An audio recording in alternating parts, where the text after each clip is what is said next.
Hey everyone, welcome to FanFic Canon. Thanks for hitting play. I'm thrilled to bring this fan-made story to life for you. If you enjoy the ride and want more narrated fanfics, smash, subscribe, and tap the bell so you never miss an episode. And if you want audiobook of a novel of your choice, join my Patreon. Request any title that's freely available online, and I'll produce a full narration just for you.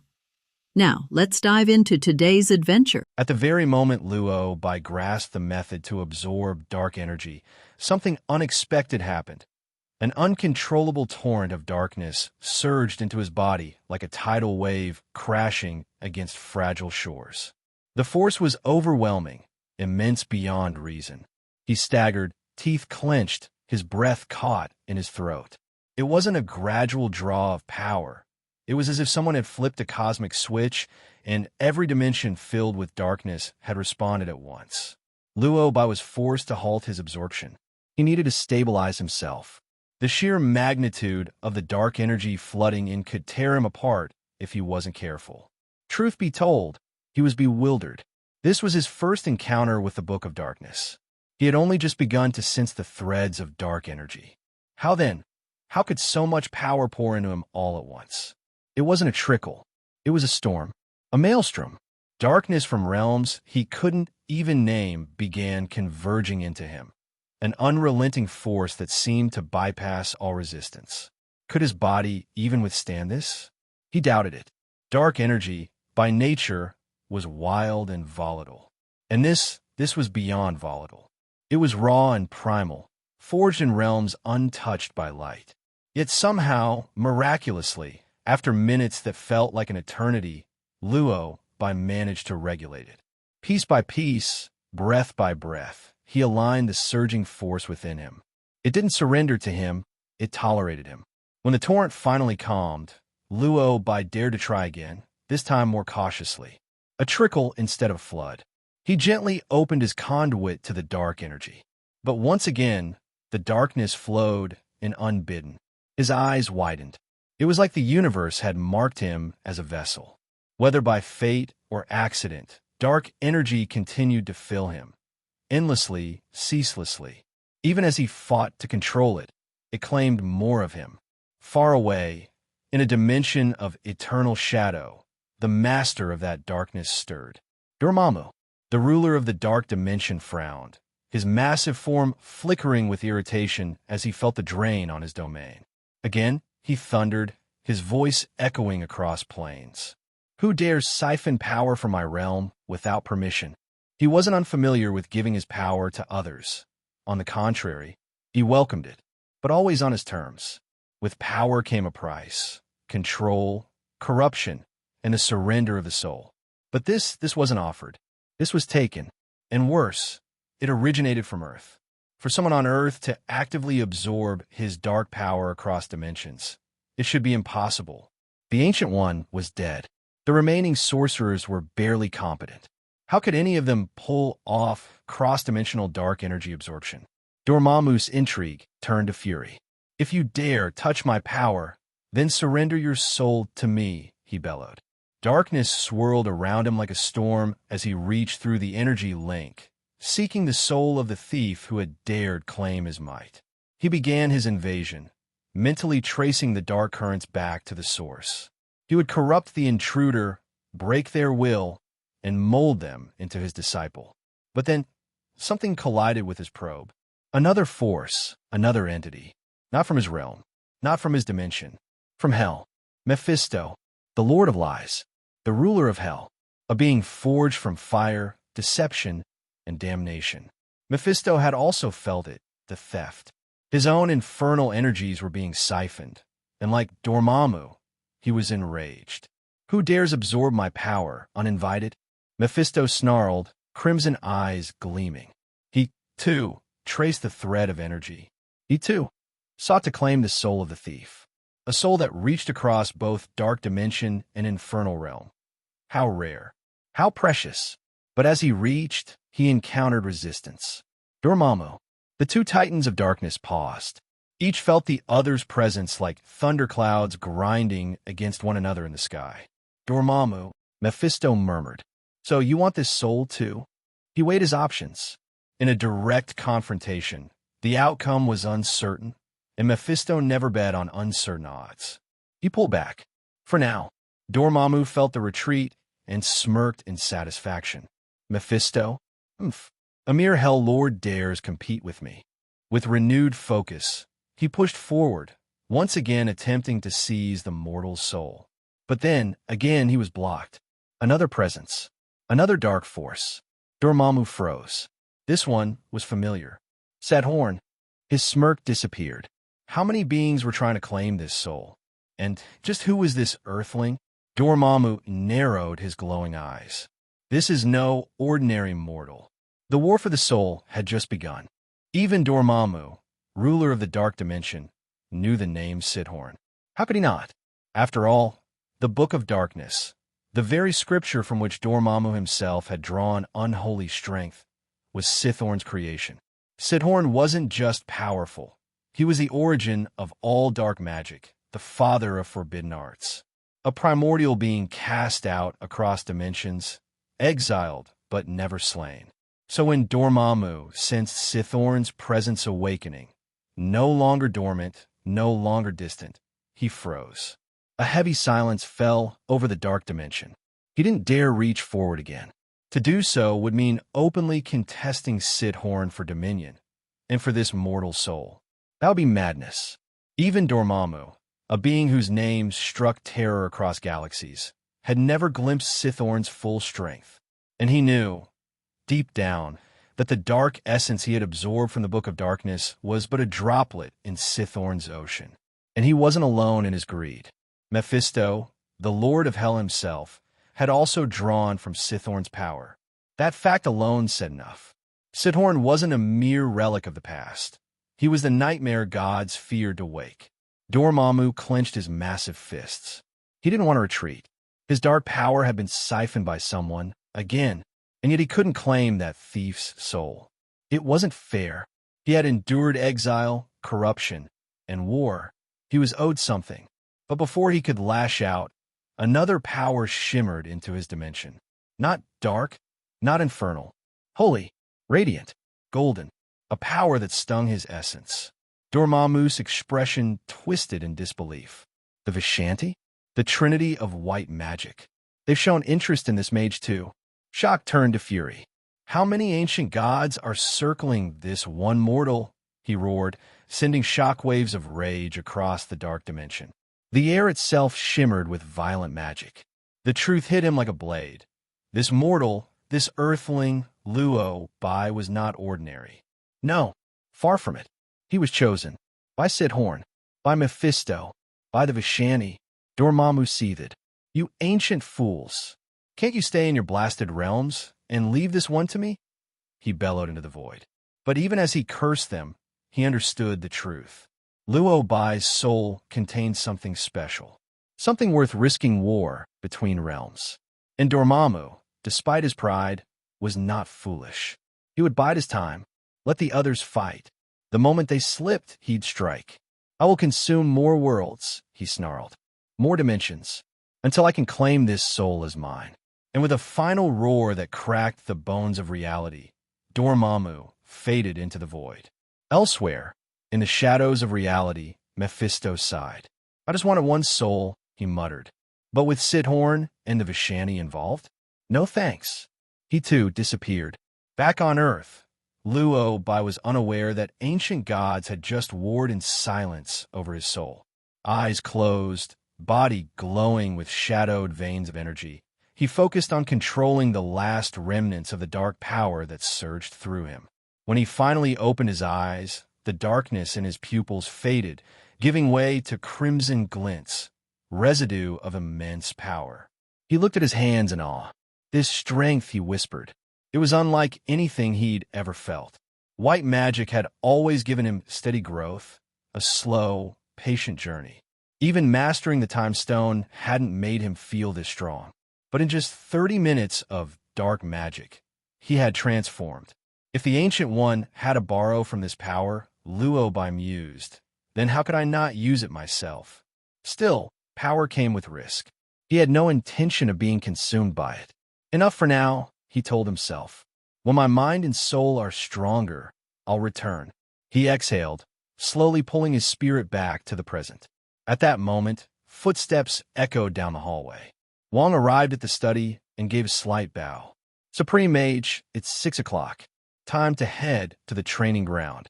Luo Bai rose, his body still humming faintly from the power. Understood. As they passed through the stone door into the heart of Kamarage, Wong walked beside him and asked politely, "Are you comfortable here in the temple? Anything missing?" Luo Bai smiled faintly. "If anything's missing, I'll conjure it." Wong nodded. He knew better than to question a mage's preferences. "There are quite a few mages gathered at the training ground today," Wong added. "Temple guardians, traveling sorcerers, even several of the Ancient One's close students have returned. All that just to see me?" Luo Bai blinked. Wong shrugged. "You're the new Supreme Mage. Curiosity is to be expected." Luo Bai chuckled softly. "Fair enough." But just as he was about to say more, he paused. His expression sharpened. Someone had entered Kamarage uninvited. He could feel it, magic woven through the air, disturbed ever so slightly. Wong noticed it too, a frown forming on his face. "Supreme Mage, did someone breach the wards?" "I sensed it," Luo Bai confirmed, voice steady. Wong muttered, "Strange. I felt a sudden fluctuation, but now it's gone." "That only means one thing," Luo Bai said grimly. "The intruder is powerful." Wong's hand moved toward his sling ring. "Should I alert the others?" "No need," Luo Bai replied. "I can sense the energy that's coming from the training ground." Wong raised an eyebrow. "So the intruder walked straight in and waited there? Perhaps another mage trying to meet you." "Maybe," Luo Bai murmured, "but I doubt it's that simple." He turned toward the training ground. "Let's go see who just walked into my house." Kamarage, training ground. By the time Luo Bai and Wong arrived at the training ground, the mages had already started training. Modu guided the students in their training, while the more experienced mages stood aside and watched. Seeing Luo Bai coming, Modu came over and said, "Hello, Supreme Mage King." "Yeah." Luo Bai nodded. Before he could speak, the senior mages, standing aside, came forward to greet Luo Bai one by one. Luo Bai and the others chatted politely for a few words, and then began to watch the training of the sect mage. Of course, this is only on the surface. In fact, Luo Bai was looking for the mage who broke in. Through energy fluctuations, he quickly found the uninvited guest. At this time, the mage was hiding among the entry-level students, practicing with them. "Supreme Mage, have you found the intruder?" Wong asked in a low voice as soon as he found it. Luo Bai nodded and responded, "The third row is fourth from the left." Following the prompt, Wong quickly saw the intruder. This made Wong even more confused. She broke into Kamarage, pretending to be an apprentice? It's too easy to be exposed. Moda takes these apprentice trainings every day, and it will soon be obvious that she is not Kamarage's mage. Wong couldn't help but say. In fact, Luo Bai didn't know why. The only way to explain it is, maybe the mage didn't want to hide it at all. To be more precise, she might just want Luo Bai to notice her. Just as he was thinking about it, Modu discovered something was wrong. Among the apprentices was a new face that he had never seen before. "Who are you?" Modu stopped and stood in front of the intruder and asked, "Why have I never seen you before?" The intruder smiled sinisterly and then answered, "My name is Agatha. Kamarage's library contains information about many mages. This includes Agatha. She is one of the most powerful witches on Earth, and her strength is terrifying." So the moment he heard the name, Agatha, Modu's expression changed. "Agatha? Witch? What are you doing here at Kamarage?" Mordo asked. "Ha ha.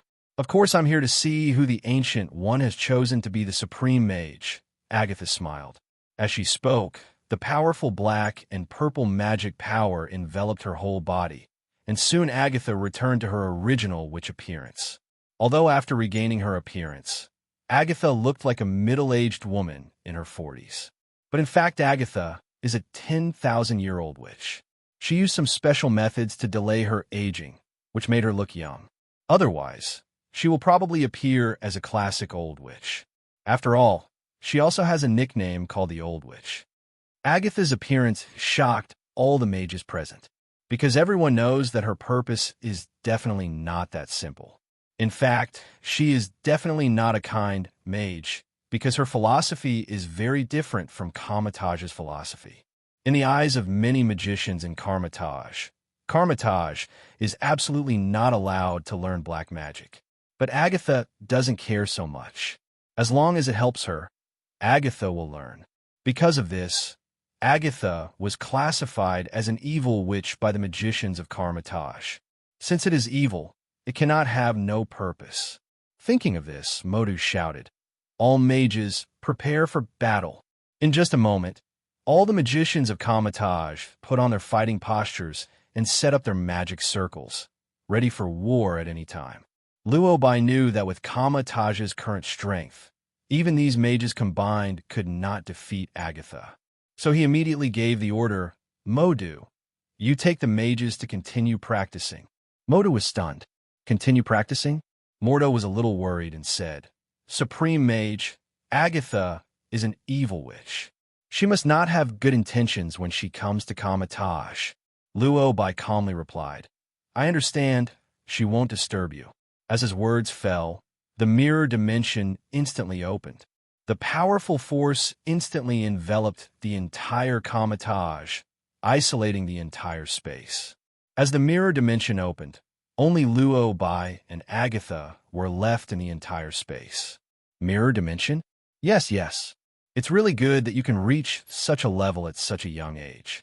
I thought there would be no one left after Ancient One left, but I didn't expect that such a good talent like you would be left behind. Looking at the mirror dimension surrounding herself, Agatha smiled and spoke. There was no trace of fear on her face, more of a careless look. She glanced at the mirror dimension with disdainful eyes, and then continued to taunt, "Child, you don't think that this mirror dimension can control me, do you? Then you think that I am too weak." Luo Bai shook his head and replied calmly, "No. I opened the mirror space just to prevent Kamarage from being affected." The words fell before Agatha could react.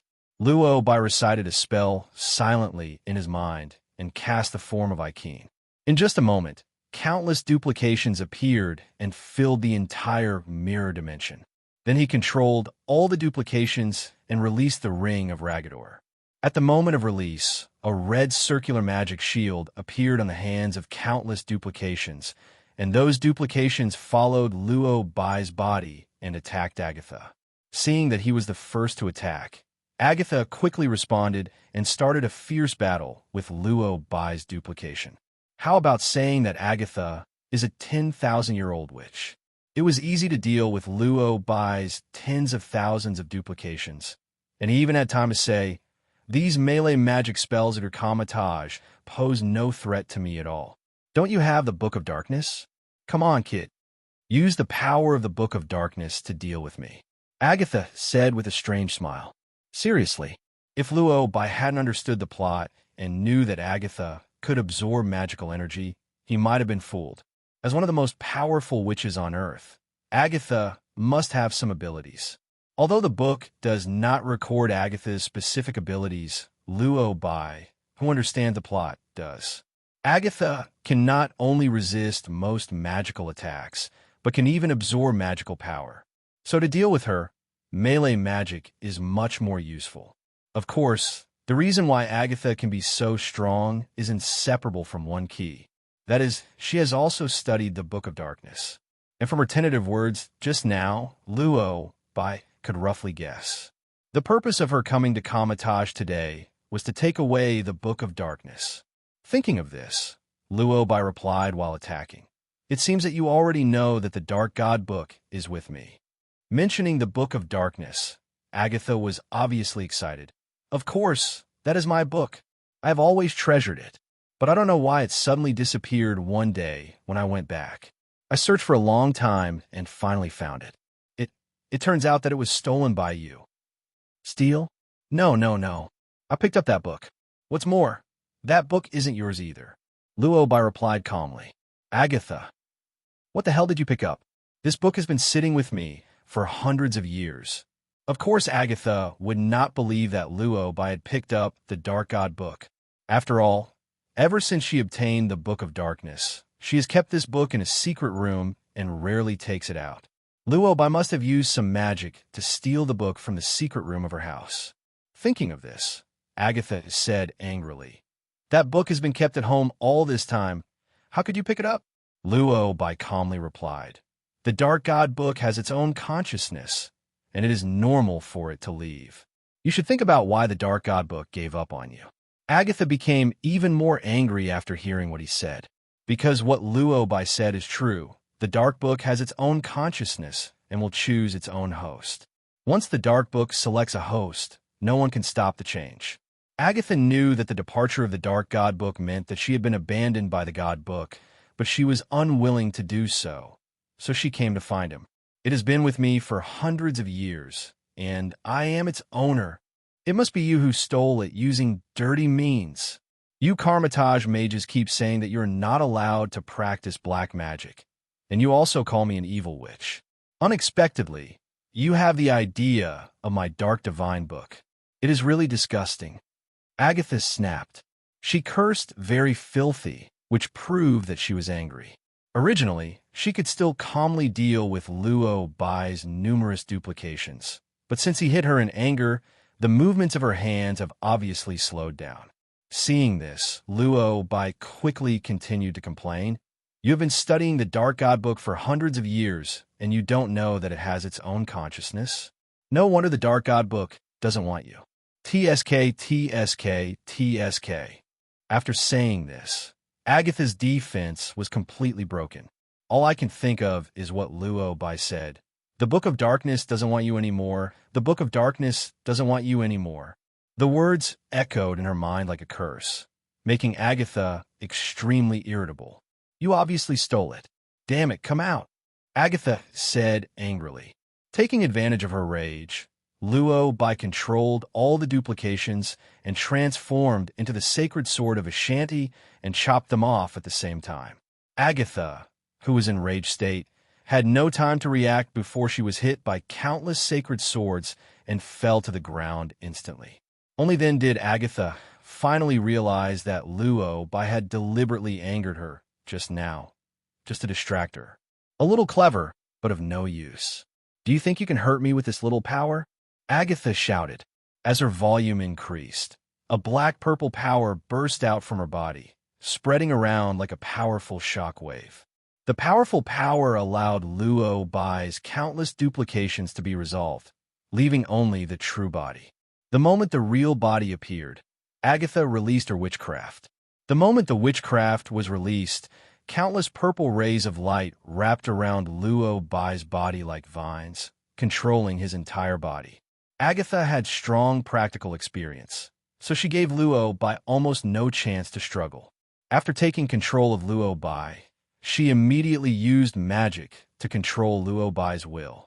Fortunately, Luo Bai released time magic at this time, quickly making time flow back to the second before he was controlled by Agatha. With the activation of time reversal, Luo Bai successfully got rid of his restraints. Before Agatha could react, Luo Bai once again released countless duplications and at the same time released Tesseract Scarlet Chain. Countless scarlet chains emerged and tied up Agatha in an instant. It was then that Agatha finally realized something was wrong. She remembered that Luo Bai was clearly under her control before. So why did the situation reverse in just the blink of an eye? And she didn't even realize what was happening. Could it be? Looking at the eye of Agamotto worn on Luo Bai's neck, Agatha suddenly understood. "I didn't expect you to have learned the time magic. I underestimated you, kid," Agatha said in surprise. Luo Bai calmly replied, "There are still many things you don't know." "Really? Then what else do you want?" Agatha said casually. As soon as she finished speaking, she disappeared. Then in just a blink of an eye, she appeared behind Luo Bai and behind Luo Bai's body. Agatha's power is indeed beyond Luo Bai's imagination. Luo Bai used the form of Ikeen to release countless duplications. Unexpectedly, Agatha found his true form in an instant. The scarlet chains had no effect on her either. Even though the Scarlet Chain is the strongest magic chain among white magic, Agatha can also do witchcraft. It's easy to escape from the Scarlet Chain. Almost in the blink of an eye, Agatha appeared behind him. Luo Bai instantly felt a chill on his back, and he wanted to use magic to move to other places to get rid of Agatha. Unexpectedly, Luo Bai discovered that he seemed to be unable to use white magic and black magic anymore. "Don't waste your efforts, child. Look around," Agatha said. Only then did Luo Bai notice that some weird and strange purple characters had appeared around him. These characters were connected to each other to form a barrier, trapping Luo Bai. After seeing these talismans, Luo Bai roughly understood them. It turns out that just now, Agatha set up a magic barrier through these spells. This is a kind of witchcraft that Agatha created herself by combining the power of the Dark God book. Simply put, it forms an enchantment through spells. Only the same magic and witchcraft set by Agatha can be used in this magic barrier. Other than that, other witchcraft and magic will be temporarily invalid. Even Chaos Force becomes unusable once it is restricted by a spell. Agatha is the most powerful witch on Earth. Her witchcraft is indeed something, but it doesn't seem to be difficult for Luo Bai. Seriously. In fact, your strength is very good. If you study for a while, you may become a very powerful mage. Unfortunately, you did not study long enough and you are still far behind me. So now that the game is over, you should return the book to me. Just as she was thinking about it, Agatha spoke. As she spoke, she unleashed her witchcraft. It was obvious that she wanted to control Luo Bai and let Luo Bai take out the Book of Darkness on his own. But she failed, because a powerful ball of magical energy attacked Agatha. Although this magical energy was quickly absorbed by Agatha, Agatha was still confused. Wait, did she read that right just now? Why does Luo Bai know her witchcraft? You know witchcraft? Agatha asked, confused. Luo Bai shook his head and responded, "No, I just learned it." Agatha was stunned. "Just learned?" "No, you are learning now." To be honest, Agatha was a little confused at this time. Just now, when Agatha was about to use witchcraft to control Luo Bai's consciousness, the floating cloak draped on Luo Bai suddenly rushed towards her and then controlled her hands. Taking advantage of this moment, Luo Bai released a magic energy ball towards Agatha. Agatha can absorb magical energy, and any magical energy cannot harm her and will even be absorbed by her in the opposite direction. Because of this, the magic energy ball caused no physical harm to Agatha. But Agatha's heart was shocked. This place has clearly been cursed by her. This means that except for her own witchcraft, no magic or witchcraft can be used in this barrier. But Luo Bai just released a magic energy ball on her and said that he had just learned it. That is to say, during the short period of time when the two of them were fighting, Luo Bai learned her witchcraft? Damn, you're learning now? Is this reasonable? How is it possible? How could you learn it in such a short time? Agatha shouted in disbelief. Luo Bai said calmly, "Of course it's because of my high talent. Otherwise, why would the Dark Book choose me? Highly talented." Good. Agatha admitted that she did have a talent for learning magic and witchcraft. Besides, the magic energy ball is just a simple witchcraft. Once you learn it, you'll be fine. Thinking of this, Agatha snorted coldly and responded disdainfully. "So what if you learn this? Do you think you could defeat me like this?" As soon as she finished speaking, she heard Luo Bai ask back, "Who said I only learned this one witchcraft?" Before she could react, what did Luo Bai mean by this? Luo Bai suddenly released his witchcraft, and then the surrounding spells disappeared. At this moment, Agatha opened her eyes wide. Wait, did she read that correctly? You canceled my spell? Agatha asked in surprise. Luo Bai asked back, "Is this strange?" Agatha finally panicked now. She wanted to break free from the entanglement of the levitating cloak, and at this moment Luo Bai released his witchcraft. Black-red light spread around, and a new spell appeared in the mirror space the next second. Luo Bai restricted the use of magic. This means that in this enchantment, Agatha can no longer use magic. How is it possible How is this possible? Agatha said in surprise. She looked at the black and red characters appearing all around, and watched as those characters were connected and eventually formed a barrier to surround her. Agatha could no longer remain calm. She opened her mouth so wide that her CPU was almost burning. No, I have studied witchcraft for most of my life. Have you read it again? You made me look funny like this, you know? Agatha looked dumbfounded at the talisman barriers set by Luo Bai. Even if she couldn't believe it, she still had to believe that Luo Bai had actually learned her witchcraft. Horrible, really terrible. But she didn't understand. I have never cast a witchcraft to cancel a spell. How did you do this? Agatha asked in a panic. Even if you can really do it, you will know it after watching it once. But she never showed the method of canceling the spell from beginning to end. How did Luo Bai do it? Just when she was depressed, Luo Bai said casually, "Of course I realized it. Enlightenment. Enlightenment? It means that you just drew inferences. Not only did I learn how to create a spell barrier, but I also figured out how to cancel the spell barrier." Agatha took a deep breath, holding in a mouthful of old blood, and almost spit it out. What a person who realized it on his own. Simply astonishing. But it's not impossible to think about it. After all, Luo Bai had learned the black magic in the Dark God book, and Agatha had also learned it. Agatha's witchcraft is combined with the Book of Darkness. If Luo Bai can realize it, she can also understand it.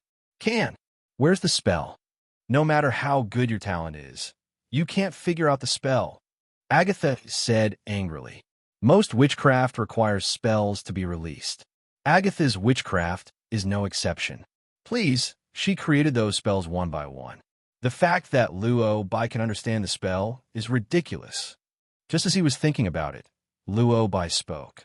Spell? I just guessed it casually, and it's not difficult to guess. So, not only did you learn my witchcraft after just one look, but you even guessed the corresponding spell by guessing? Agatha's defenses were completely broken. This person is not cheating. Can you report it? Agatha originally thought the Ancient One was dead. She could easily take out the Book of Darkness from Kamarage, so she sneaked into Kamarage today. But she never expected that she would meet such a god. You can learn the magic by watching it once, and the spells can be guessed by luck. No, how can we fight this? Although it feels very embarrassing.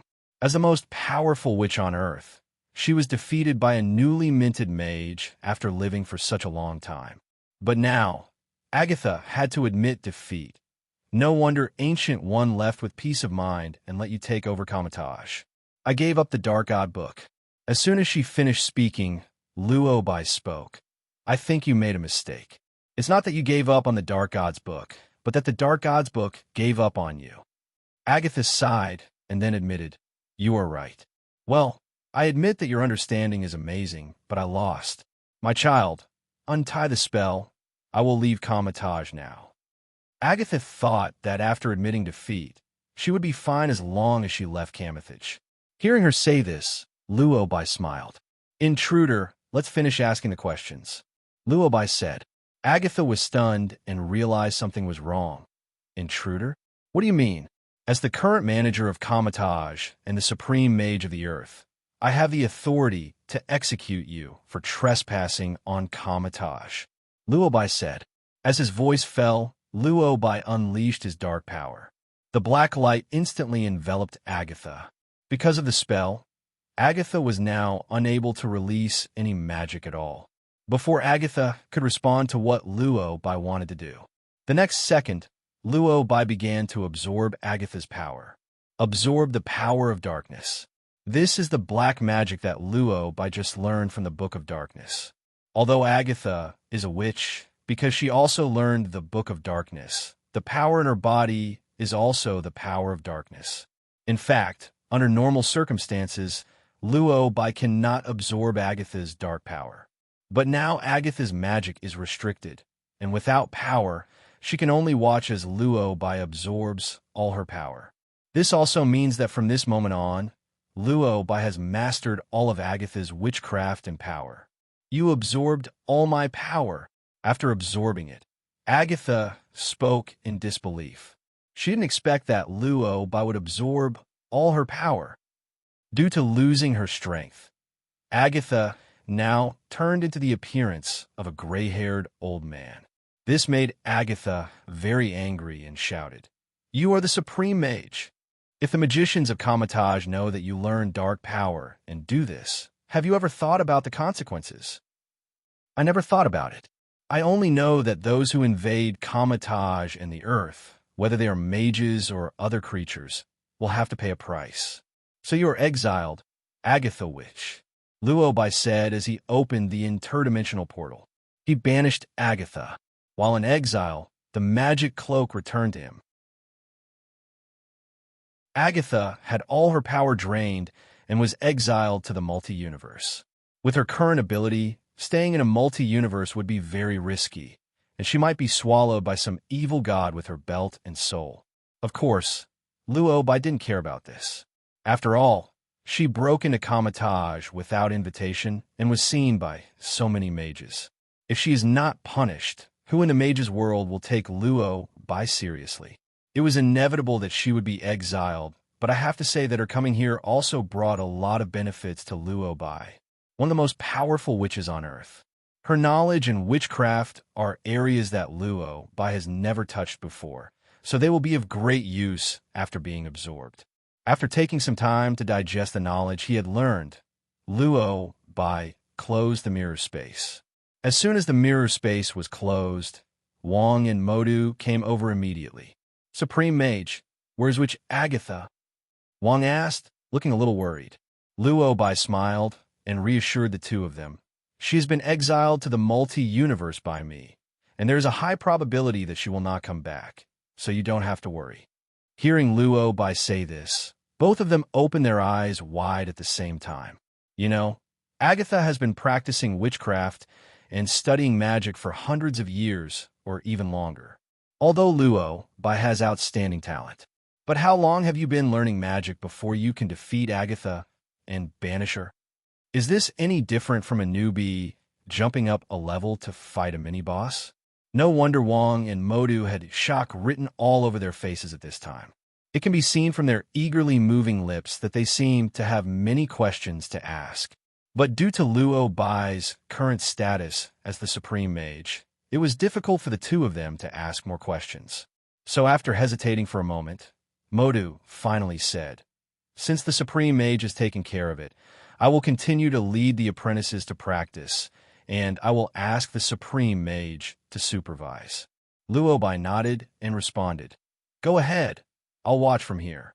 After speaking, he walked aside and began to supervise the mage training. Wong quickly followed and stood beside Luo Bai. The two of them stood there for 5 minutes, but Su couldn't bear it anymore. Wong finally couldn't hold back and spoke. "Supreme Mage, I heard that Witch Agatha is one of the most powerful witches on Earth. She must have been learning witchcraft for hundreds of years." Wong didn't dare to continue talking about this. After all, it would be rude to ask further. But Luo Bai understood what he meant. "Are you curious about how I defeated her?" Luo Bai asked.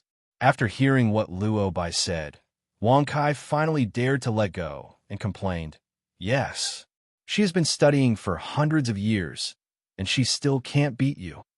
But I'm very talented. I learned the witchcraft she unleashed just once by watching it." Luo Bai shrugged and answered helplessly. When he said this, Wong suddenly understood. Think about it.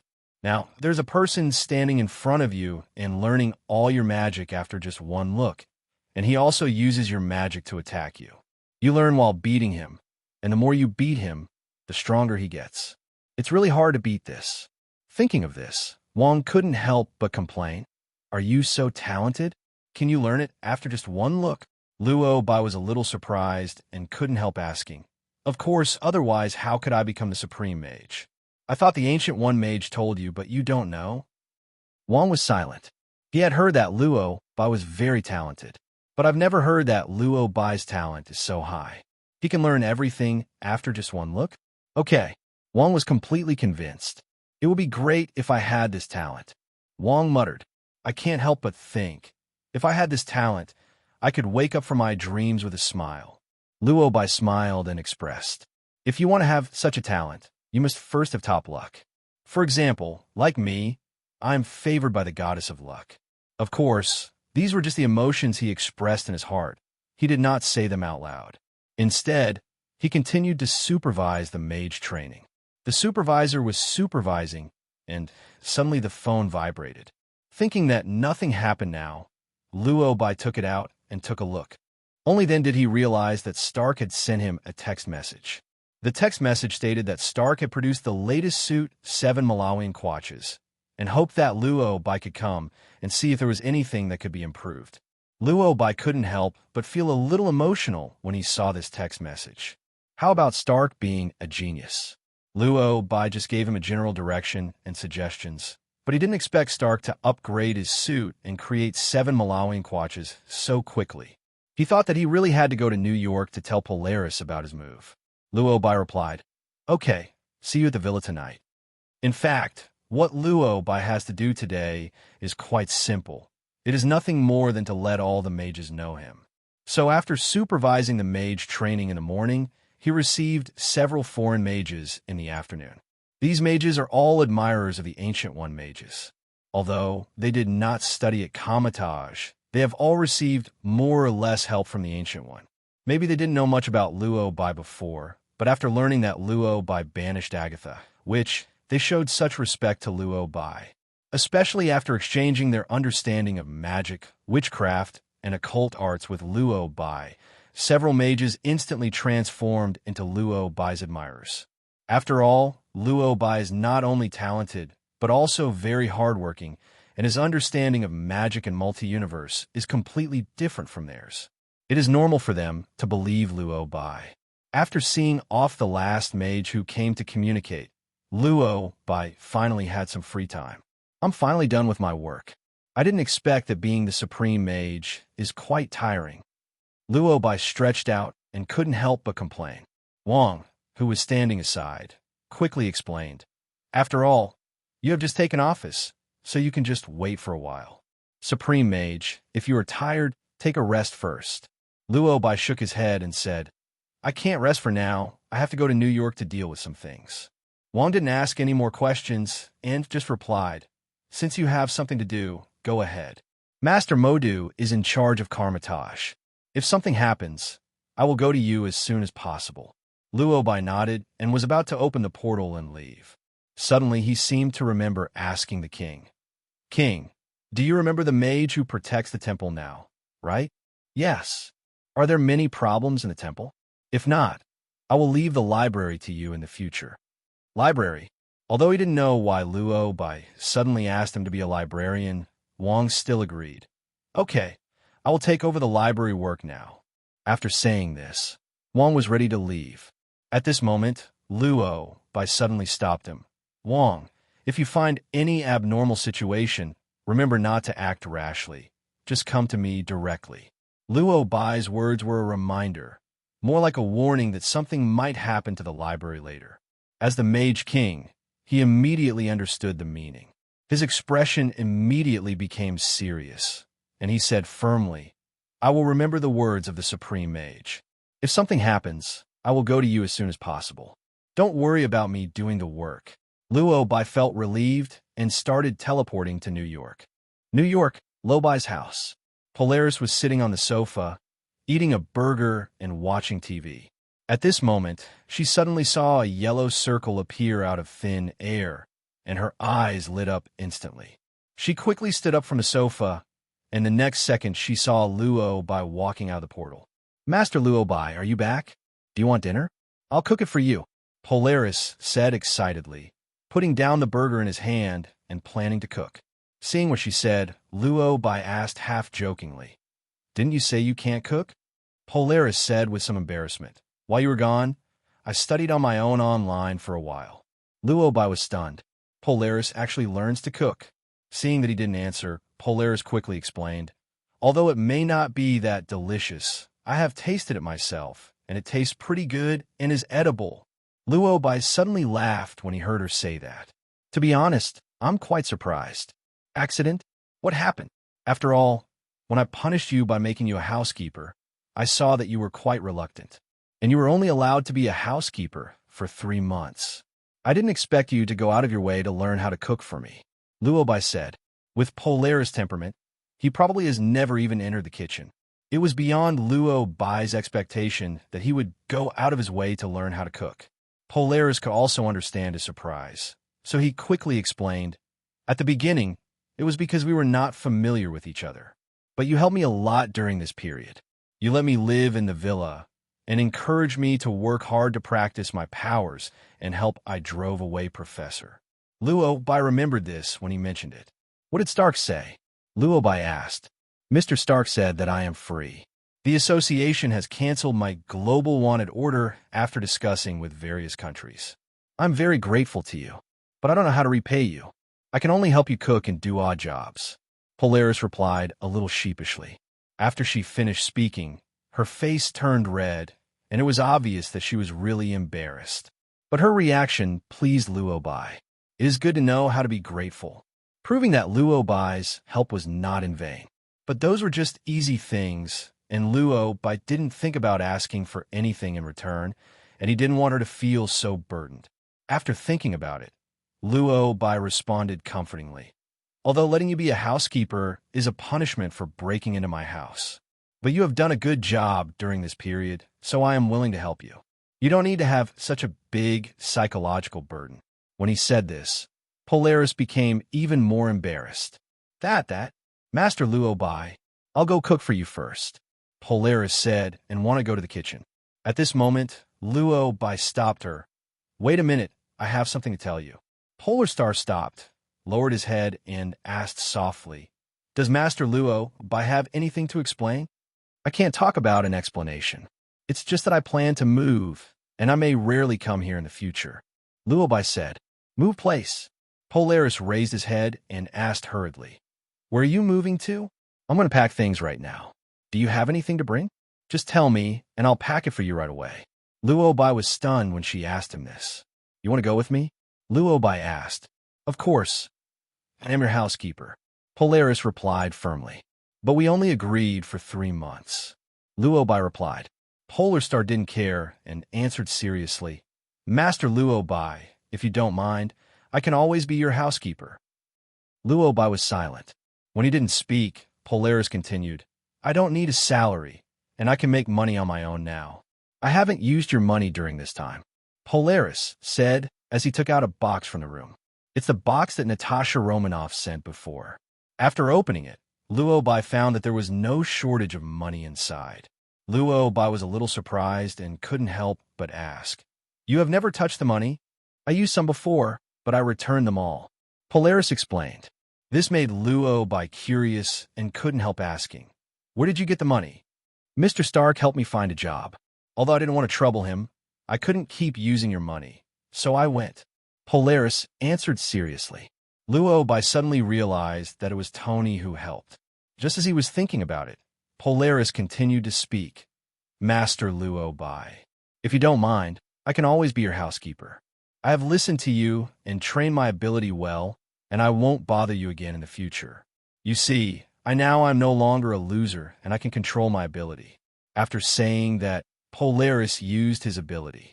I have to say that after this period of practice, Polaris' ability to control the magnetic field has improved a lot, and now she can basically release her ability easily. This made Luo Bai feel gratified and couldn't help but praise. "Very good. I believe you will become very powerful in the future." Polaris was very happy to receive the compliment, and she quickly asked, "Then can I move with you?" "Not for the time being," Luo Bai refused. After all, he was moving to the New York Temple. That is the temple of Kamarage, and non-magicians cannot enter.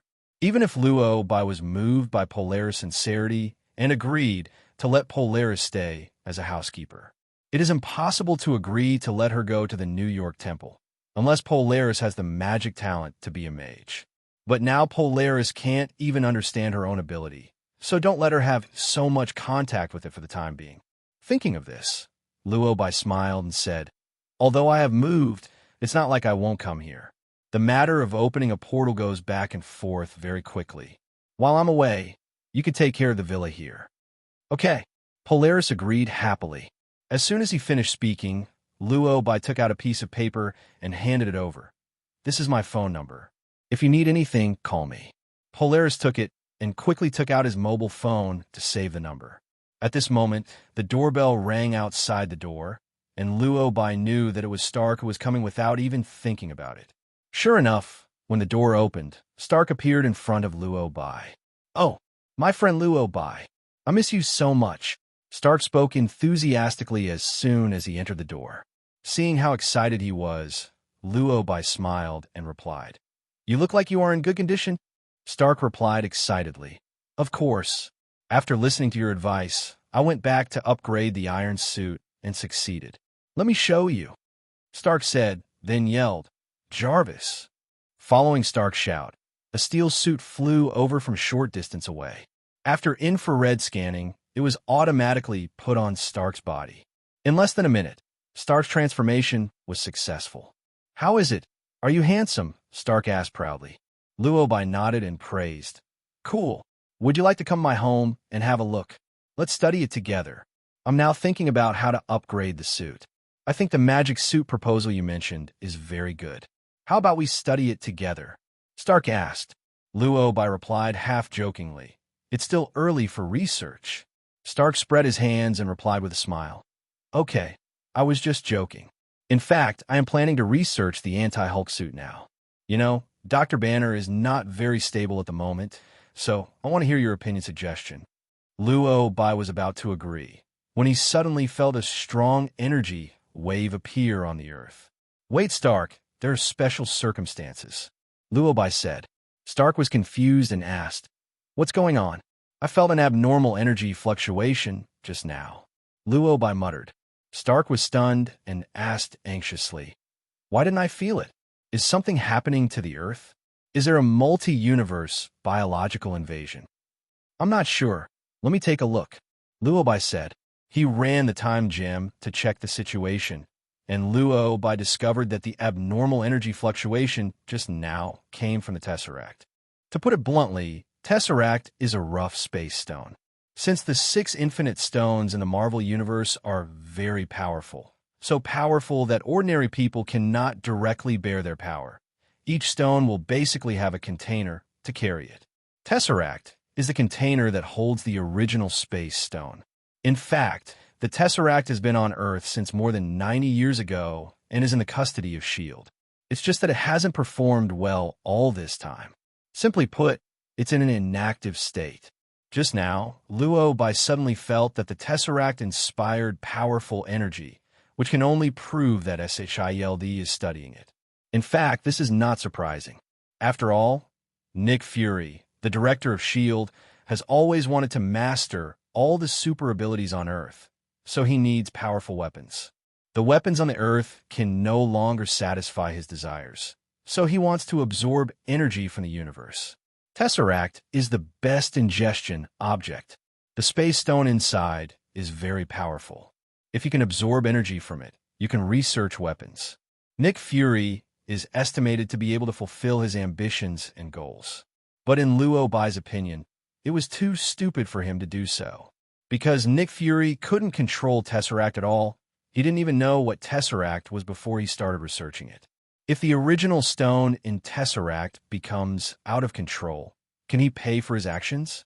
This is not Luo Bai's unfounded worry.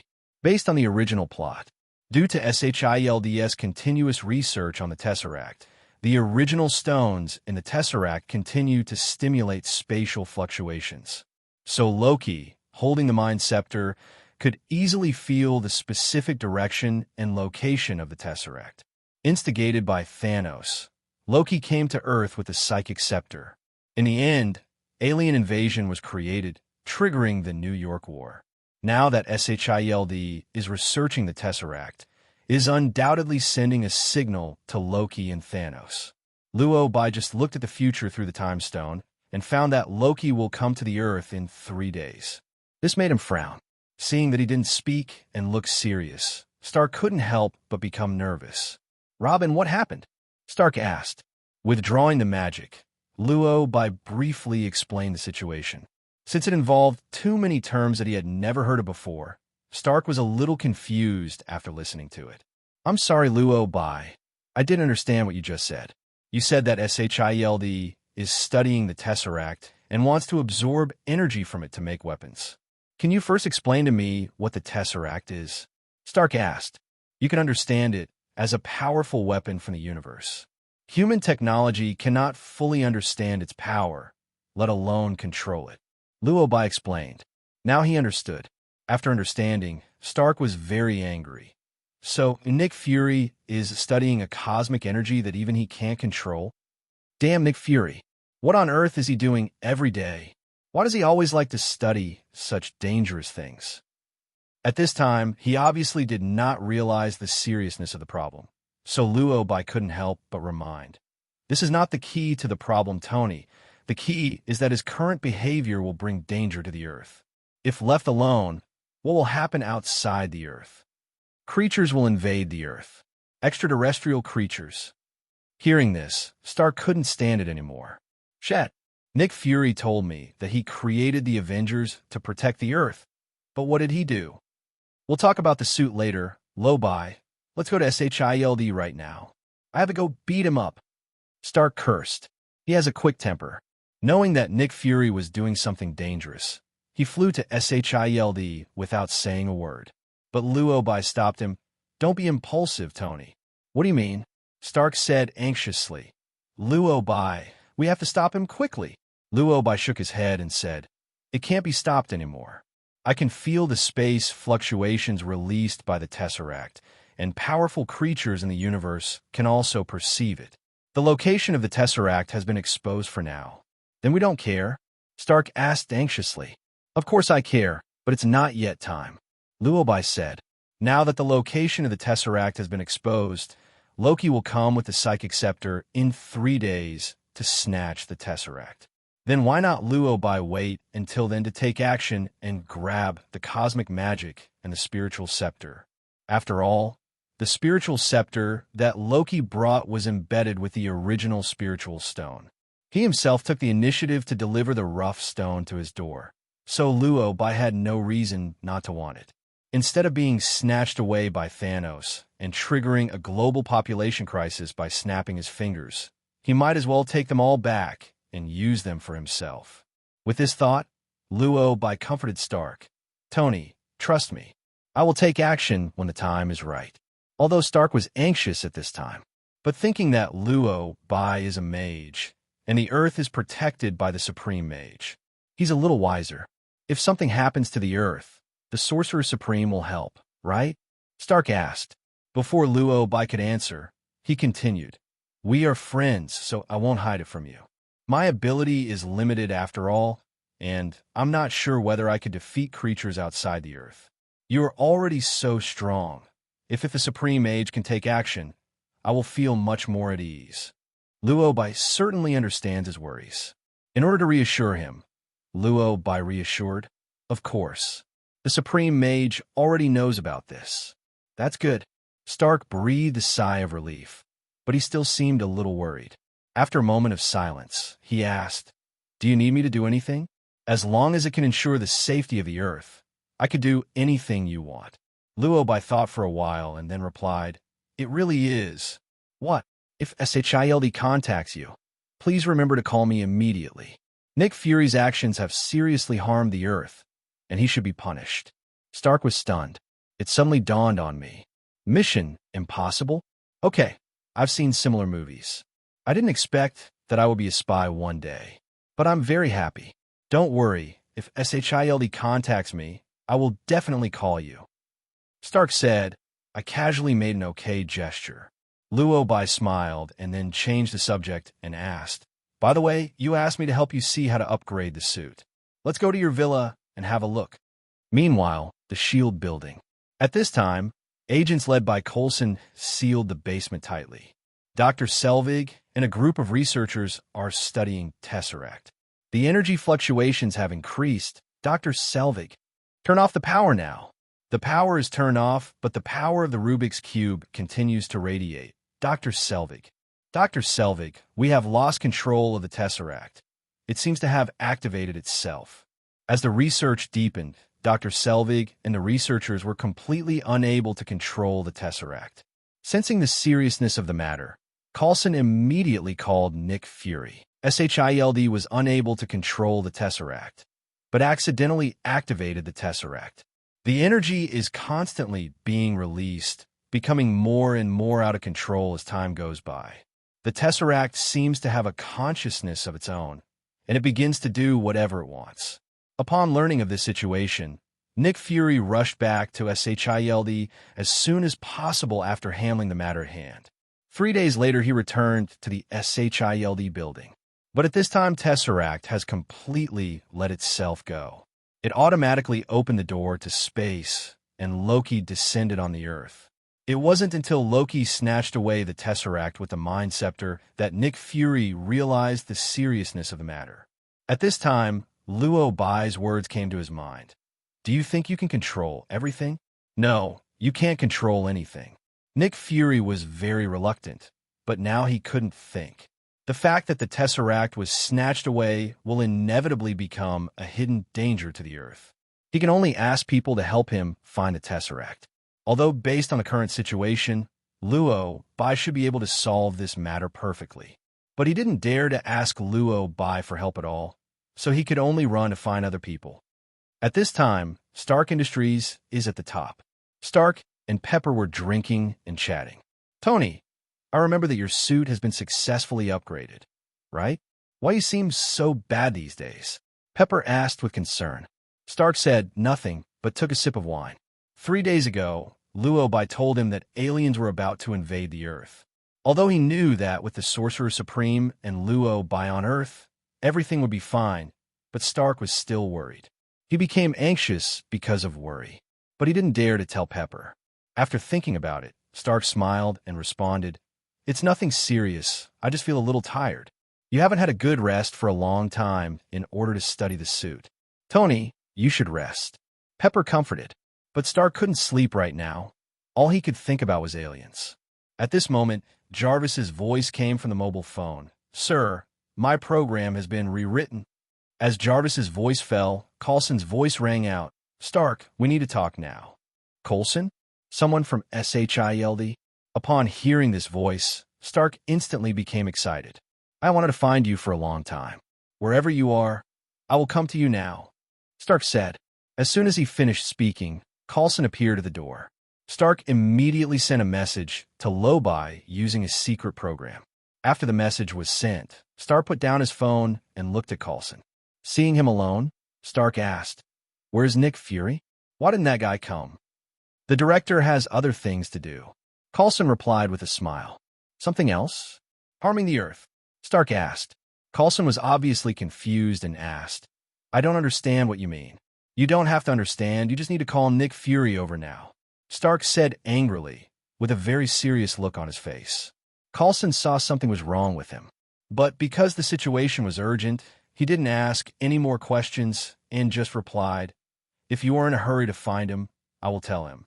But before that, I hope you will take a look at this information. I have just implanted it into your phone. After explaining everything, Coulson left. Stark frowned and opened the information sent by S.H.I.E.L.D. Just as Luo Bai said, SHIELD is indeed researching the Tesseract. And now the Tesseract has been snatched away by an alien visitor named Loki. Seeing this information, Stark could no longer calm down and flew directly to Luo Bai's apartment. Fortunately, Luo Bai is in the apartment today. Thank God, Luo Bai, you are in the apartment today, Stark said hurriedly as soon as the door opened. I received the message and guessed that you were coming to see me, so I specially waited for you here, Luo Bai replied. As soon as he finished speaking, Stark anxiously explained the current situation. You are right. Nick Fury is really studying the Tesseract. Now an alien visitor named Loki has snatched the Tesseract. This is very dangerous for Loki. I know, Luo Bai replied. He used the time stone to check the future timeline before, and he knew everything that might happen. So he is not too worried at all now, but Stark is very worried. The alien visitor named Loki seems to have a very powerful ability, which SHIELD cannot resist at all. Do you know him? Luo Bai nodded and responded. I know Loki. He is an Asgardian and the son of Odin.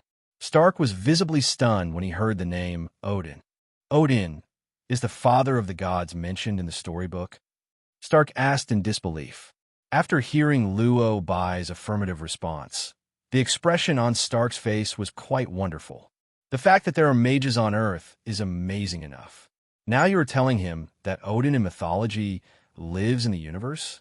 Stark was obviously a little confused. He couldn't help complaining, "I think I may need some time to digest it." As soon as he finished speaking, Polaris brought a cup of coffee.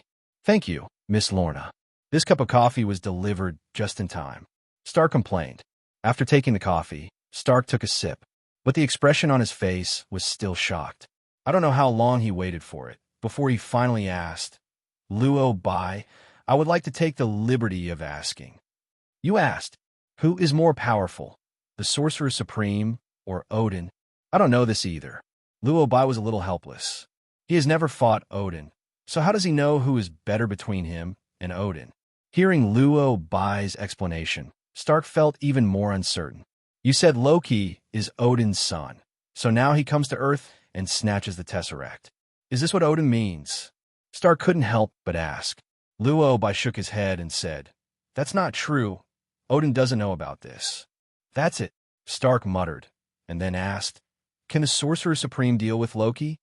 "This is quite easy," Luo Bai responded. That's good. He's too dangerous to be left on Earth." Stark breathed a sigh of relief. He took another sip of coffee, and after finishing it, Stark continued to ask, "So what are your plans?" "There's a plan," Luo Bai said. "What's the plan? Do you need my help?" Stark asked. Wait for what?" "Wait until Loki comes to me. He invaded the Earth privately and needs to be judged," Luo Bai said. Stark was confused and retorted in disbelief. "How could he come to you for trial on his own?" Luo Bai didn't answer, but used his mind to activate the magic of retrieving objects. It opens with a small yellow circle. Luo Bai put his hand in. Then, he took out a scepter and a blue square energy box. Seeing these two things, Stark was a little confused. "What is this?" Stark asked. "The Tesseract and the Mind Scepter," Luo Bai said. "Stark, you'll be here soon," Luo Bai said. Stark shrugged helplessly. "Awesome. It seems that my worries are a bit unnecessary."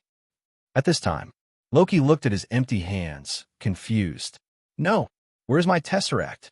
Where is the Mind Scepter? Where are my two big things? Why did he suddenly disappear? Who is it? Who just took my stuff?" Loki was furious when suddenly he noticed a note on the ground. There's a line written on it. "I accept the rough stone you sent to my door. To express your gratitude, please come to me here." Next is a line of address, and the last message is the Supreme Mage. Loki was furious when he saw this line of writing. "What did I give you as a gift? You are robbing. It's a robbery. Mage Supreme? Damn it, Mage Supreme. Just wait. I'm going to find you now." Loki shouted angrily. Loki was furious at this point. After snatching the Tesseract from Shield, he took the Mind Scepter, the Tesseract, and a large group of researchers to an abandoned factory. In order to achieve his goals, Loki needs to find a way to activate the power in the Tesseract. To put it simply, it means developing a device through which the powerful power in the Tesseract can be activated to open a cosmic portal. Once the cosmic portal is opened, the Chitauri can come from distant planets to invade the Earth in batches. When the Earth was completely occupied, he became king. This is why Loki came to Earth to snatch the Tesseract. He wants to become the master, the king of the Earth, but he never expected it. When the technicians were studying the device, he just traveled to the Chitauri planet as a soul to discuss the plan to invade the Earth with the Chitauri. When the soul comes back, MD, things are missing. The Tesseract and the Psychic Scepter are both gone. The most important thing is that the person who took them left a note very arrogantly. "This is a provocation. A naked provocation. Supreme Mage, right? Okay. When I find you, I will make you pay the price. I will stab you through the chest with my knife. Cut you into pieces." Loki growled angrily. "No, what kind of person is this person? How dare you call yourself the Supreme Mage in front of his 9th term First Mage? What happened?" Dr. Selvig was angry and couldn't help asking. When Loki broke into Shield before, he not only took away the Tesseract, but also used the Mind Scepter to control the consciousness of Dr. Selvig and Shield Agent Hawkeye and others, allowing them to research the device to activate the Tesseract for him. Just now, when Dr. Selvig was researching, the Tesseract suddenly disappeared. Not knowing what happened, Dr. Selvig asked. Loki didn't explain, because he was now red and warm. He just took out the crumpled note and asked Dr. Selvig, "Where is this address?" Loki is an Asgardian and rarely comes to Earth, so it's normal that he doesn't understand Earth. Dr. Selvig opened the note and glanced at the address above and quickly gave an answer. "It's not far from here. Do you want to go here? I don't have time to talk nonsense with you now. Tell me the coordinates immediately." Immediately, Loki raged. Dr. Selvig was startled. He quickly took out his mobile phone to search the map and soon gave the coordinates. After hearing the exact coordinates, Loki disappeared. When he reappeared, Loki was already outside an apartment building. Glancing at the apartment address, he confirmed. "The address is correct. The damn Supreme Mage is inside. I learned that the Supreme Master lived here." Loki gritted his teeth and muttered, "I found you. Supreme Mage, you are finished." He was about to break down the door. At this moment, he suddenly felt something was wrong. There was a familiar force approaching him. Loki's expression changed, and he quickly turned around.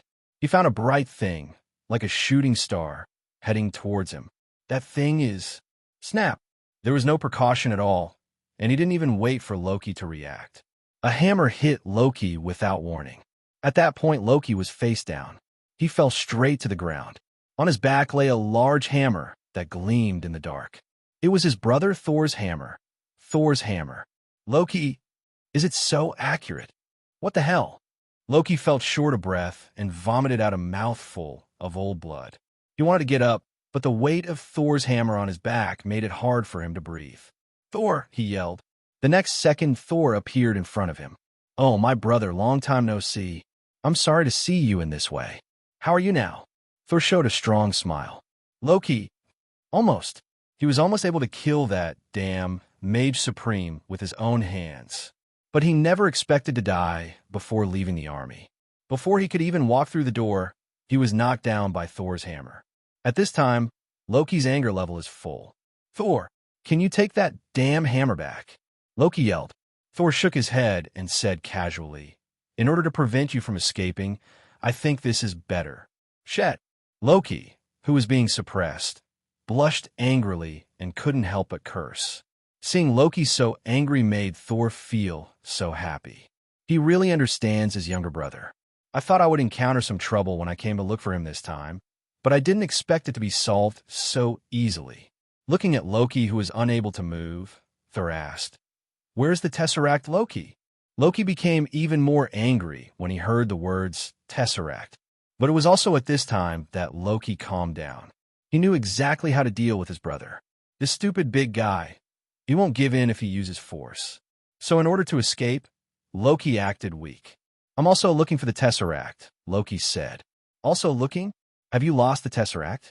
Thor asked. "A man who calls himself the Supreme Mage stole the Tesseract and my scepter.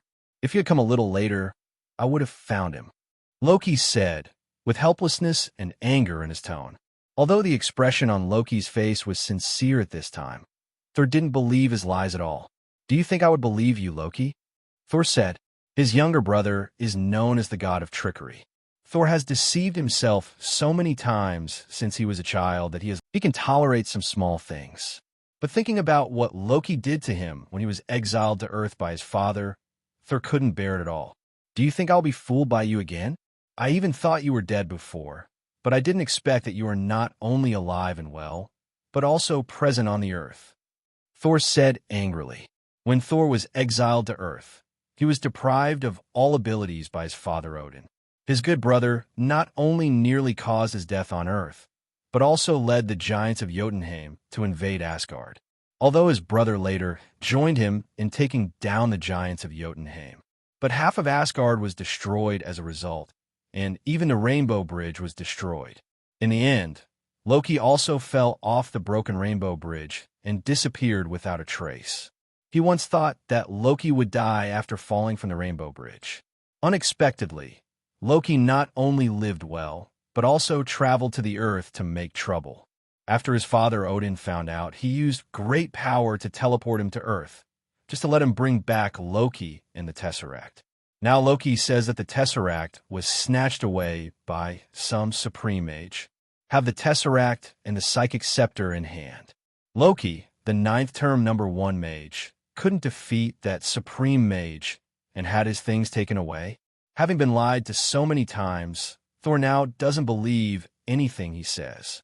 Loki, my father and I both thought you were dead. My father even asked everyone in Asgard to mourn you. As a result, you're not only alive, but also present on Earth. You really don't stop at all, Thor complained. When mentioning this matter, Loki seemed to remember something and asked, "He told you my life experience, right?" I said it. But so what? We were all raised by him. Thor said, "It seems that Thor doesn't care at all that he is the son of the king of giants of Jotunheim.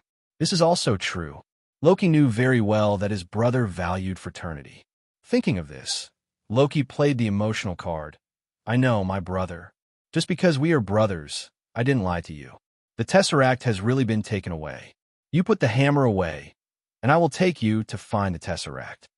Perhaps it was the word brother that touched Thor. Thor finally chose to believe it. He removed the hammer from Loki's back. Loki finally regained his life. He moved his limbs, and Thor beside him spoke, "Take me to the Tesseract. I hope you didn't lie to me this time." "I won't lie to you this time," Loki said. On the surface, he showed a harmless look, but in fact, he already had his own little plan in mind. He was preparing to take Thor with him to the Supreme Mage's house to settle accounts. At this moment, only a roar was heard. "Hulk!" The next second, a huge green creature rushed out. Before Loki and Thor could react, Hulk grabbed his foot. He was thrown to the ground like a piece of clothing and started a series of smashings. "Loki, no! What the hell is this? Why did it suddenly come out? And Thor is right next to him. Why don't you hit him? Why?" Snap, snap, snap, snap, snap. The sound of hitting the ground kept ringing in the silent night sky. For a moment, Thor was stunned. He just stood aside quietly, watching his brother Loki being hit by the leg by the green giant who suddenly rushed out and smashed him to the ground. The expressions on his face are quite rich. It wasn't until the green giant stopped that Thor came back to his senses. Looking at his brother lying in the smashed hole, Thor couldn't help but ask, "Loki, are you okay?" Loki didn't answer, obviously confused. Upon seeing this, Thor continued to ask with concern, "Although you were hit 56 times just now, you will be fine, right?" Only then did Loki finally react. "Thor, you just stood there and looked at your own brother like this. He was hit 56 times. Loki asked angrily. Thor spread his hands and replied helplessly. It was too sudden, I didn't react. Although his answer was very reasonable, the smile that inadvertently raised at the corner of his mouth betrayed him. Thor didn't react at all. He just didn't intend to help. "Thor!" Loki yelled. As soon as he finished speaking, Hulk on the side also shouted, "Hulk!" For a moment, Loki fell silent. He looked up at Hulk, who was staring at him eagerly. Loki's eyes became extremely clear. Seeing this, Thor finally couldn't help but reveal his true nature, and responded with gloating, "Loki, I have never seen you so well-behaved." Loki, he really couldn't understand. Thor was obviously standing next to him, and he was much bigger than him. Why did this giant come up and hit himself instead of Thor without saying a word? This isn't fair. Of course, Loki couldn't think too much at this point, because the Hulk is standing next to him and staring at him. Loki didn't dare to speak, let alone look at Hulk. He could only stare in horror and lie peacefully on the ground. After watching the fun, Thor finally remembered to ask about the origin of the green giant in front of him. "Who are you and why are you here?" Thor asked, holding the hammer in his hand tightly. Before Hulk could answer, a woman wearing a black tights came out and answered for him. His name is Hulk, and he is a member of the Avengers. Thor frowned and looked at the woman and asked, "Who are you?" "My name is Natasha Romanoff. Your brother Loki stole the Tesseract from S.H.I.E.L.D. He needs to hand it over," Natasha Romanoff said. S.H.I.E.L.D. Thor had seen it before when he came to Earth, so he had heard about it. Hearing that she also came for the Tesseract, Thor frowned and immediately retorted, "There's no way I will let you bring the Tesseract back to S.H.I.E.L.D. After speaking, Thor's eyes became sharp. Seemingly sensing Thor's hostility, Hulk also became angry. "Hulk!" Hulk yelled, looking directly into Thor's eyes. "Are you two together? Very good. I just want to try this big guy's strength," Thor said. After saying this, Thor launched the first attack, throwing Thor's hammer at Hulk. Hulk didn't escape and was hit hard on the head. Hulk shook his dazed head, and when he woke up, Hulk became even angrier. "Hulk!" He roared angrily and punched Thor with his fist. Boom! This punch directly knocked Thor away. After Thor landed on the ground, Hulk rushed over and stepped on him. Without giving Thor a chance to react, Hulk smashed Thor in the face. Punch after punch, Thor was stunned. Fortunately, Thor summoned Thor's hammer. The huge force of Thor's hammer smashed Hulk away, and then Thor finally regained his strength. Thor sobered up a lot after being beaten, and he seemed to realize that the green giant in front of him was quite powerful. But before he could think about it, Hulk rushed over and the two of them fought again. The scene became quite chaotic for a while, and chaos is exactly what Loki wants to see. Spotting Thor and Hulk fighting, Loki knew his opportunity had come. He stopped pretending to be dead and climbed up from a... He planned to take this opportunity to go to that Supreme Mage's house to snatch back the Tesseract. At this moment, Natasha Romanoff stopped him. "You want to run away? Stupid mortal, do you think you can stop me?" Loki shouted angrily. He conjured up a knife and started fighting with Natasha Romanoff. It's obvious that Natasha Romanoff is no match for Loki. Fortunately, Loki didn't seem to want to tangle with her anymore, so he didn't hurt her. After breaking free from her entanglement, he rushed directly into the apartment. Natasha Romanoff wanted to stop him, but Loki had already broken in. Just when Natasha Romanoff was about to chase Loki in, she suddenly felt something was wrong. Why does this apartment that Loki entered look familiar? Natasha Romanoff was a little unsure and stepped back to look at the house number. "Good guy, isn't this Luo Bai's house?" For a moment, Natasha Romanoff was silent. Right now, a black car sped over and stopped on the side of the road. Soon, Nick Fury and Captain America walked out. As soon as the two came out, they saw Hulk and Thor fighting, and the fight was a chaos. Knowing he couldn't be stopped, Nick Fury approached Natasha Romanoff to learn about the situation. "Natasha Romanoff, what's going on now?" Nick Fury asked. Only then did Natasha Romanoff notice Nick Fury and Captain America. "When I arrived with Dr. Banner, I saw Thor and Loki. There was some incident just now, and Hulk and Thor got into a fight," Natasha Romanoff explained. Nick Fury glanced around and asked, "Where's Loki? Why didn't you see him?" "He went in," Natasha Romanoff said. "Got in?" Nick Fury asked in confusion. "Where did he go in?" Natasha Romanoff pointed to the apartment in front and replied seriously, "Enter Luo Bai's house." Nick Fury glanced at this familiar place and fell silent for a moment. Captain America was a little confused when the two of them suddenly fell silent. "What's wrong? Who is Luo Bai?" Captain America asked. "A very strong mage," Natasha Romanoff answered. "Mage?" Captain America's expression was a bit incredulous. Natasha Romanoff nodded and responded, "Yes." "Can he take care of Loki? Do we need to go in and help?" Captain America continued to ask. Natasha Romanoff thought for a moment and replied seriously, "I don't think I'll need help. I can only mourn for Loki now. Tell me, where are you going?" "Go to Luo Bai's house." "Aren't you looking for someone to kill someone?" "Wish yourself luck." Natasha Romanoff thought to herself and sighed. At this time, Luo Bai apartment. Luo Bai, Stark, and Polaris were sitting on the sofa chatting. "There's so much noise outside. Don't we really need to go out and take a look?" Stark asked worriedly, looking towards the door from time to time. "No, they will all come in the end anyway. After all, the Tesseract is with me." Luo Bai responded calmly. "But now Hulk is here too. You know, Hulk gets out of control when he fights," Stark said nervously. As soon as the words fell, a bang sound was heard. The door was knocked open. The next second, Loki appeared in front of everyone like this. Seeing Loki appear, Polaris immediately became alert. She stood up and stared angrily at Loki. Besides Stark, he was also alert. Loki obviously also noticed the three people in the room. After scanning around, he shouted angrily. "Where is the Supreme Mage?" Luo Bai responded calmly. "I am." In an instant, Loki returned his gaze to Luo Bai, thinking of the bullying I suffered along the way.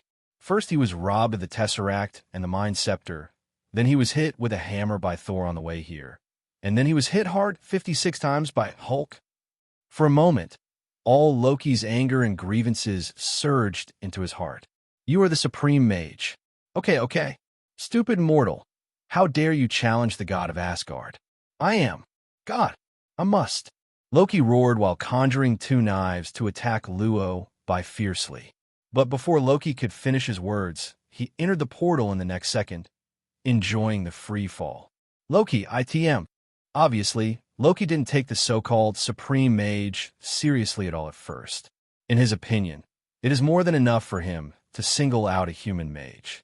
But before he could finish pretending, the next second the person was gone. "Tell me, what a good mage. Why do you have to play close combat?" Luo Bai shook his head and couldn't help complaining in his heart. Just as he was thinking about it, Polaris beside him asked, "Master Luo Bai, where has he gone?" Luo Bai replied calmly, "It's in free fall." Free fall. Hearing these four words, the expression on Polaris' face changed obviously. After all, she had experienced free fall before, and Wong had used it on her before. Although she only fell for a few minutes, it was a purposeless free fall in endless darkness. It's true, top-level torture. That experience was so tortured that Polaris didn't want to think about it anymore, so she fell silent. But Stark was so shocked that he couldn't calm down. He was shocked not because Luo Bai opened the portal, but because Luo Bai just said that he was the Supreme Mage. "Wait, Luo Bai, are you the Sorcerer Supreme?" Stark asked. Luo Bai nodded and gave an affirmative answer. "Yes." Stark, fortunately, he always thought that the Supreme Mage and Luo Bai were two people, but he didn't expect that they were one person. "Then why didn't you tell me that you were the Sorcerer Supreme?" Stark couldn't help but ask. Luo Bai replied sincerely, "You didn't even ask. You said you have only learned magic for a few months. How do I know you are the Sorcerer Supreme?" Stark couldn't help but complain. Luo Bai shrugged and replied with some helplessness. "Actually, I only became the Supreme Mage recently. It was too sudden, so I didn't have time to tell you." "So, you only learned magic for a few months, and then became the Sorcerer Supreme, the most powerful mage on Earth?" Stark asked in disbelief. Luo Bai thought for a while and replied, "Absolutely." Stark didn't understand. "How did you do that, bro?" "As long as you have good talent. You also need a little bit of luck." "Good talent and a little bit of luck?" Stark didn't understand, but was shocked. "No, a while ago you said that you were just a novice mage. In the blink of an eye you become the Supreme Mage?" "Certainly." Although Stark was a little shocked at this time, he didn't ask any more questions.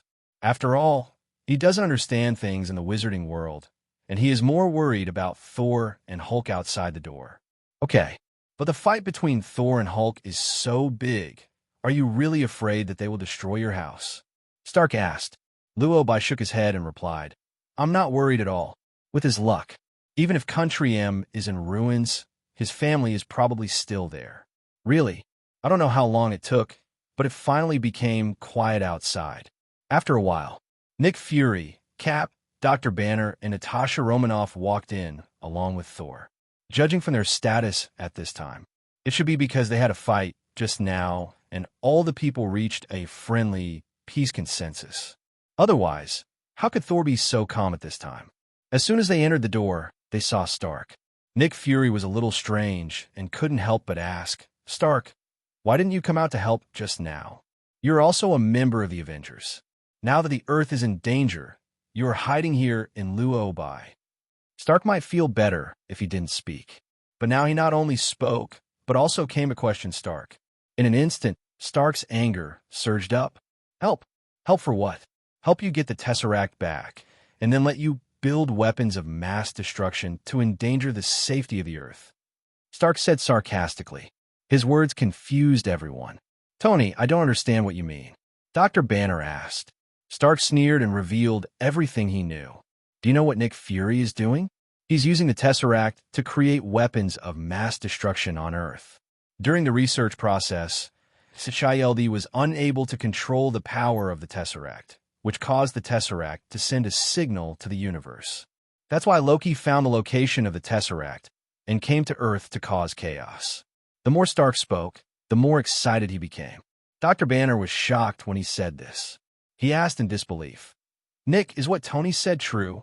Seeing that the situation was somewhat unfavorable to him, Nick Fury immediately retorted, "The Earth is in danger now. We need certain means to protect the Earth. Otherwise, once the Earth is invaded, it will be invaded by Loki like it is now. The Earth is in danger. Is this why you research weapons of destruction?" Stark asked. "Tony, don't forget how you made your fortune." Nick Fury yelled angrily. Seeing that Nick Fury didn't refute, Dr. Banner understood everything. "Nick Fury, that's not what you said when you asked Natasha Romanoff to ask me for help."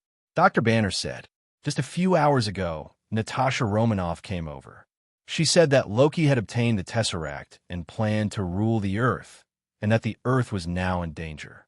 Banner actually didn't want to come because he knew he couldn't fully control Hulk yet. Worried about the safety of the Earth, Banner finally compromised, but he never expected it. Nick Fury asked him for help because he wanted to use them to take back the Tesseract and then research weapons of mass destruction. So Nick Fury is just taking advantage of them? Thinking of this, Dr. Banner became a little emotional. At this time, Thor seemed to understand the cause and effect. Use Tesseract to make weapons? Do you know how dangerous Tesseract is? By doing this, you are undoubtedly declaring war on the entire universe on behalf of the Earth. I absolutely cannot let Tesseract stay on Earth," Thor said angrily. Nick Fury snorted and asked, "Declaration of war? Your brother Loki came to the Earth to rule the Earth. Isn't this a declaration of war on the Earth? It was you who studied the Tesseract and sent signals to alien civilizations, so Loki appeared. Even if Loki didn't appear, your actions would attract creatures from other planets," Stark said angrily. On the sidelines, Captain America asked, "Are we going to let these people from the Divine Realm take away the Tesseract? What if they use the Tesseract to make weapons?" Luo Bai was used to the Avengers quarreling as soon as they got together. Listening to their quarrel made Luo Bai's head grow bigger. Seemingly seeing that his face was not looking good, Polaris on the side immediately shouted angrily, "Shut up, everyone! You have disturbed Master Luo Bai." After hearing the name Luo Bai, several people finally calmed down. Seeing that everyone was quiet, Luo Bai started to complain. "You came to my place just to quarrel in front of me?" Being reminded like this, Thor remembered that he was here to find his brother. "How could I almost forget about this? Where is Loki?" Thor asked. Luo Bai didn't answer, but opened the portal with his mind. As soon as the portal opened, Loki faced the ground. A pop sound appeared on the floor. The next second, Loki's roar like a pig was heard throughout the room. "I just free-falled for 70 minutes. Loki was furious. 70 minutes. Nearly 70 minutes of free fall. Do you know how he survived this period? The more he thought about it, the angrier Loki became. He got up from the ground, glared at Luo Bai, and yelled, "You think you are so powerful? Are you really the Supreme Mage? You are second-rate. Amateur mage," Loki shouted while clenching his swords and attacking Luo Bai fiercely. Luo Bai closed his eyes, and the mirror dimension opened. As the dimension opens, the surrounding scene is completely changed in the next second. The villa became 10,000 meters high in the sky, and everyone stood on a suspended stone platform. The surrounding houses and various buildings are rotating in a spiral. The scene in front of me is majestic and majestic. Before Loki could get close, Luo Bai moved the stone platform in front of him, and the stone platform disappeared. There was a sad cry. Loki stepped on the air and fell face first to the ground from a height of 10,000 meters. Loki was falling fast, very fast. That speed is comparable to riding a jumping machine. But in the blink of an eye, he was about to fall face first to the ground. Fortunately, at the last second, he stopped at the original position. It's just lying face to the ground, lying in midair. In front of him stood Luo Bai. "Can you be more honest now, Loki? Loki asked. Loki's front feet had just been locked into the portal and fell freely for 70 minutes. The back foot experienced another experience of jumping off a building at an altitude of 10,000 meters. Happy to calm down now. Is that all you know? Loki roared. Okay, I admit that I was a bit gentle before. Luo Bai sighed helplessly. As soon as he closed his eyes, Loki started the continuous jumping machine experience. He kept falling rapidly from high altitude, and then stopped when he was about to land on the ground. Before he could take a breath, he fell again in the next second. So after going back and forth nearly 10 times, several members of the Avengers were stunned. They saw Loki flash before their eyes, appearing quickly and then disappearing again, accompanied by Loki shouting again and again, "Ah, shit, ah." To be honest, I don't know if Loki is scared or not, but the people watching were quite scared. I rode on a jumping machine once when I was very young, but I have never been on a jumping machine with a height of 10,000 meters. I doubt that I could have a heart attack if I did it a few more times. Polaris couldn't help complaining. Thor, is he really your brother? Why do you look so happy now? Nick Fury asked. He looked at Thor in disbelief. At this time, Thor had no intention of helping at all, and instead felt a little gloating about his misfortune. This makes Nick Fury feel weird. Your brother is like this, but you can still laugh even if you don't help? Just as he was thinking about it, the next second he heard Thor's cheerful response. We are cousins. In fact, he was adopted. I can't even hide the smile on my face. If we're not brothers, can we just ignore him like this? Natasha Romanoff asked. You don't know. He actually always wanted to kill me. When we were 8 years old, he turned into a snake. When I picked up the snake, he changed back and stabbed me. Things like this still happen more than once, Thor complained. After listening to Thor's story, everyone was stunned. Oh, that's really terrible. No wonder you are so happy now. Dr. Banner sighed in shock. As soon as he finished speaking, Loki's roar came to his ears. Thor, help me. Hey, right away. Thor responded, and then continued chatting with the Avengers. To be honest, I hope this time can last longer. I like the way he looks now. I even want to record it. Tony said very enthusiastically.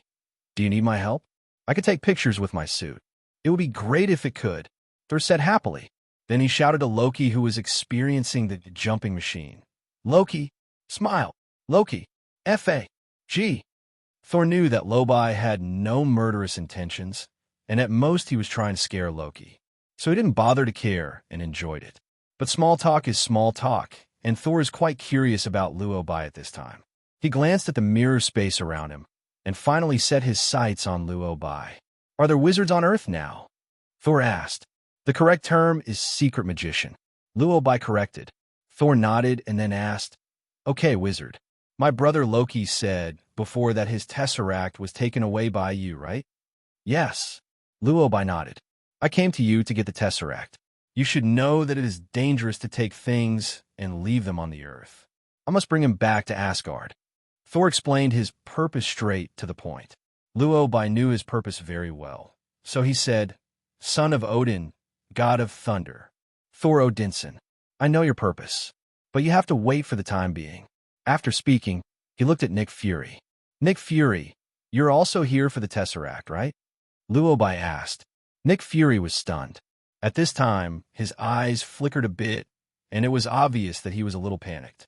He knew that the probability of bringing the Tesseract back to Shield was slim, so he quickly explained, I am indeed here for the Tesseract, but I'm just worried that Loki will use the Tesseract to cause harm to the Earth, and I have no other intentions.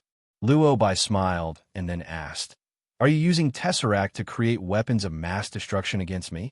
Nick Fury shook his head and said, Of course not. Luo Bai didn't answer, just took out the spiritual scepter. The spiritual scepter is embedded with the original spiritual stone. As the name suggests, the Mind Stone has all the abilities related to the mind. As long as it is used properly, it can influence people's thinking, control people's consciousness, and gain insight into people's thoughts. Nick Fury is the agent, who is too deep and good at hiding his thoughts. He would not tell the truth without some special means, so Luo Bai took out the spiritual scepter. As the Mind Scepter flashed brightly, Nick Fury uncontrollably spoke the truth the next second. Of course, it's not just because of you. There are mages on the Earth, there are Asgard people outside the Earth, and all kinds of dangerous creatures exist. If you powerful abilities want to destroy the Earth, what should the Earth do? SHIELD needs to take measures. It needs to create weapons that can kill you, so that it can't be controlled by you. After saying this, everyone was stunned. Even Nick Fury himself was confused. Why did he suddenly tell the truth? Nick Fury obviously didn't understand why he said these words, and he was still in front of Luo Bai. He was a little surprised and couldn't speak for a long time. Seeing the doubts in everyone's eyes, Nick Fury knew that he was beyond redemption. He simply said what was in his heart. Luo Bai, I hope you think about it from my perspective. I don't have that much ability. I would worry about powerful people like you destroying the Earth. Is this wrong? As a person, is it wrong for the director of SHIELD to want to protect the safety of mankind? You also know that your ability is not that great. Even if you use the Tesseract to create a powerful weapon, can you guarantee that it will not be taken away? Can you guarantee that you will not have evil thoughts? Luo Bai asked back. Nick Fury was speechless for a moment, as if he hadn't figured out how to retort yet. At this moment, Luo Bai spoke again. Just because you don't have that much ability, you shouldn't touch things you can't control. So what if you use the Tesseract to create weapons? Have you ever thought about it? After being snatched away, these weapons you developed to protect the Earth may become artifacts used to attack the Earth. Stark nodded and answered with great approval. Yes, that's why. I closed the weapons department of Stark Industries. But Nick Fury seemed to want to refute something. At this moment, Luo Bai interrupted him. Nick Fury, you question and fear mages, but you never know what mages face. Your behavior this time made me feel disgusted. So I decided to let you face the life of a mage personally and face the enemies that mages face. After Luo Bai finished speaking, he opened the portal with his mind. Before Nick Fury could react, he was teleported away. At this moment, everyone was stunned. Where is Nick Fury? Natasha Romanoff asked. I'll let him experience the life of a mage. I believe he will be very happy facing those enemies. Luo Bai replied. To face the mage's enemies? Damn it, the mage is so powerful. How powerful is the mage's enemy? It's unimaginable. Natasha Romanoff was stunned. After hesitating for a moment, she couldn't help but ask, then can he still come back? Luo Bai thought for a while and replied, it depends on his luck. For thousands of years, the Ancient One and the mages on the Earth continue to fight against the dark forces in order to protect the Earth, and they sacrifice their souls and even their lives. The mages are shouldering the burden to protect the Earth, but now Nick Fury has begun to question the mages and research weapons to suppress the mage's strength. Luo Bai couldn't accept it, so he asked Nick Fury to face the darkness. After settling Nick Fury's matter, Luo Bai looked at Thor. Okay, Thor, now let's talk about your brother. Luo Bai said. As soon as he finished speaking, he had a thought. Loki fell face first to the ground in front of everyone. Thor, you said you were going to help me, but just now I experienced nearly 40 minutes of free fall. Loki roared. Thor smiled and said, I understand, Loki. It's just that the situation is more complicated now. I have to get the Tesseract back before I can take care of you. Loki! Thor! Loki yelled angrily, the sound deafening. This caused Thor to frown, cover his ears with one hand and gloat. Loki, I still like to watch you fall freely. You were very quiet at that time. Maybe it was because of 2 free falls. Although Loki was still a little angry at first, after glancing at the environment he was in, it was the mirror space that Luo Bai had expanded. Loki finally calmed down. Only then did he suddenly realize that the Supreme Mage in front of him might not be the second-rate amateur mage he thought. So he decided to change his strategy. Thor, aren't you here to find the Tesseract? My Tesseract was taken away by him. Loki said, looking at Luo Bai. Thor already knew about this at this time, so he responded indifferently. I know. He admitted that he took the Tesseract. Seeing how casual he was, Loki immediately said seriously, You have to get the Tesseract back. You know how dangerous that thing is. Loki's words were righteous and full of justice. If you don't know this, you would think that the person who originally planned to use the Tesseract to rule the earth was Luo Bai. Fortunately, after being fooled many times, Thor became wiser. He knew that Loki planned to use him to fight Luo Bai and then take advantage of the chaos to take the Tesseract. So Thor answered very seriously, "Of course I know I want to get the Tesseract back, but before that I have to make sure you can't move." Loki was stunned. He looked at Thor in disbelief. He couldn't believe that his brother had become smarter. Of course, this is just what he thinks. He would definitely not say that on the surface. So he looked at Thor with a very sincere look and asked, "I'm your brother. Don't you even believe me?" Thor seemed a little touched when the word brother was mentioned. Immediately afterwards, Loki spoke again. "Thor, he now holds the Tesseract and the Mind Scepter and has locked us into the space he created. Our current situation is very dangerous. He obviously does not want to hand over the Tesseract. Come out." His stirring up trouble was successful. Perhaps thinking that Nick Fury was using the Tesseract to create weapons of mass destruction. Something was obviously wrong with the expression on Thor's face at this time. Loki knew his brother very well. Seeing that Thor's expression was a little shaken, he continued to fan the flames. "I admit, I did want to invade the Earth with the Tesseract before. But Loki originally planned to use his sharp tongue to persuade Thor with emotion and reason. Let Thor and Luo Bai fight first." Unexpectedly, as he was talking, he suddenly spoke the truth uncontrollably. "But I can't believe it. Thor, you have become smarter? No, this shouldn't be. You're not, are you simple-minded and strong-armed? You should rush forward with your little hammer and hit this damn mage. When you fight hard, I will run away with the Tesseract." After finishing speaking, both Loki and Thor were stunned. Thor, who was originally a little moved, now looked at Loki with kind and friendly eyes. "What did you just say, Loki?" Thor said in disbelief. Loki originally wanted to say, "That's not what I meant." The next second, he couldn't control himself and said the truth. "Isn't it? You go around with your hammer every day to hit people and show off your hammer. Are you the god of hammers?" "Loki, Thor." It was then that Loki finally realized something was wrong. He turned his head and looked at Luo Bai. At this time, Luo Bai was holding the spiritual scepter in his hand, and the scepter was still shining. Now, Loki finally understood why. The reason I was able to speak my mind just now was because of the spiritual scepter. "Loki, although you have made many mistakes, I have always regarded you as my good brother. I didn't expect that in your heart I was just the god of hammers," Thor said sadly. Although Loki knew that he shouldn't say anything now, he couldn't control where the Mind Scepter moved. The next second, Loki blurted out, "Thor, of course I regard you as my brother, but this does not affect the fact that you have a simple mind but well-developed limbs."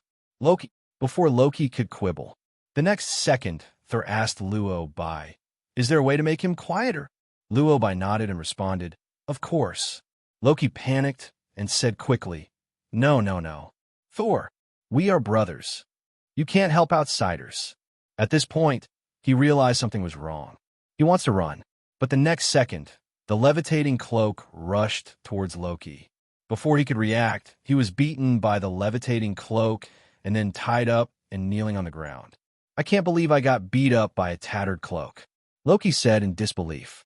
As soon as he finished speaking, the levitating cloak struck Loki again in the face. Loki was angry. "You damn broken cloak." Just like that, Loki fought with the levitation cloak. Looking at Loki wrapped in the cloak of levitation, Luo Bai replied seriously, "Okay, he should be able to be quiet for a while now." At this time, Thor was obviously a little frustrated and said helplessly, "I can't believe that my own brother would evaluate me like this." Dr. Banner on the side quickly comforted, "I understand you, Thor." Thor shook his head and said, "No, you don't understand. I have always regarded him as my younger brother. Stark. He only recently discovered that he was adopted, and it is normal to have some emotions." Thor said, "It can be seen that everyone feels helpless that Thor has such a younger brother. Of course, it is helpless." Thor has not forgotten the purpose of his coming to Earth. Okay, Luo Bai, the things you should solve have been solved. Should you give me the Tesseract now? I just want to go back to Asgard. Thor said helplessly. It's not impossible to give the Tesseract to Thor. After all, with Luo Bai's luck, even if he gave it away, the Tesseract would most likely come back to him. So he doesn't care much about this matter. What he cares more about is, I can hand over the Tesseract to Asgard. But should Asgard give the Earth an explanation for Loki's invasion of the Earth? The Ancient One has been the supreme mage for many years and has gained a certain authority in the multi-universe. So the Ancient One might be able to ignore Loki's invasion of Earth. But Luo Bai can't. Loki came to make trouble as soon as he took office. He must ask for an explanation. After all, Loki's invasion of Earth is not his fault. Thanos and the people on the Chitauri planet are watching this matter. If Luo Bai didn't have an attitude, the two sides would probably start moving. So he had to ask for an explanation. It's just that Thor obviously doesn't quite understand what this means. Explain? What do you mean? Thor asked. Luo Bai knew that talking to him was useless. So he said, speaking of which, I really should visit the God King. Aren't you going to Asgard? Let me go. Luo Bai's going to Asgard too. Thor was obviously stunned for a moment after hearing this. After all, not everyone could go to Asgard. What's more, Thor doesn't know Luo Bai yet, and he doesn't even know his identity. So Thor would definitely not rashly agree to take him to Asgard. What are you doing in Asgard? Although it is indeed wrong for Loki to invade Earth, my father will judge him. Thor said. Luo Bai didn't answer. He just closed the mirror space. Soon everyone returned to the room. At this time, Luo Bai opened the portal. Behind the door, it's obviously Asgard. Asgard and the Earth are not in the same dimension, and even Thor needs the help of the Rainbow Bridge or the power of Odin to achieve interdimensional teleportation. Now Luo Bai opened a door directly to Asgard, which surprised Thor. You wizard, you have something, but are you sure you want to go to Asgard with me? If my father takes the blame, I can't protect you. Thor said seriously. Of course, Luo Bai knew the consequences of entering Asgard now. But what should he be afraid of if he has a reputation? Thinking of this, Luo Bai calmly replied, Let's go. Thor didn't say anything more. He just pointed at Loki, who was fighting with the cloak, and asked, Why don't you take your cloak back first? The levitating cloak will act according to the owner's wishes. So soon, the suspension cloak was taken back. Once the levitation cloak was retracted, Loki couldn't hold it in any longer. I fought with a broken cloak for nearly 10 minutes. Loki roared. The Hulk hit him, but he endured it. He endured being hit by Thor's hammer. He endured the free fall for more than 2 hours. In the end, he actually fought with a broken cloak for 10 minutes. Loki is going to be so angry that he's going numb. Ignoring his anger, Thor picked him up like a chicken. Loki, if it weren't for the fact that you have been miserable recently, I can understand that you are in a bad mood, and I really want to beat you up. Thor said sincerely. Loki, okay, let's go back to Asgard. Thor said, carrying Loki and walking towards Asgard. Loki really didn't want to go back to Asgard, so he was very resistant. Where's your Tesseract? Why are you going back to Asgard if you don't even have the Tesseract? Loki yelled. The next second, he saw Luo Bai also walking through the portal. Loki was confused and asked, He's going to Asgard too? That's right, so you don't have to worry. The Tesseract is in Asgard now. Thor reminded friendly. Loki, he is not willing to give in. Not willing to give in. He originally wanted to use the Tesseract to open the portal and let the Chitauri invade the Earth and help him rule the Earth as king. As a result, the plan failed before it even started. He was even taken back to Asgard. Loki wasn't willing to give in, but if he didn't give in anymore, there was nothing he could do. As the portal was closed, everything seemed to be a foregone conclusion. As soon as Thor returned to Asgard, his friends came up to him. Hey, Thor, you're back. Go and tell my father immediately that I have brought the Tesseract and Loki back. Thor shouted. Someone soon answered, The God King is already waiting for you in the main hall. Thor seemed to relax because he returned home, and he looked at Luo Bai behind him. At this time, Luo Bai was observing everything around him. Speaking of which, this was his first time in Asgard. Although he had seen Asgard in videos countless times, the experience of seeing it in person was different. Whether in terms of technology or in every aspect, Asgard is much more advanced than Earth. Every building here reveals grandeur and majesty, giving people a sense of shock as it reaches the sky. Compared to Kamarage, Asgard is really much more impressive. This made Luo Bai wonder whether Kamarage should be renovated. You'd better follow closely. You are not a citizen of Asgard. If you lose track, you will probably be caught as an intruder. Just as he was thinking about it, Thor spoke. He was giving Luo Bai a friendly reminder. Luo Bai naturally knew this. Considering that he couldn't leave the Earth for too long, he said, "Let's go. Take me to see the God King." Thor said nothing more. Carry Loki to the main hall of Asgard. At this time, above the Asgard hall, the old God King Odin is sitting on the throne in the center. Next to him are the warriors of Asgard. Seeing Thor bringing Loki back, a group of guards immediately stepped forward and took Loki into custody. "Father, I brought Loki back," Thor shouted. Odin did not reply, but looked at Luo by his side. Sensing his gaze, Thor quickly explained, "Father, this is the mage from Midgard. He said he wants to see you." "A mage from Earth?" Before he could think about it, Luo Bai introduced himself. "I am Kamarage, the current Supreme Mage." Kamarage, Odin knows. He also knew that the previous Supreme Mage, Ancient One, had just resigned, and the current Supreme Mage had just taken office. It's just that he has never seen the new Supreme Mage, and he didn't expect that Luo Bai would come to visit him now. In fact, after taking a look at the current situation, Odin had an idea. Luo Bai is here to settle accounts. Originally, it was known that Loki was using the Tesseract to cause trouble on Earth, which made Odin very angry. Now that he saw that he was personally delivered to the door by the Supreme Mage, Odin became even more angry. He is the God King. He also wants to save face, okay? His own son, albeit an adopted son, Loki. Not only did he cause trouble on the Earth, he was also caught and sent back by the Supreme Mage, the Guardian of the Earth. Where do you want him to put this face? Originally, this matter could be resolved privately. It's fine now. As soon as Luo Bai came, Odin didn't even want to solve the problem privately. Thinking of this, Odin took a deep breath and said very politely, "I know your purpose of coming, and I will give you an explanation. You can wait here first." Luo Bai nodded and stepped aside. At this point, Odin spoke, "Bring up the prisoner Loki." As he finished speaking, Loki was escorted up. At this time, Loki was already full of anger, and he knew that he was not Odin's biological son. Under the double anger, Loki would definitely be unable to speak properly. Which scene are you acting in now? Prisoner Loki? Have you already started trying me?" Loki asked.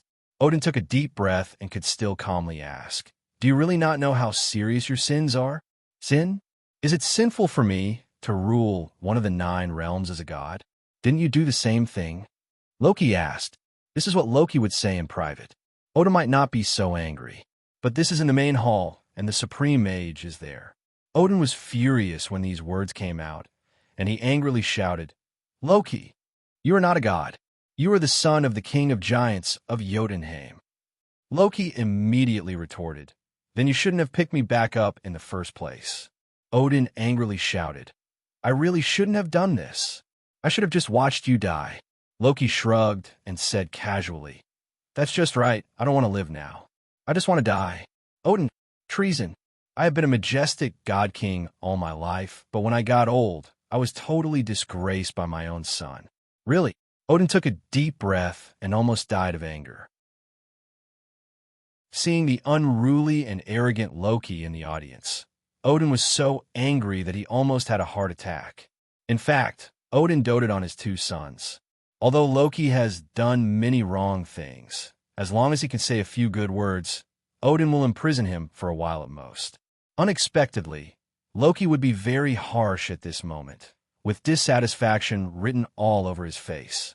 The Supreme Mage was watching from the side, feeling that Odin, who had been disgraced, was now in a dilemma. In the end, it was Queen Frigga who spoke generally. "God King, Loki just hasn't changed his identity for the time being. Let him live."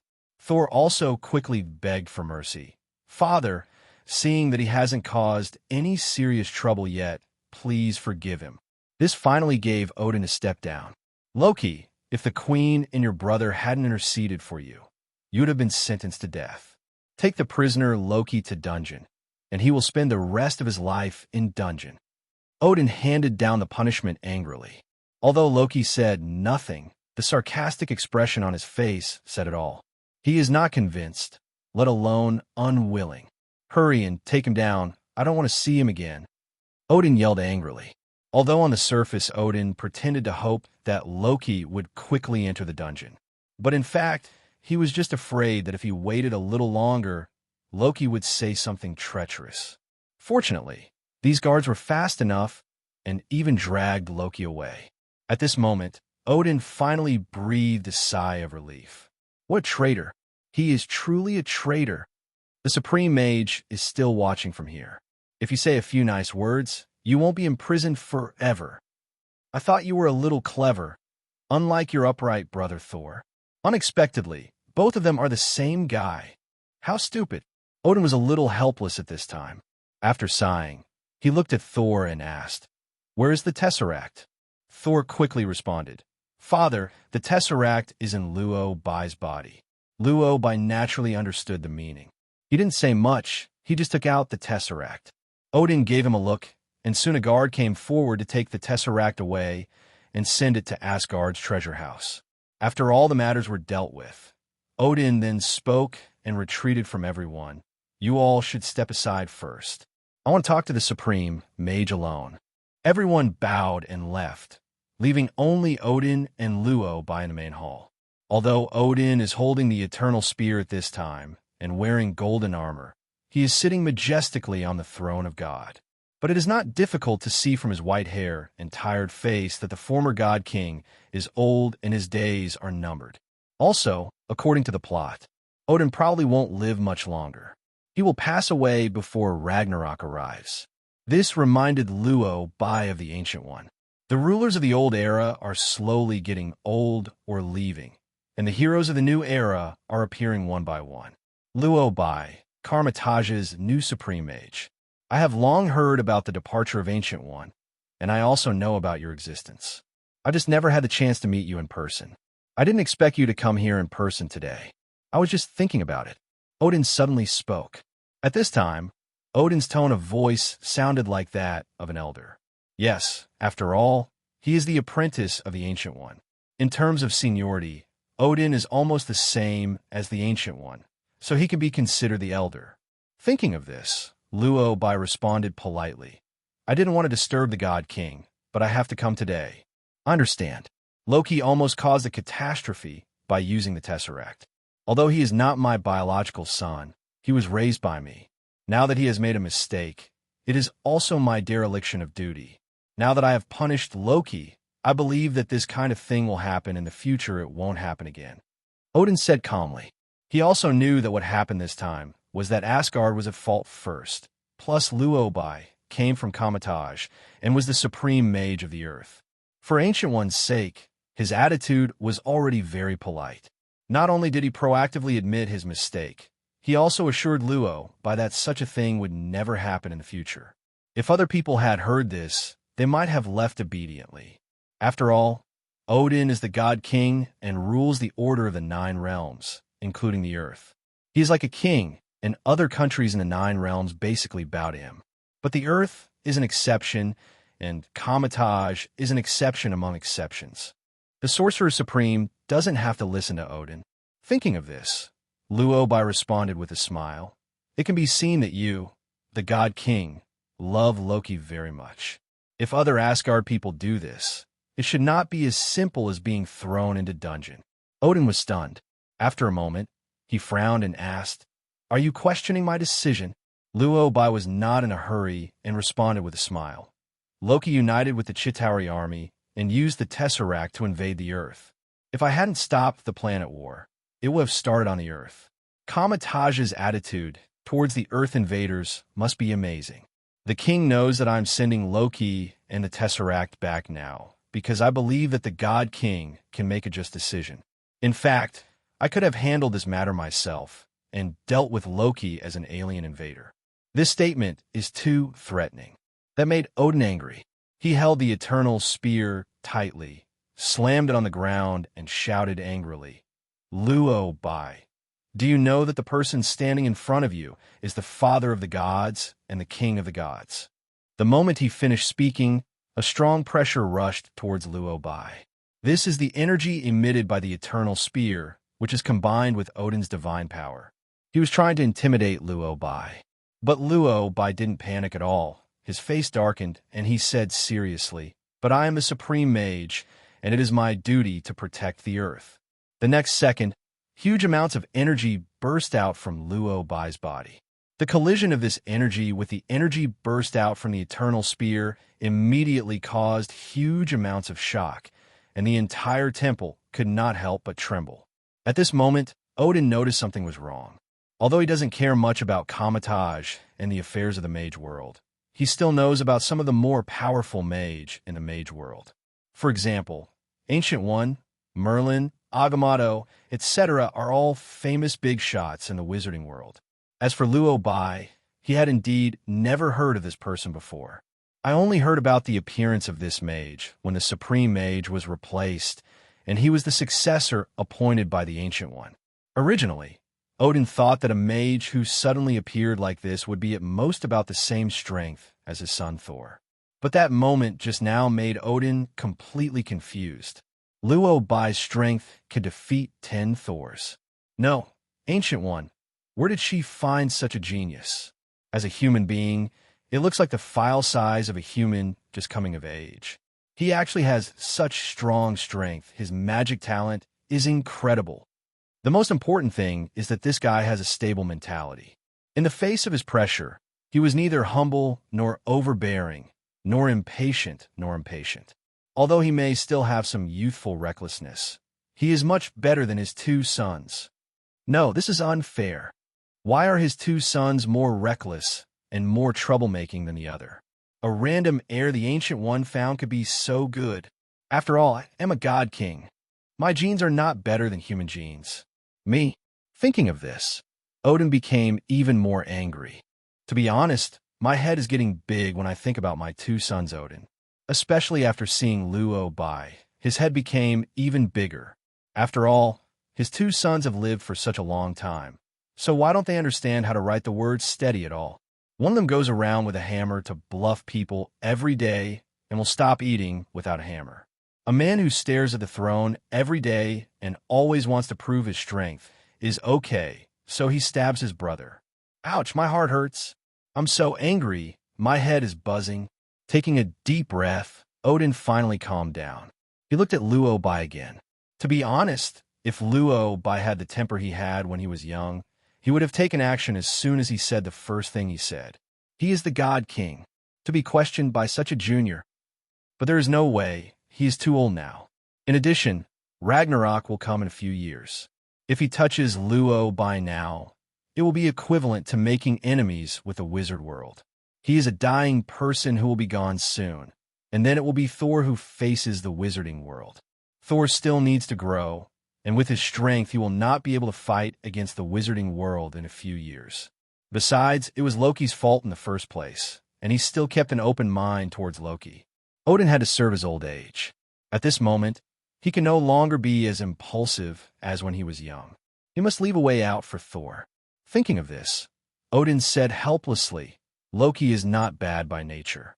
He just found it difficult to accept his life experience and was anxious to prove himself, so he committed a crime. After all, it was because he was getting older that the once arrogant God King had learned to be calm. He planned to make things right, so he continued, 'I know that you are the apprentice of the Ancient One. Although Asgard and Kamarage have not had contact with each other for a long time, I had a pretty good relationship with her before that. I should give you a big gift when you first ascend to the position of Supreme Mage.' On the surface, Odin said he was sending a gift, but actually he wanted to use the treasure to make things better. This was already his biggest concession, and Luo Bai naturally knew it, although it was indeed Loki's fault. However, Luo Bai also stopped him and took away the spiritual scepter, which was considered a little benefit. Now Odin also said that he would give him a treasure, and his attitude was not bad. As a human being, you can accept it when it's good. There is no need to do things without leaving any way out. Thinking of this, Luo Bai was also convinced. Then, thank you, God King, Luo Bai said. Odin nodded, then stood up and said, I know you have many magic weapons in Karma, but I also have many magic weapons in Asgard. I will take you to the Asgard treasure house to take a look. Except for the Tesseract, you can take whatever you like. Odin once fought on the battlefield and made great achievements in the 9 realms with a lot of trophies.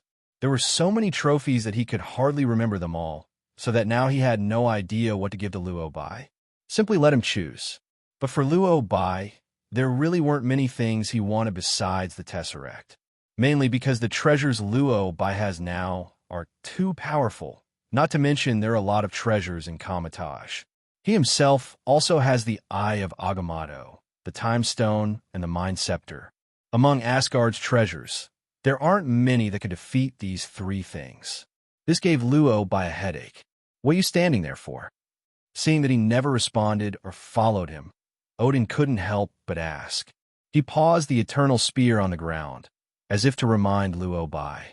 At this time, Luo Bai seemed to suddenly remember something and asked, Except for the Tesseract, can I really take away what I like? Odin frowned and couldn't help but think. I am the king of gods. Can I still lie to you? Besides, God King, why do you think I'm so stingy? I haven't rewarded any of those warriors with great achievements in battle, and I have no shortage of them. Thinking of this, Odin responded impatiently, Of course. Seeing that he was so impatient, Luo Bai stopped being tactful and pointed at the eternal spear in Odin's hand and said, Then let's take this. Odin was visibly stunned. No, you kid actually came up with the idea of my weapon. You are really brave. Thinking of this, Odin's face darkened and he asked, Do you know what this is? I know, so I'm afraid you won't be able to let go. Luo Bai responded with a smile. The eternal spear, whose real name is Gungnir. Legend has it that the eternal spear was built by the dwarfs at Odin's request. Not only is this gun extremely sharp and capable of penetrating any armor, it is also a surefire weapon, which means that once it is aimed at the enemy, it is impossible to escape. It goes without saying how powerful this weapon is.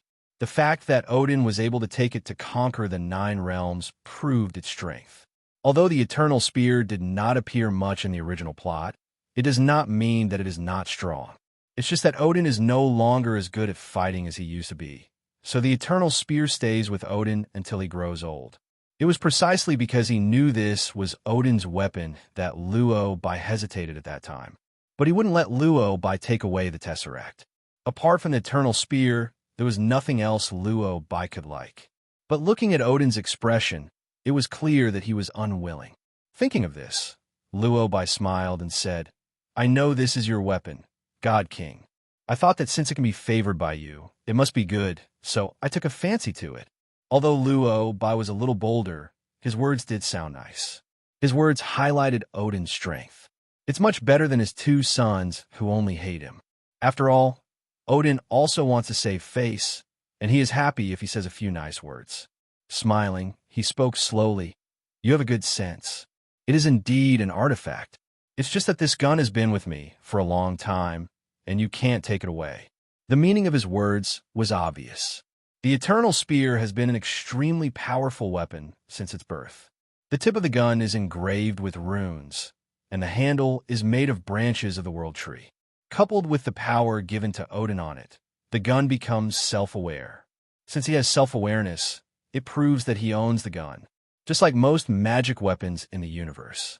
Once the gun recognizes its owner, it will return to the owner's hands as long as it is summoned by the owner.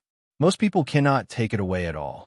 Even if it is taken away, the effect of this gun cannot be exerted, unless this is the owner's intention. This is why Thor did not use the Spear of Eternity, even though he became the king of gods in the end, so that the gun was finally revealed after Odin died. You are a mage, and you also know that most magic weapons belong to their own owners. You'd better change it to a treasure. Odin said, Luo Bai is a relatively determined person, and once he has made his choice, he will not change it. What's more, he was protected by the goddess of luck. Thinking of this, Luo Bai replied, "Why don't you let me try?" Odin frowned, but stopped persuading and just said, "Since you want Gungnir so much, try to see if you can control it. But if Gungnir rejects you, you have no right to continue. Choose another treasure." Okay. Luo Bai agreed immediately. Odin has absolute trust in Gungnir, and he believes that it is absolutely impossible for Luo Bai to take Gungnir away.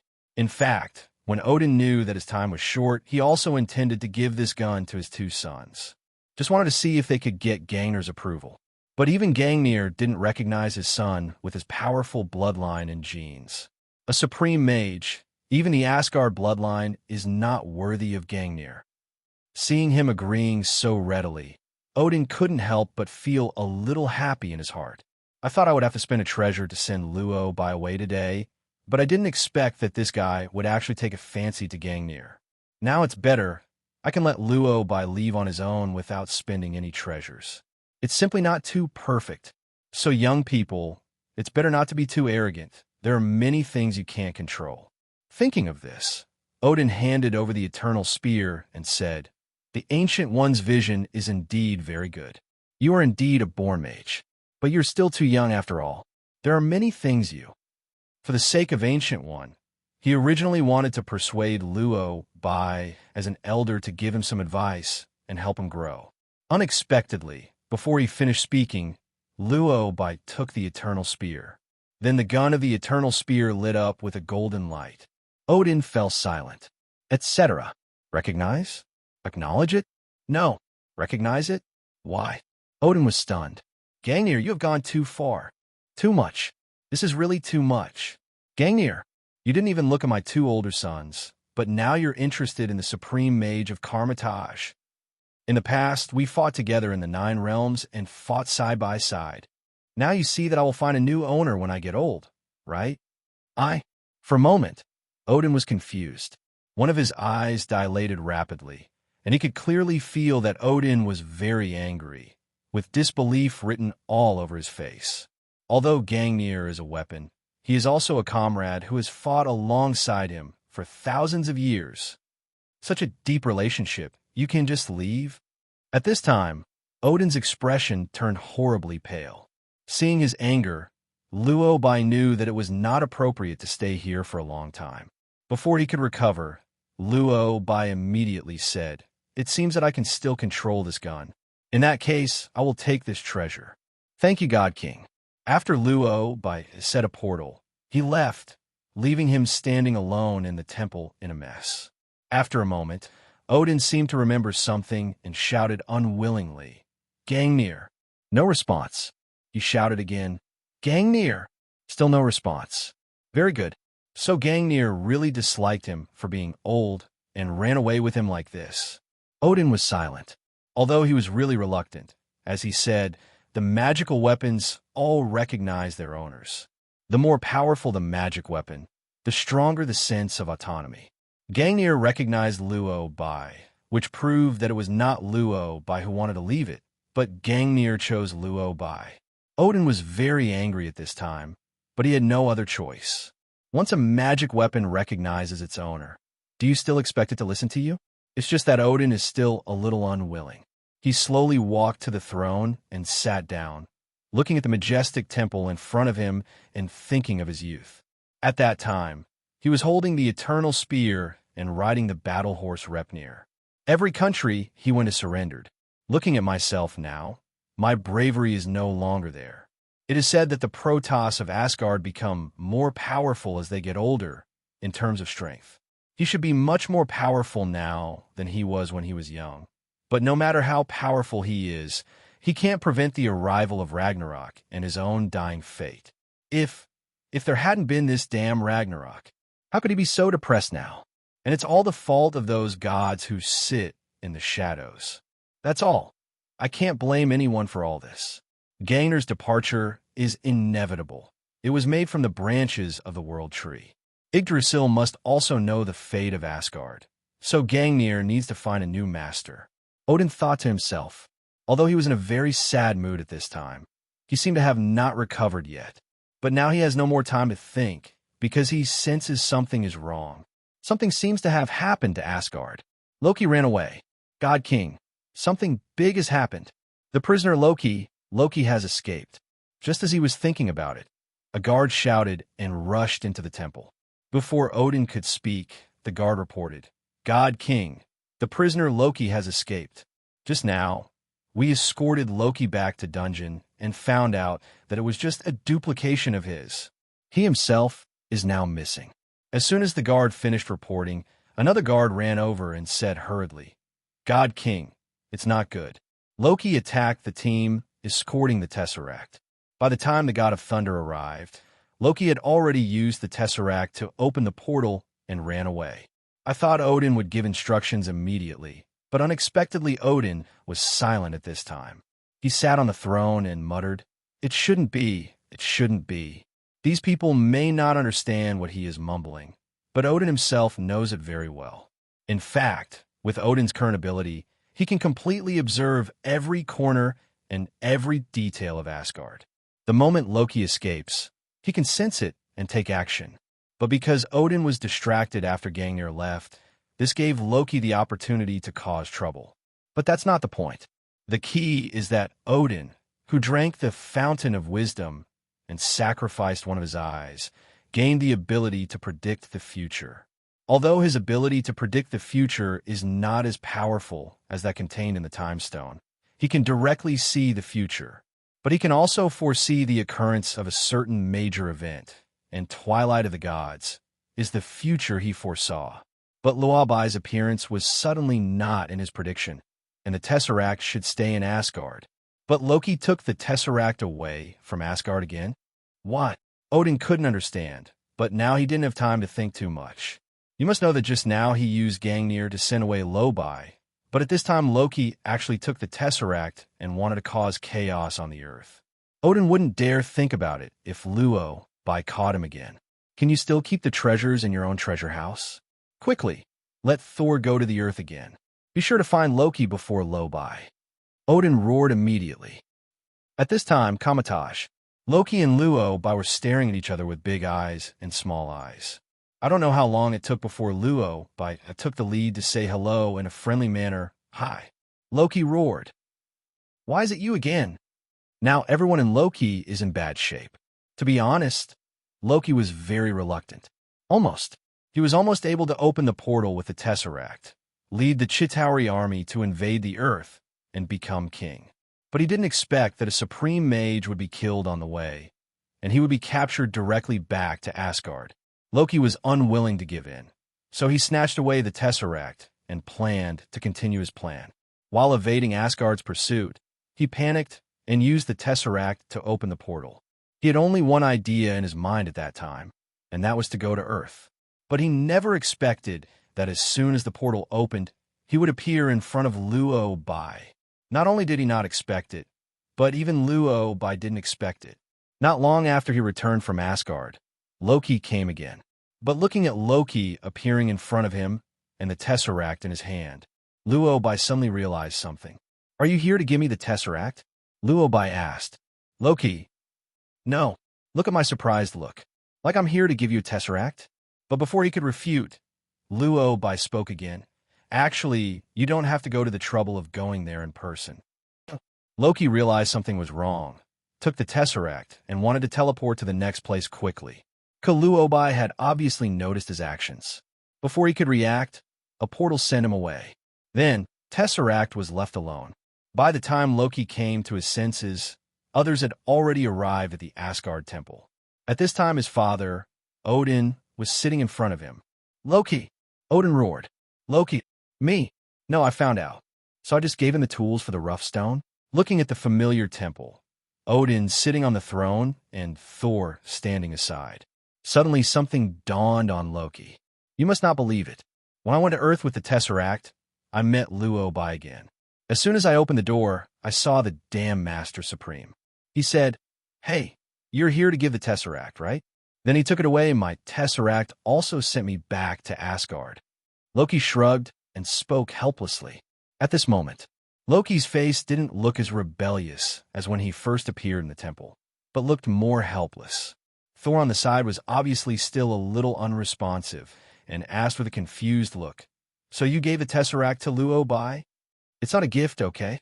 I don't know why the damn Tesseract teleported me to Luo Bai. Loki roared. You think he wants to? He is just unwilling to give in and thinks that his plan has not been completed yet. He just wants to complete his plan. So he sent the Tesseract back? Well, good luck to you. Thor sighed. Then he looked at Odin. Loki looked helplessly at Odin. At this time, Odin's face was terrifyingly dark.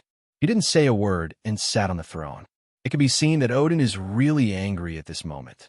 Not just angry like the first time, but full of rage. Loki, you disappoint me so much. Odin yelled angrily. Loki shrugged and said helplessly, I don't want to either. But you asked me to watch him become king, and I can't do it. People can only see Thor's existence, but I am obviously better than him. As soon as he finished speaking, Thor asked, So, you went to Earth specifically to give the Tesseract to Luo Bai? Loki took a deep breath and shouted, I'll say it again. I'm not going to send the Tesseract. I'm going to rule Midgard, Earth. I want to prove that I am more suitable to be king than you. But the fact is that you sent the Tesseract. Now I have to clean up the mess for you. Thor said lightly. It was visible to the naked eye that Loki had broken his defense. At this time, it was not only Loki who broke through the defense, but also Odin. I sent Gungnir out to clean up the mess for you, and I also left the Tesseract behind. You just sent the Tesseract along with you, right? I didn't even have time to call your brother to catch you, and you were sent back like this? Odin took a deep breath, and it was obvious that he was having trouble breathing at this time. At this moment, Thor spoke. Father, how about I go down now and bring the Tesseract back? As soon as he finished speaking, Odin asked, Do you think you can bring the Tesseract back? The first time Thor was able to bring back the Tesseract, it was because it made sense. After all, it was Loki who was causing trouble. Asgard came forward to bring back the prisoner Loki, and by the way, brought back the Tesseract. Even if Luo Bai is the supreme mage, he still has to sell him face to the God King. But now, people ran away from Asgard and took the Tesseract with them. This is clearly Asgard's lax supervision. Not to mention bringing back the Tesseract. Luo Bai already gave Odin a lot of face before he came to ask for trouble. If Thor goes to Earth again at this time, he will be in big trouble. Such a simple situation, as the future heir to the throne, Thor cannot see clearly. Thinking of Luo Bai, looking at his two sons, Odin's blood pressure was high. Stupid. Reckless. You two stupid guys. Odin yelled angrily. Before the two of them could speak, Odin yelled, Loki, do you think you are smart? You have gone to Midgard, Earth, to cause trouble again and again. Do you know how I have settled the mess for you? Do you think Midgard is as weak as you think? You don't understand anything at all. And you, Thor, god of thunder, my son of Odin, as the heir of Asgard, you only fight and cause trouble every day with your hammer. Why don't you use your brain? War can solve everything. No way. Odin was really angry this time. If you scold both Loki and Thor, then one of them is fierce. Thor was stunned when he heard this. No, Dad, I didn't do anything. Thinking of this, Thor felt aggrieved and said, Father, I didn't do anything. You can't even manage your own brother. How will you manage Asgard in the future? Odin yelled angrily. Thor, no, it's my fault too. Before Thor could react, Odin roared again. Thor, take the prisoner Loki down to dungeon. If he escapes again, you will be exiled with him. Thor, Before Thor could say anything in defense, huge amounts of power erupted from Odin. In this way, both Thor and Loki were shocked out of the temple, accompanied by a loud pop sound. The door of the temple was closed. Outside the temple, Loki stood up from the ground in pain. At this moment, he no longer had any desire to rule the earth. He was more puzzled. He always felt that something was wrong with Luo Bai. Thor, do you think the mage Luo Bai is quite evil? Loki asked as he stood up. He completely didn't notice Thor's darkened face at this time. Seeing that he didn't reply, Loki raised his head. At this time, he finally noticed that something was not right about Thor's reaction. He seemed angry. Loki asked tentatively, Thor, brother? Thor showed a friendly smile and replied, I don't know if Luo Bai is evil or not, but I think you are quite evil. To be honest, if it weren't for you, my father wouldn't have such a big opinion on me. I have been for a long time. I wanted to beat you before. Brother, followed by a sad cry. Loki was beaten up by Thor and then thrown into the dungeon of Asgard. On the other side, Kamarage. Luo Bai looked at the Tesseract in his hand and couldn't help but sigh. I knew you would come back, but I didn't expect you to come back like this. Say it or not, there is something about the goddess of luck. After saying that, he took another look at the eternal spear in his hand. I went to Asgard in the right way this time, and I gain a lot. With this in mind, Luo Bai planned to return to the temple to study the Tesseract and the Mind Scepter first. Just as he was about to leave, Wong and Modu hurried over. Supreme Mage, are you back? Seeing him, Wong was a little surprised and greeted him quickly. Yes, I'm back, Luo Bai replied calmly. As soon as he finished speaking, Modu hurriedly reported, just now, Wong and I felt that something was wrong with Kamarage. It seemed that someone had broken into Kamarage. I know, it was Loki who came. In order to prevent him from causing trouble in Kamarage, I sent him away, Luo Bai said. After hearing what he said, Wong and Modu finally breathed a sigh of relief. Fortunately, I thought something happened to Kamarage again. Wait, Supreme Mage, why does this thing in your hand look familiar? At this time, the king noticed the eternal gun held in Luo Bai's hand. The more I looked at him, the more familiar he seemed. I seem to have seen it in some book. Wong said. Luo Bai calmly replied, I should have seen it in Introduction to the Universe. Wong nodded and responded, Yes, yes.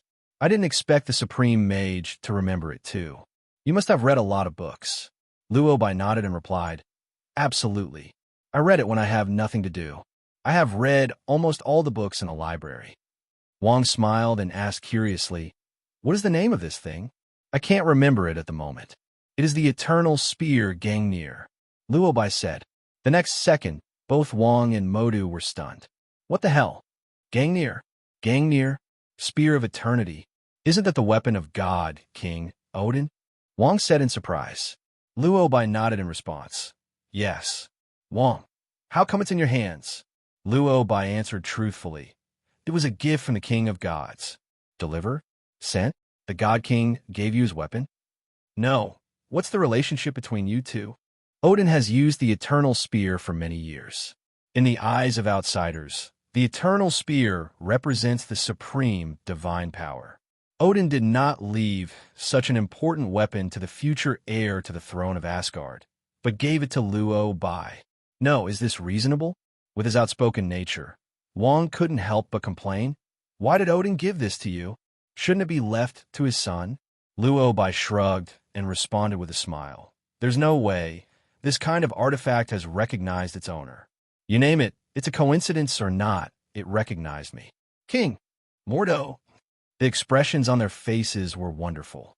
Maybe they couldn't figure out why Asgard's treasure finally recognized Luo Bai as its owner. After being silent for a long time, Wong Kai asked cautiously, Supreme Mage, I really want to know what Odin's reaction is. He won't send troops to fight, right? Recalling Odin's doubtful look when he left, Luo Bai smiled awkwardly. It won't be a big deal if you hit him, but I see that Odin looks not very happy. Wong said nothing but complained in his heart. If Odin can be happy, there will be ghosts. This is even worse than his wife running away with someone else.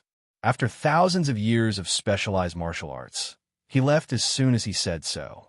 TSK. Although the expressions of Wong and Modu were obviously a little confused, they still planned to leave temporarily after learning that the Intruder had been dealt with by Luo Bai. Now that the Intruders have been dealt with, I will leave the Supreme Mage first, Modu said and retreated. The king on the side also responded, Supreme Mage, I will retreat first. Luo Bai nodded and the two left. Before leaving, Wong glanced at the Eternal Spear, with disbelief written all over his face. After the two left, Luo Bai turned around and went to the New York Temple. After reaching the study room on the second floor, the first thing Luo Bai did was to open the mirror space. After he was ready, he took out the Tesseract and the Mind Scepter. Tesseract. It looks like a square blue crystal box.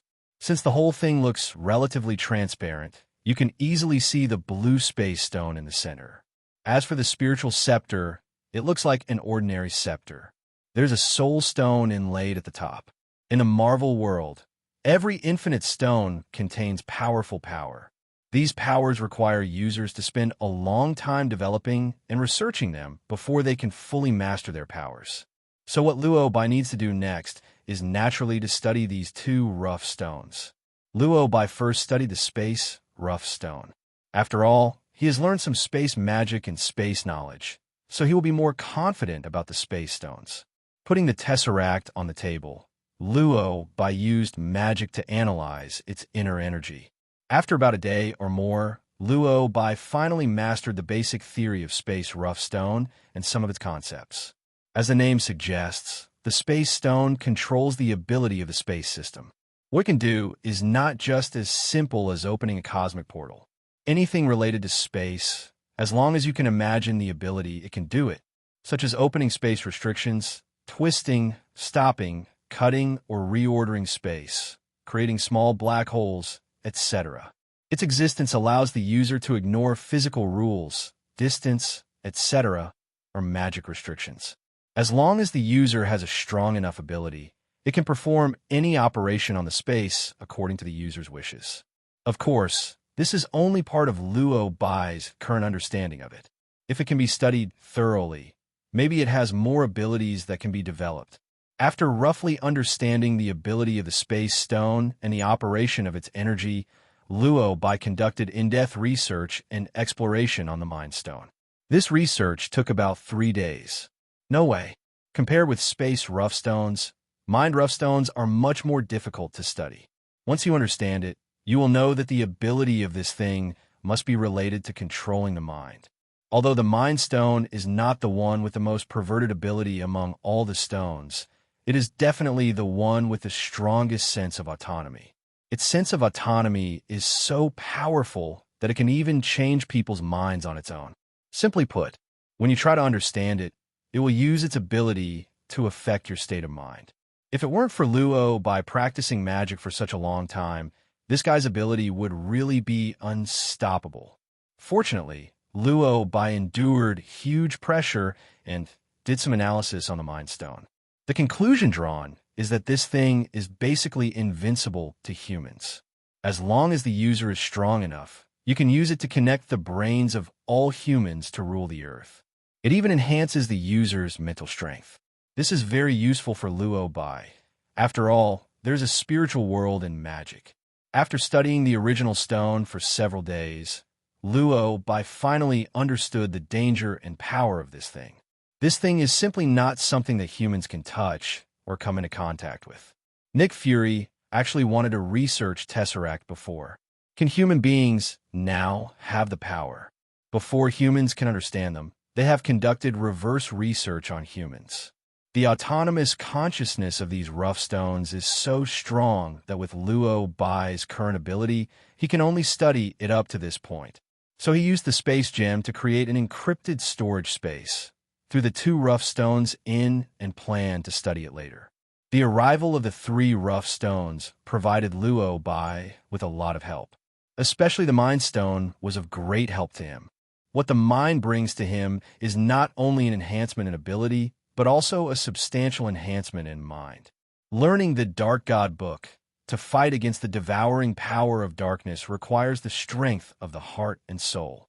So after integrating the certain abilities of the Mind Stone, Luo Bai started studying the Dark Book of Darkness again. In addition, Agatha's ability was absorbed before. This time Luo Bai severely absorbed another wave of dark power. Absorbing and absorbing, Luo Bai found that his soul had entered a darkness. This means he automatically opened the dark dimension. In fact, the first ability in the Book of Darkness is to teach you how to open the dark dimension. But if the user's ability is not strong enough, it will be useless even if you learn the method. But once the user's ability is reached, the dark dimension can be automatically opened even if you don't intentionally open it. Once the dark dimension is opened, it will be proved. Not only can you access the most powerful dark power, but you can also transform energy into ability through the dark dimension. No, This is my second time learning. This automatically opens the dark dimension. Luo Bai was a little confused. The automatic opening of the dark dimension was something he didn't expect. After all, he had only been studying the Book of Darkness for 2 days. Although possessing the Book of Darkness confers the conditions to open the dark dimension, that is only a condition. The Book of Darkness is essentially no different from other magic books. It is a supplementary type of book, regarded as a source of knowledge and skills for mastering the dark. Therefore, not every user can successfully open the dark dimension. Although it was only a matter of time before Luo Bai's ability opened the dark dimension, he really didn't want to open it now. After all, the opening of the dark dimension means that Luo Bai must have strong control next. Otherwise, he will become blackened if he is not careful. This was unacceptable to Luo Bai. In his opinion, if he is swallowed by darkness and cannot control his will, it is no different from being a slave of darkness. This is just one of them. The second is that there are many dark bosses in the dark dimension. You can understand that Luo Bai has quite opened a copy called Darkness. Although he can continuously absorb dark energy and become stronger inside, it also means that the master of the dark dimension like Demomu can find him through the dark dimension at any time. According to Luo Bai's original plan, he just wanted to absorb the power of darkness to improve his ability. I didn't expect anyone to pay attention. What a guy! The dark dimension opens automatically. No, Sid Horn. How much do you want my soul? You gone too far, you. I don't want you to forcefully pull people away like this. Luo Bai sighed. Although he was complaining on the outside, he couldn't help but want to explore the dark dimension in his heart. The dark dimension is not as scary as imagined. The whole thing is like a huge and fantastic universe, full of mysterious knowledge that makes people want to delve deeper into it. Of course, Luo Bai understands that this is just the surface. If you go deeper, there will be more dangers inside. The good thing about Luo Bai is that he is not greedy. He gave up the idea of going deeper and learned dark magic in the dark dimension on the spot. This study took several days. When he opened his eyes again, he had walked out of the dark dimension, and his soul had returned to his original body. Looking at the familiar New York temple, Luo Bai couldn't help but muttered, "It's not bad." Fortunately, his magic background is deep enough, and he is protected by the goddess of luck. Otherwise, he may not be able to come out of the dark dimension soberly. But I have to say that his trip into the dark dimension was still rewarding. Luo Bai could clearly feel that his strength had increased by several levels now. Of course, Luo Bai also perceived something besides power. That's origin magic power. This actually reminded Luo Bai of something.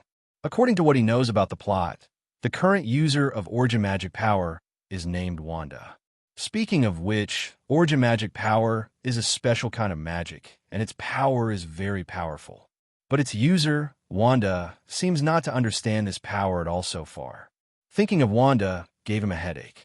According to the plot in the movie, Wanda obtained the ability to control the origin magic power from the Mind Scepter through human experiments conducted by the Hydra organization. Although the plot has been changed now, and the Mind Stone is in Luo Bai, Wanda should not have learned the ability to control the origin magic power yet. But in the end, Wanda will gain the ability to control origin magic power from other channels and activate the powerful magical talents in her body. But the trouble is that Wanda is originally very fragile inside and can easily be provoked to the dark side. Once Wanda is blackened, she has no control over her power at all. It would be very troublesome for a powerful witch like her to fall into the darkness and cause a lot of chaos.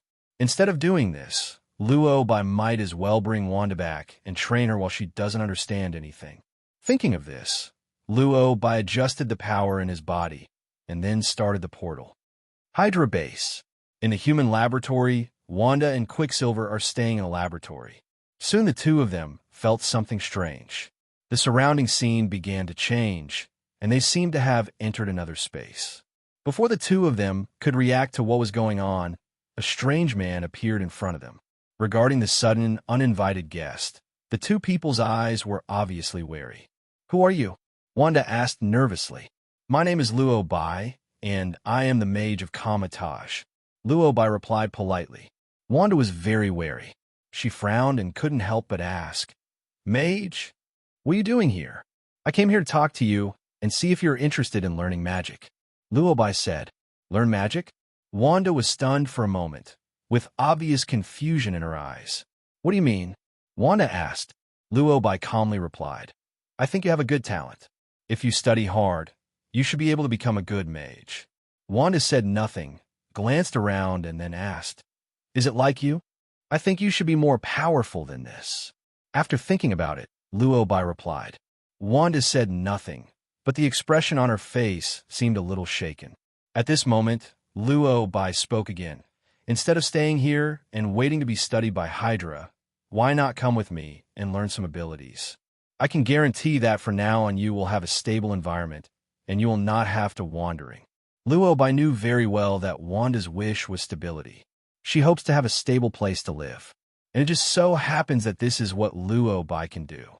However, perhaps it was because of Luo Bai's sudden arrival that she was still a little wary of strangers.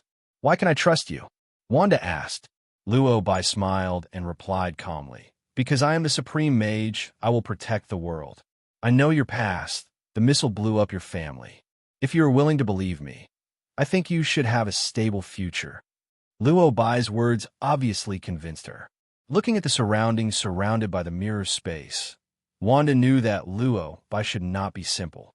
It's just that Wanda seems to be hesitant at this moment. Can you avenge me? Wanda asked. You mean Stark? Luo Bai asked. Wanda nodded. Luo Bai knows this well. After all, missiles manufactured by Stark Industries once blew up Wanda's home. She holds a grudge against Stark because of this. But in Luo Bai's view, this should be a misunderstanding that can be resolved. Thinking of this, Luo Bai replied, To tell you the truth, I can't avenge you, because the relationship between me and Stark is not bad. But I can lead you to find Stark. It would be better to explain the conflicts between you face to face. Good. Can I meet Stark? Wanda immediately agreed upon hearing this. If you find that it does not match up, you can read the previous chapter first. The reason is explained at the end of the previous chapter. The relationship between Wanda and Quicksilver is adapted from the movie version, and Quicksilver is the older brother. Although Wanda wanted to have a peaceful life in her heart, for her now, Stark's side was the first thing she had to solve. Being able to meet Stark proves that she more or less has a chance for revenge. So Wanda didn't hesitate and agreed immediately. Okay, I'll go with you. Wanda agreed immediately. Quicksilver on the side seemed a little hesitant and immediately asked, Can we really believe him? He said he could take us to meet Stark. We could try to believe him. Wanda said. As soon as the two of them finished speaking, a portal opened in front of them. On the other side of the portal is the top floor of Stark Industrial Building. At this time, Stark is studying something in his office. Sensing the movement, Stark frowned and tentatively called out, Luo Bai. The next second, Luo Bai walked over from the other side of the portal. Tony, Luo Bai greeted. Seeing him, Stark breathed a sigh of relief and responded with a bit of excitement in his tone. Hey, my friend. It's so nice to see you. Luo Bai smiled and asked, How are you doing lately? I'm fine, but S.H.I.E.L.D. is in chaos. Stark shrugged. Luo Bai can understand this. After all, Nick Fury was teleported away by him, so S.H.I.E.L.D. will probably be in chaos for a while. Just as he was thinking about it, Wanda and Quicksilver also walked over from the other side of the portal. What did you just do? What is this yellow circle? Wanda asked. She obviously doesn't know much about magic now, so it's normal to be curious about all this. Luo Bai smiled and explained calmly. This is a portal, a kind of magic. Wanda nodded and whispered, Okay. Only then did Stark notice that in addition to Luo Bai, a strange man and woman were walking through the portal, and the girl seemed to be quite familiar with Luo Bai. This made Stark couldn't help but raise his eyebrows. He whispered in Luo Bai's ear and asked, Did you hire a housekeeper again? She is not a housekeeper. Luo Bai replied seriously. Stark nodded, wondering if he had misunderstood, and immediately asked, Does Polaris know about this? Luo Bai couldn't understand what he heard and asked, Why does she want to know about this? Stark showed an unclear smile and replied, Are you having a good time? Now Luo Bai finally understood. Stark, you misunderstood. She is here to find you. Luo Bai said helplessly. Looking for me? Stark was stunned. He looked at Wanda carefully, and then said firmly, Okay, I admit, I was a little too careless before. I also interacted with many girls, such as reporters and news anchors. Popular female stars, but I swear I never know her. She is so good-looking, and I will be very impressed if I meet her. As soon as she finished speaking, Wanda spoke angrily. You don't need me to know me to destroy my life and my family. Stark was stunned by what she said. Destroy her life? Her family? I'm not sure I know him now. Wait, madam, your name is Wanda, right? When did I destroy your family? Stark asked. The next second, I heard Wanda say every word in a hateful tone. Your missile destroyed my home. Stark was stunned for a moment. Seeing that she didn't explain clearly, Luo Bai quickly explained, Tony, do you remember why you closed Stark's weapons manufacturing warehouse before?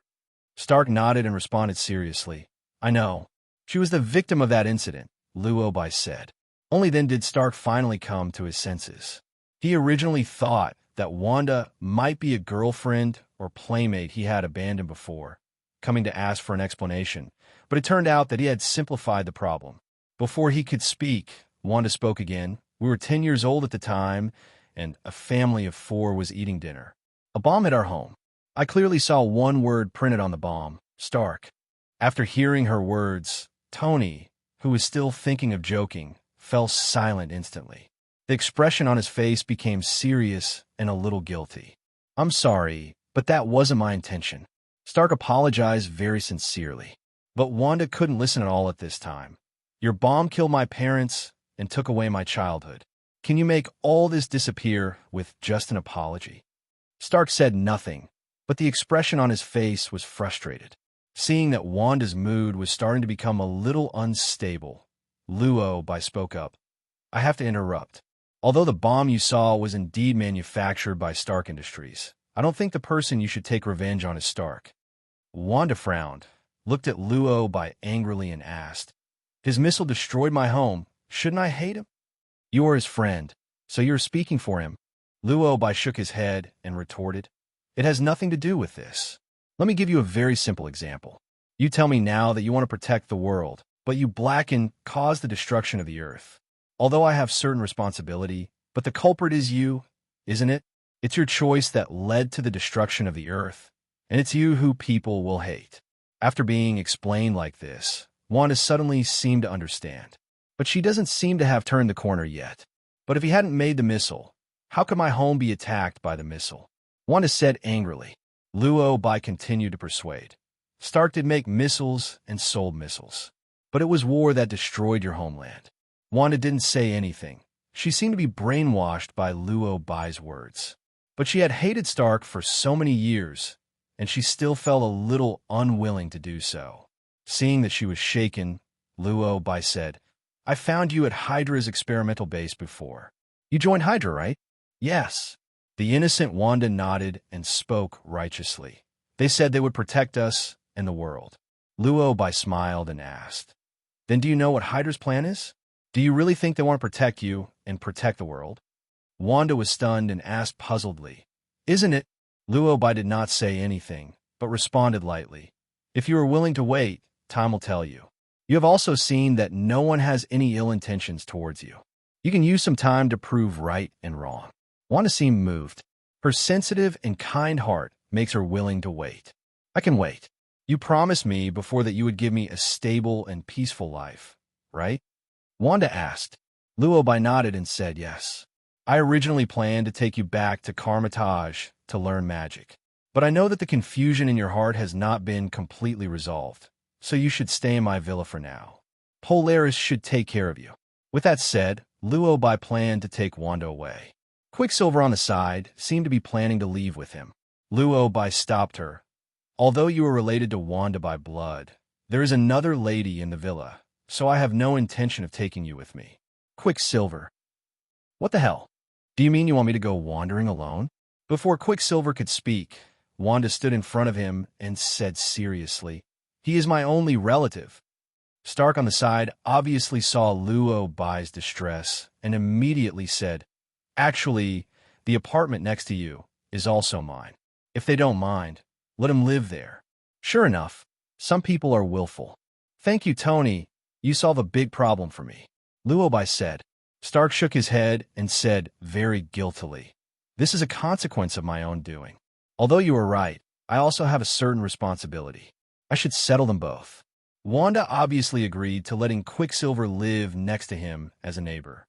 Although she could understand Luo Bai's words, she couldn't say thank you to Stark yet, so she chose to remain silent. Luo Bai didn't hesitate anymore and opened the portal to go to the villa. In the villa, when Polar Star saw Luo Bai, he immediately stood up and shouted, "Master Luo Bai, are you back?" "Yes, Lorna, this is Wanda. You can live with her for a while in the future," Luo Bai said. Wanda? Polaris was the one who noticed the strange lady who appeared with Luo Bai and Stark. Polar Star was obviously stunned for a moment, and after a moment she asked, "Is this Master Luo Bai your friend?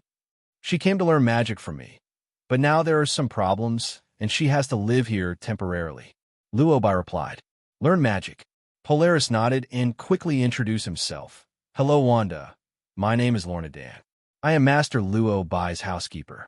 Wanda seemed a little cautious toward strangers, but she still replied very politely, "Hello." At this moment Stark spoke to Quicksilver. "Shall I take you to the next door first?" Quicksilver glanced at Wanda, then left with Stark. After the two left, Wanda glanced around and seemed a little at a loss. Obviously, she hadn't fully adapted yet, so she didn't know what to do for a while. Until Luo Bai on the side said, "Do you need to eat something first? If not, I will take a look at your magic talent first." Learn magic so fast. Wanda was obviously still a little confused for a moment.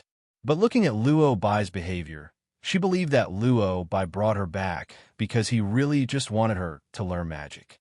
Thinking of this, Wanda said, "I'm not very hungry." As soon as she finished speaking, Luo Bai used the magic of fetching objects to take out a book and said, "Then take a look at this first." Wanda nodded and took the book. Seemingly seeing that he had nothing to do, Polaris said quickly, "Master Luo Bai, I'm going back to the room first. I also have to practice." Polaris has been training for his ability during this time. Remembering how hard she worked when he saw Polaris last time, Luo Bai couldn't help but ask, "By the way, how have you been practicing recently?" Polaris quickly replied, "I've practiced pretty well. I'm now proficient in my ability." "Look," Polaris said, and showed a little bit of his ability to Luo Bai.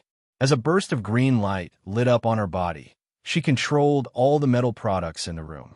After the display was over, Polaris asked seriously, "How is it, Master Luo Bai? You're more skilled than before. But is this all you can do now?" Luo Bai asked. Polaris thought for a while and then explained, "I can also use the magnetic field to fly, and I can also use the magnetic field to perceive some of the surrounding environment." After hearing this, Luo Bai asked tentatively, "Polaris, have you ever studied before?" Polaris thought for a while and then explained, "He taught me some lessons when professor." It was pretty much what Luo Bai guessed. Without saying anything else, Luo Bai used the teleportation magic to take out a pile of books and handed them to her. "Don't rush to practice yet. Take a look at these," Luo Bai said. Polaris took it with a confused look and glanced at the book. The translation is Magnetic Field Theory and Calculation, exploring the magical magnetic field, university physics, etc. There are more than 10 books in total. People who look at Polaris are confused. Before she could react, Luo Bai explained, "After reading it, it should be helpful for you to learn your ability. If you don't understand, you can ask Tony. He should know more about this than me." As soon as he finished speaking, Stark came in. As soon as he entered the door, Stark asked, "I just thought I heard someone calling my name?" Luo Bai smiled and asked, "Have you settled him down yet?" Stark nodded and responded, "Well, I have asked my people to take care of him, buy some daily necessities for him." After he finished speaking, he glanced at Wanda, and it was not difficult to see guilt in his eyes. As if because of his conscience, Stark thanked him again very solemnly. "I'm sorry for the harm I caused to your family. I don't expect you to forgive me. I just want to do my best to help you." Wanda said nothing, but nodded in response. Stark didn't say anything more, but looked curiously at Polaris holding a pile of books. Why do you hold so many books? Let me see, Stark said while reading. After reading one or two books, Stark couldn't help but complain. These are some basic knowledge about magnetic fields. What are you doing with these books? Polar Star responded with a confused look. Master Luo Bai asked me to read it. He said it would be helpful to my ability. Now Stark remembered. Yes, it's time for you to take a look. Take a good look and study hard. Stark sighed with emotion. At this moment, Luo Bai suddenly spoke. I asked her to ask you if she encounters a problem she doesn't understand. After all, you should be better at this. Ask me. Stark was stunned. After thinking for a while, he hesitated and said, I'm very busy. How about I hire a private female professor to give her a private lecture? Luo Bai nodded and responded, That's okay. Stark immediately picked up his phone and called to make arrangements. After the arrangements were made, Stark returned to the topic. By the way, I was going to find you before. I have something to tell you. What's the matter? Luo Bai asked. Stark didn't say anything. He walked to the sofa and sat down before explaining. Didn't you send Nick Fury away? Now the top leaders of SHIELD know about this. They reacted greatly during your absence. You mean the International Security Council? Luo Bai asked. SHIELD is a special force of the International Security Council designed to deal with various bizarre incidents. International Security Council, also known as the United Nations Security Council. In fact, the International Security Council has always maintained an opposition to all members of the Avengers, or to those with super abilities. The fundamental reason for this phenomenon is that Pierce, the minister of the International Security Council, strongly opposed the Avengers. And this minister happened to be from Hydra, so it was understandable that he would object. Just as he was thinking about it, Stark continued, Actually, this matter has nothing to do with you. They are opposed to the Avengers. But because you took away the Tesseract and the Mind Scepter, I cannot tell you about this matter. Let's talk. I can roughly guess that the Security Council asked me to hand over the Tesseract and the Mind Scepter. Luo Bai replied calmly. Yes, they held an international meeting. They said that the Tesseract and the Mind Scepter belong to the M government, and Loki must be tried by the Earth Court as a war criminal. Stark explained. Luo Bai didn't say anything, just asked, Is the person who proposed this theory the minister of the Security Council, Pierce? Yes. Stark nodded. Luo Bai asked, Do you know his true identity? Stark frowned and couldn't help but ask, What do you mean? Luo Bai smiled and explained calmly. He is from Hydra. Hydra is in Sokovia and wants to use the Mind Scepter and the Tesseract for human experiments. So of course they have to take away the Tesseract and the Mind Scepter. Wanda was brought back from Hydra's human testing laboratory. What? He's from Hydra? Stark was confused. Stark knows something about it. After all, Captain America and Hydra have certain conflicts. But the minister of the International Security Council is from Hydra? This is a bit too much. Do they stretch their hand so far? Stark asked in surprise. Luo Bai nodded and reminded again. Not only that, most of the agents and senior executives in SHIELD are also from Hydra. So you can call SHIELD Snake Shield. Stark was stunned when he heard this. Snake Shield? Nick Fury is the king of agents? Doesn't he know that there are so many Hydra people in SHIELD? Stark asked confused. Luo Bai smiled and responded sarcastically. He broke into the Snake Shield Bureau and became the director. He can indeed be called the king of agents. Stark, awesome. Nick Fury, you are so awesome. I really want to know what Nick Fury's expression would be if he knew this situation. The expression on his face should be quite exciting. Stark couldn't help but sigh. Stark might not believe it if others said this, but he believed Luo Bai's words 100%. SHIELD is now full of Hydra people. Even the ministers of the Security Council are Hydra people. Hydra is a villain organization. Their purpose is to reshape the world according to their own wishes, so that Hydra has absolute power and control, and the people are just their slaves. They destroy the order of the world, provoke international wars, and even control the entire human race on Earth. Such an organization not only infiltrated the United Nations, but also shield. Thinking of this, Stark immediately said, the Tesseract and the Mind Scepter must not be handed over. If Hydra were to possess these two artifacts, they would probably be even crazier than what Nick Fury did. Indeed, that's why I don't plan to give it to them, Luo Bai said. Stark thought for a while and then said, but the United Nations has given you a warning. If you don't hand it over, they may take measures. Of course, I know you won't care about this, but it is the United Nations after all. If you use force, will only cause dissatisfaction among people around the world. Stark was worried. If he considered it from the perspective of strength, he wouldn't worry about Luo Bai at all. But if we look at the international impact, he is still very worried. Luo Bai is the supreme mage, after all, and he has been silently protecting the Earth. He would not want to see it at all if he was designated as an international war criminal. Thinking of this, Stark couldn't help but say, I'm worried that the Security Council will do a lot of excessive things. Luo Bai also knew his worries, and he comforted Stark. Don't worry about this. I have no intention of using violence to solve this problem. So what are you going to do? Do you need my help? Stark asked. Luo Bai shook his head and said, this is not needed for the time being, and I don't plan to do anything now. We could just wait. What are you waiting for? Stark asked, confused. I'll wait until Hydra can't sit still, Luo Bai said. Now that the Mind Scepter and Tesseract are in Luo Bai's hands, Hydra cannot proceed with human trials without these two things. They will definitely take action if they are anxious. Once they take action, their conspiracy is exposed. No matter how you look at it, Luo Bai is now in an invincible position, so he is not in a hurry now. He was more worried about Stark instead. Judging from the current direction of the plot, Stark should encounter some trouble later. Thinking of this, Luo Bai persuaded seriously, you don't have to worry too much about Hydra for the time being. I think you should worry about your own affairs first. Me? Stark asked with some confusion. Are you talking about Wanda? Of course I know that I've done many wrong things in the past. I will do my best to protect the Earth in the future. Luo Bai shook his head and said seriously, I'm not talking about Wanda, but Killian. Killian? What is this? Stark asked in confusion. Luo Bai replied seriously, your future enemy.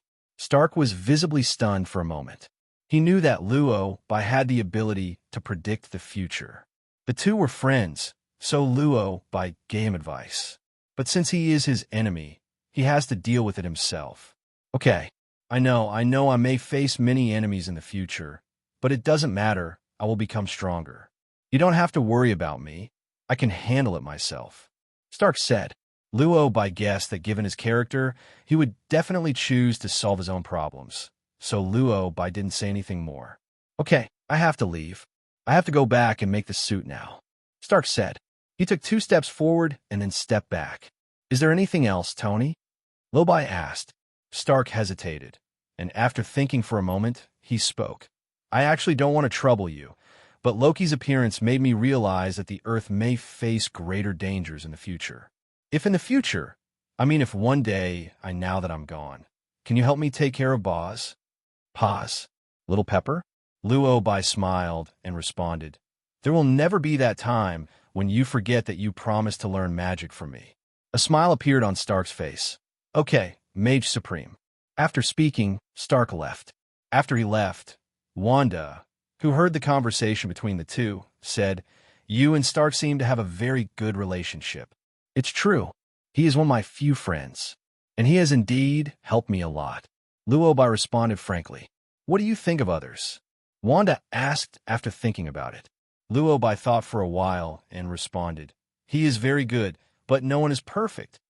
Wanda said nothing, but changed the subject and asked, what is this book? The Basic Theory of Magic. It explains the origin and types of magic. For you now, it is necessary to understand these first. Luo Bai gave a rough explanation. Wanda nodded, and then continued to ask, where do I live? Ask Polaris about this. She should be more familiar with it than me. Luo Bai said. Polaris immediately returned to the room and put down the book, and then said to Wanda, I will take you to get to know this place first, and you can choose a room you like. Yeah. Wanda nodded and left with Polaris.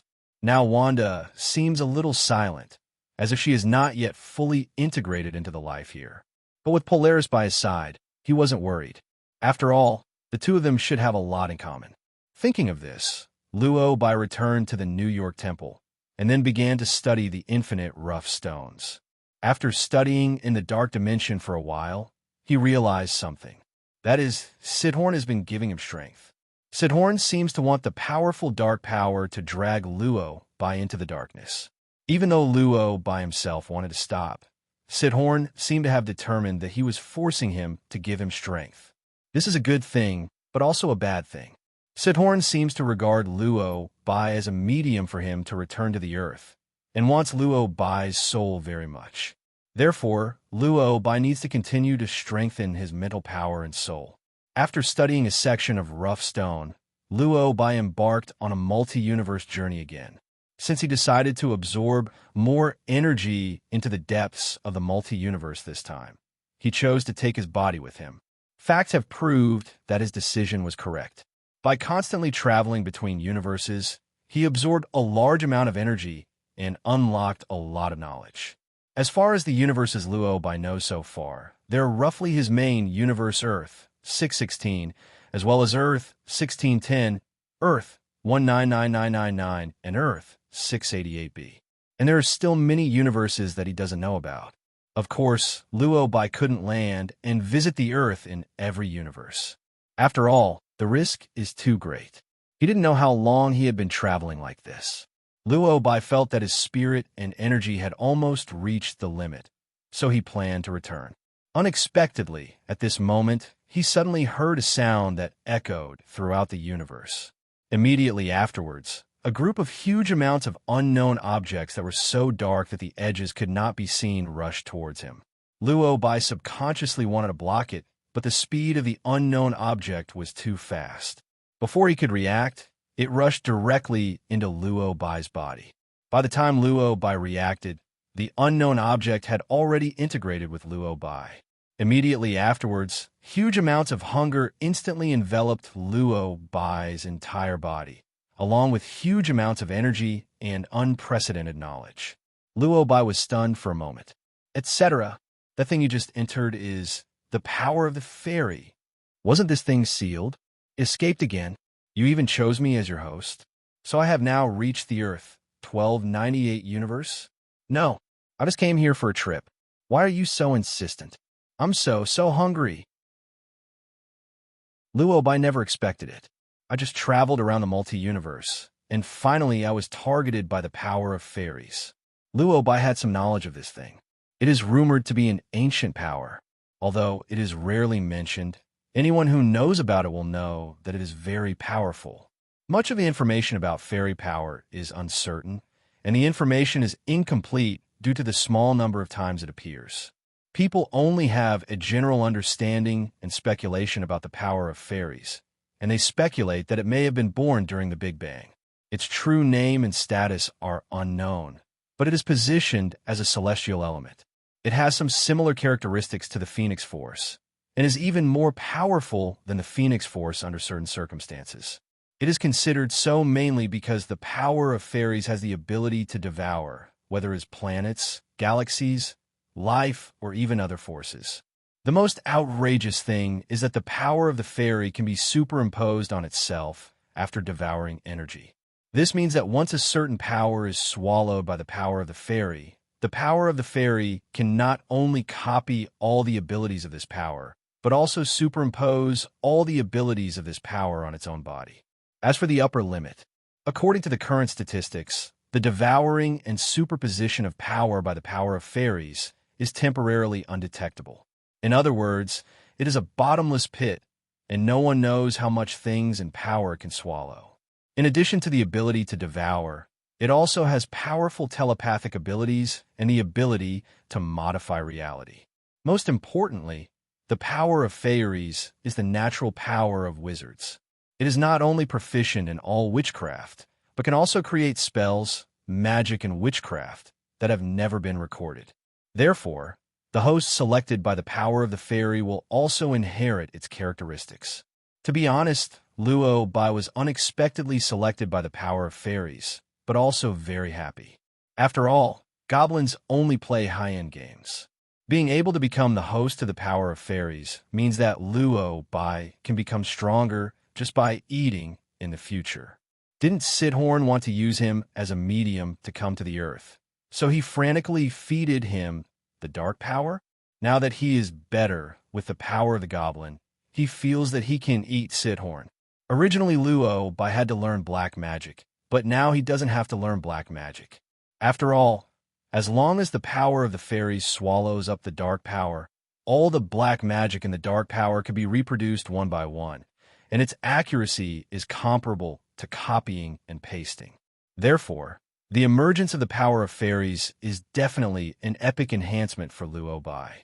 Although the power of fairies is very powerful, it does not have no impact on the host. The biggest impact after being possessed by it is that you will feel hungry.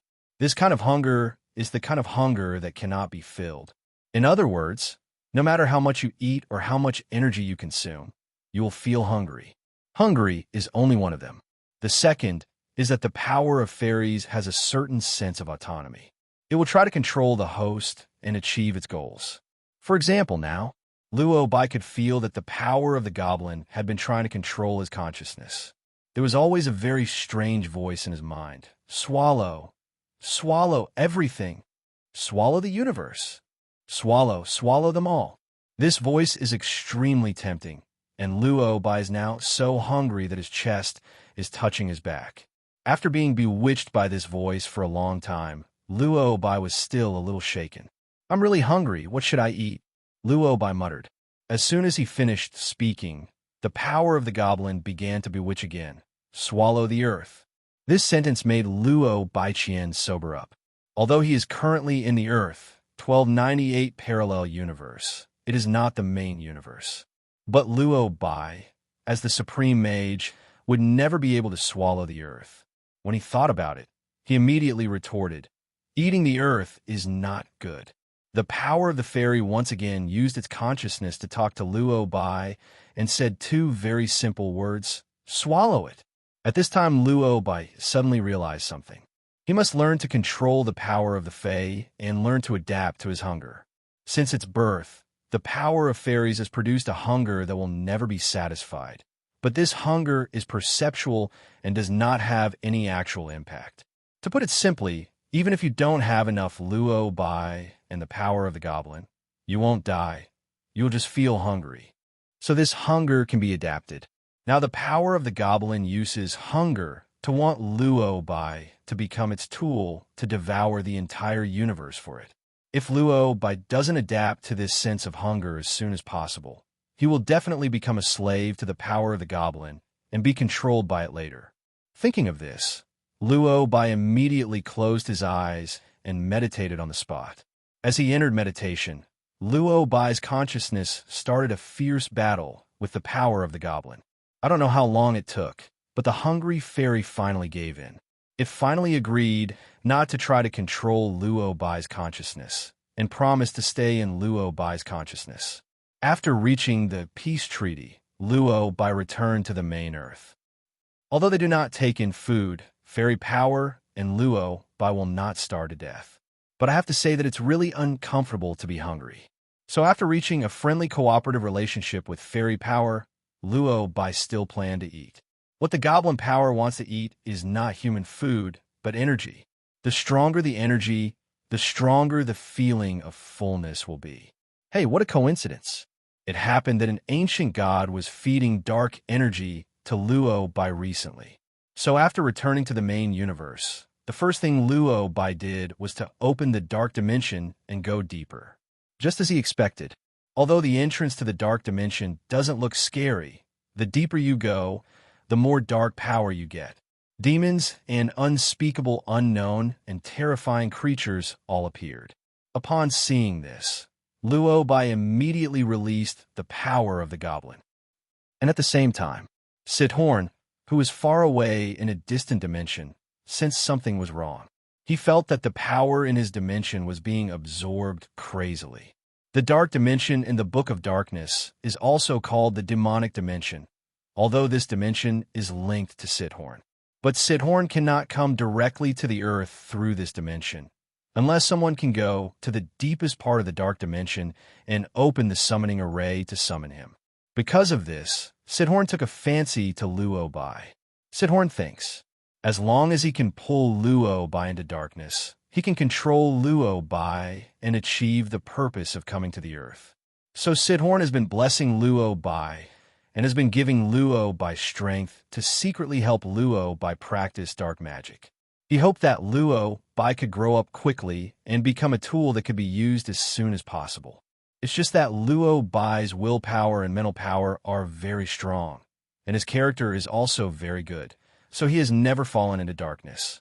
This made Sidhorn a little anxious. I thought it would take some time before Luo Bai would be bewitched. Unexpectedly, he is now frantically absorbing the power of the dark dimension. Could it be that that kid has enlightened? Sidhorn was a little excited thinking about this. Sure enough, no one can resist the power of darkness. It seems that Luo Bai is about to fall into darkness. Sidhorn thought excitedly. But as he got excited, Sidhorn realized something was wrong. Wait, something's wrong. This guy suddenly absorbed too much. The dark dimension in the dark book connects Sidhorn's power and consciousness. Sidhorn was quite happy at first, thinking that Luo Bai finally got the idea and planned to fall into the darkness. He began to walk deeper into the dark dimension. But the next second, he couldn't laugh anymore. Damn it, how could Luo Bai, a human being, withstand such a powerful dark force?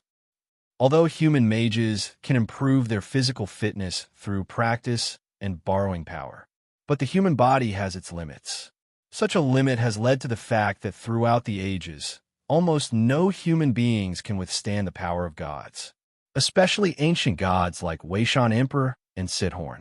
Although ancient gods occasionally bless humans, that is, they give humans power, but in fact, the power given to humans by these ancient gods is completely insignificant to the ancient gods themselves. It's not that they don't want to give more power, but because humans can't bear it if they give too much. From this we can see how fragile the human body is. Although all along, Sidhorn has continued to give Luo Bai blessings and strength. He even opened the dark dimension, allowing Luo Bai to enter the dark dimension and absorb power at will. But in fact, he didn't care at all about the little power he gave Luo Bai. In Sidhorn's view, even if he opens the dark dimension, Luo Bai cannot absorb too much power from the dark dimension. But what Sidhorn never expected was that Luo Bai looked like he was cheating today. In the blink of an eye, 1/5 of the power was absorbed. No, 1/5 of the power in the entire dark dimension. This power is equally divided among the mages on the entire Earth, and even those mages may not be able to withstand it. Luo Bai could bear it alone. How'd he do it? Isn't he human? Absorbing power like this, will the body really not explode? Sidhorn was a little confused. Although he was confused at this time, Luo Bai and Fairy Power were extremely happy at this time. Fairy Power was happy because he finally had something to eat. Luo Bai was happy because he discovered that absorbing power could improve his hunger. After the power of the goblin continued to devour the power of darkness, Luo Bai found that he didn't seem so hungry anymore. For example, if he was so hungry that his chest touched his back. So now, Luo Bai feels that he is only a little hungry. This made Luo Bai suddenly realize that although the power of the goblin was not enough, but the hunger problem can be improved. Thinking of this, Luo Bai suddenly became excited. Sidhorn is now eager to give him power and has opened the dark dimension to him. If Luo Bai could control himself and plan reasonably, Sidhorn's dark dimension can be used as a restaurant for him. To put it another way, if Sidhorn discovers something is wrong, he also used other believers to come to Earth to seek revenge from Luo Bai. The worst that happened was Luo Bai used the power of fairies to swallow him up, and then go find Damyamo. Luo Bai's eyes suddenly lit up when he thought of this. Who are Domu and Sidhorn as villains? They are clearly chefs. If he could find more villains with the power to raise fairies, he would be invincible. Thinking of this, Luo Bai took a deep breath, resisting his hunger and planning to leave the dark dimension. But the goblin's power has been starved for a long time, and he obviously doesn't want to leave. Thus, The power of the goblin began a struggle of wills with Luo Bai. Fairy power. I'm not full. Keep eating. Luo Bai. No, you have to keep it. If you eat it all at once, what will you eat later? The power of the goblin. First swallow the earth, and then go to the universe to swallow other galaxies. Then go to swallow the universe, swallow the transcendent. Luo Bai. Have you swallowed them all? You must pay attention to sustainable development of resources. Fairy power. I'm hungry. I want to eat. After a short period of communication, the goblin power finally compromised and was forcibly pulled away from the dark dimension by Luo Bai. Coming out of the dark dimension, Luo Bai slightly adjusted the power in his body. After the adjustment was completed, Luo Bai finally had time to take a look at the time. Good guy, this time Luo Bai actually left for 5 whole months. Luo Bai had thought that his trip to the depths of the multi-universe might take a longer time this time. After all, he has to travel through different universes, so it will definitely take a lot of time. But what he never expected was that he would travel for 5 months this time. I don't know what's going on with Kamarage and Wanda now. Thinking of this, Luo Bai canceled the mirror space magic and immediately perceived Kamarage. Kamarage is well managed by Wong and Modu, and everything is business as usual. After learning about this situation, Luo Bai opened the portal and went to the New York villa. As soon as the door opened, he saw Polaris and Wanda sitting in front of the sofa, watching TV and eating pizza. It seems that the two of them get along very well. The two also discovered Luo Bai. Polaris immediately stood up and asked excitedly, "Master Luo Bai, are you back? Do you want to eat pizza?" Before Luo Bai could open his mouth, the power of the goblin bewitched Luo Bai in his mind. Swallow them both. The fairy power takes a fancy to the power of Polaris and Wanda. In other words, as long as it is power, the power of the fairies wants to swallow it. But how could Luo Bai be bewitched by it? He immediately protested in his mind. Shut up. The power of the fairy whispered. Eat. Eat. Luo Bai was a little helpless. Affected by the power of the goblin, seeing Polaris and Wanda was as delicious as seeing 2 pieces of pork belly. Fortunately, in the end, he suppressed his desire with his super strong willpower. Master Luo Bai, what's wrong with you? Seeing that he remained silent, Beijing couldn't help but ask. Luo Bai came back to his senses and responded with a smile. It's nothing. It seems that you and Wanda get along well.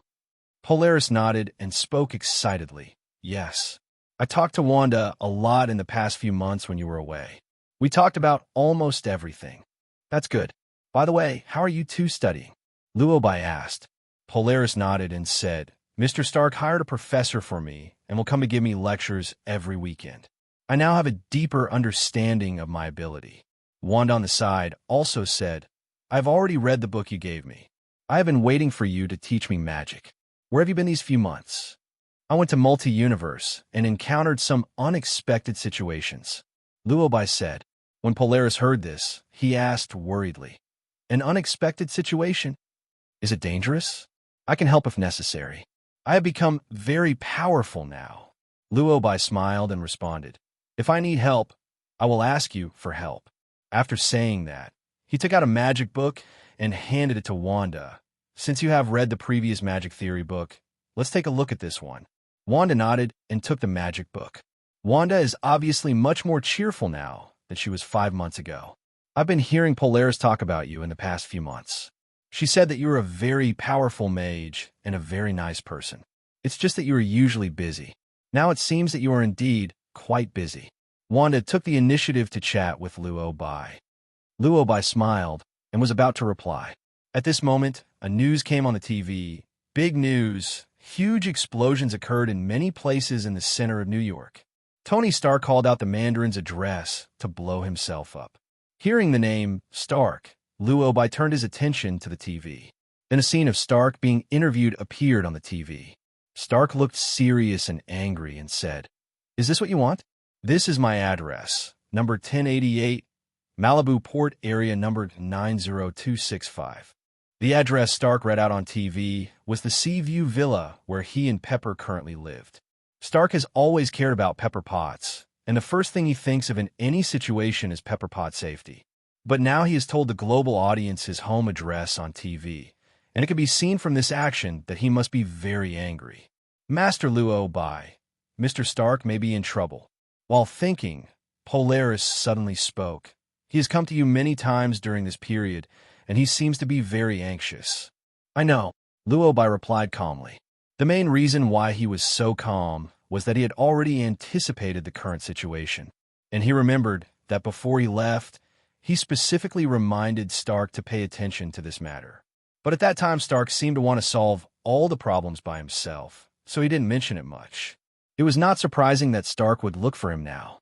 Thinking of this, he planned to go to Stark to see the situation. Wanda, I have to go out for a while now. You should study this magic book by yourself first. If you encounter any problems you don't understand, I will teach you when I come back. Luo Bai reminded. As soon as he finished speaking, Wanda asked, Are you going to find Stark? Yes. Luo Bai nodded in response. Wanda didn't reply, but the smile on her face disappeared. It can be seen that she still has hatred towards Stark, and she doesn't even want to hear any reports about Stark. Seeing that the news about Stark was still playing on TV, Wanda got up with her book and went back to her room. After she left, Polaris whispered to explain. During this period, Wanda mentioned her affairs with Mr. Stark to me. I tried to persuade her, but she could not completely forgive Stark. There was a hint of guilt in Polaris' tone, as if she felt guilty for not convincing Wanda. But Wanda's hatred for Stark has accumulated since she was a child. So how could she easily change because of Polaris' persuasion? Thinking of this, Luo Bai comforted her. This is none of your business, Lorna. Give Wanda some time. I think she'll understand. Okay, I'm leaving first. After saying that, he opened the portal, and the location was Stark's Sea View Villa.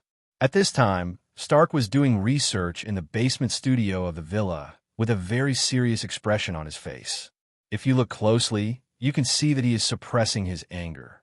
Just as Stark was concentrating on his research, he suddenly realized something was wrong. A familiar, yellow circle appeared in front of him. That's a portal. The moment he saw the familiar figure appear, Stark's brows relaxed.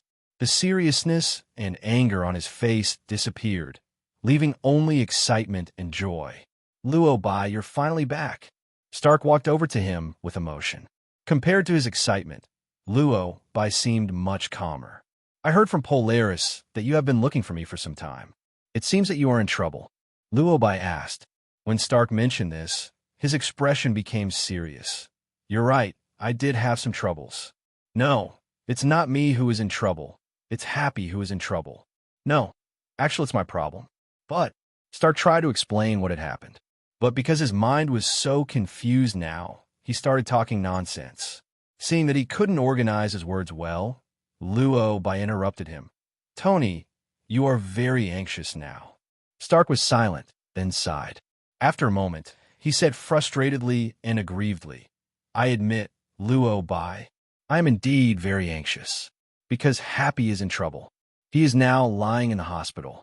The doctor said he doesn't know if he can make it. Happy, originally named Happy Hogan. He is Stark's hired driver and bodyguard. Of course, that's just the relationship on the surface. Since Happy once saved Stark's life, their relationship is more like friends than employers. Now that Happy is in trouble, Stark must be very anxious. The most important thing is that as Iron Man, he couldn't even protect the people around him. This made Stark feel guilty. Realizing his current confusion, Stark became frustrated and helpless. You know what, Luo Bai? I am Iron Man, a genius. Now everyone calls me a superhero, and I have crazy fans. But I can't even protect the people around me. That Mandarin keeps launching terrorist attacks, but I can't even find him now. I feel useless, Luo Bai. His tone was full of self-doubt. This made Luo Bai unable to help but enlighten him. Don't think like that, Tony. Everyone will encounter troubles. You can't doubt yourself every time you encounter troubles. You should make yourself stronger in your heart. Stark shook his head and sighed. I want to, but I can't. If I had an ability as powerful as yours, I wouldn't have run into this kind of trouble. But you will encounter new troubles. Luo Bai shrugged and said helplessly, New trouble? Stark frowned and asked in confusion. You will also encounter problems that cannot be solved? Luo Bai nodded and said, Of course. In the past 4 months, I traveled to the multi-universe. Then I was targeted by a powerful force. That thing now regards me as its host and forcefully integrates with me. Is this a hassle? Are you sure you're not showing off your good luck? Stark frowned and asked in confusion. Traveling in the multi-universe will bring you power. If this were trouble, he would wish he could encounter it every day. Just as he was thinking about it, Luo Bai spoke up. Of course I'm not showing off. The more powerful the power, the stronger the self-awareness. Just like this thing that has set its sights on me, is always tempting me in my mind. What is it tempting you to do? Stark asked curiously. The next second, Luo Bai replied, It suggested that I eat you, then swallow the earth, and then swallow the universe. Stark didn't understand, but the expression on his face was shocked. After a moment of silence, Stark finally came to his senses and said in surprise, I don't understand. Luo Bai explained, This thing has a side effect of making the host feel hungry. Don't think that I'm acting very normal, but I'm actually very hungry now. I've been trying to control this power and use my strong willpower to resist hunger. At this moment, Stark was already confused. He almost understood what Luo Bai said. To put it simply, a powerful force that would never be satisfied had entered Luo Bai's body. That power can devour everything, including the entire Earth. The reason why the Earth can still exist peacefully today is entirely because Luo Bai's willpower is strong enough. After understanding this, Stark no longer felt inward-looking, anxious, or self-doubting. He was now beginning to feel a little scared. Luo Bai, are you sure your willpower is strong enough to fight against that force? What I mean is, I probably don't taste that good, and the Earth may not taste good either. Stark complained. Luo Bai thought about it, and then answered very seriously, I'm not sure about this. After all, I am a human being, and it is normal for humans to lose control. Please, I really hope you are God now. Stark sighed. Your friend disappears for 4 months, and when he reappears, he wants to eat you and even swallow the Earth. This is scary, guys. Why bother with the Mandarin? Luo Bai's current situation is clearly even more terrifying. At this time, Stark was a little confused. He looked Luo Bai up and down carefully, and still couldn't believe that there was a power in Luo Bai's body that could swallow the entire universe. And this power was still bewitching Luo Bai. After all, Luo Bai looked no different now than before, and there wasn't even anything wrong with the expression on his face. Thinking of this, Stark couldn't help but complain. If you hadn't told me, I wouldn't have been able to tell anything from your current state. A wizard needs strong willpower and mental strength. After all, there are too many temptations in this universe. Luo Bai explained. Okay, you can still talk to me so calmly now. I think you should have learned how to control the power in your body now, right? Stark asked tentatively. Luo Bai smiled and said, Of course, I was just joking with you before. You know, I've always had good luck, so I was able to control it pretty well. That's good. Stark breathed a sigh of relief. That was a close call. I almost thought I was going to be eaten. Fortunately, Luo Bai's willpower is strong enough. He is worthy of being the supreme mage. But then again, Luo Bai's luck is really good. Traveling to the multi-universe can also pick up a powerful force. Although Stark may not understand how powerful the power of the goblins is, he can understand this luck. This is like a person walking on the street and suddenly picked up a lottery ticket, then went to cash the prize and found out that he had won 100 million. The government may ask you to pay some taxes when you receive the prize, but the rest is free money. Thinking of this, Stark couldn't help but sigh. Putting aside your strength, I find that your luck seems to be pretty good. It's just that your strength has always been very strong, so I seem to have overlooked the fact that you are very lucky. This is normal. After all, luck is also part strength. Luo Bai responded with a smile. As soon as he finished speaking, the doorbell suddenly rang throughout the villa. Have you made an appointment with someone? Luo Bai asked. Stark shook his head and explained, No. A few days ago, when I was being interviewed, I gave my address to reporters all over the world on impulse. So it's normal for someone to come to my door. Luo Bai suddenly realized and replied, I remember now. I saw the news about you on TV before I came to see you. When talking about this, Stark felt helpless. I admit that I was too impulsive at that time. The Mandarin was creating panic at the time, and 9 bombings occurred throughout New York within a week. He even appeared on TV arrogantly, threatened and injured happy.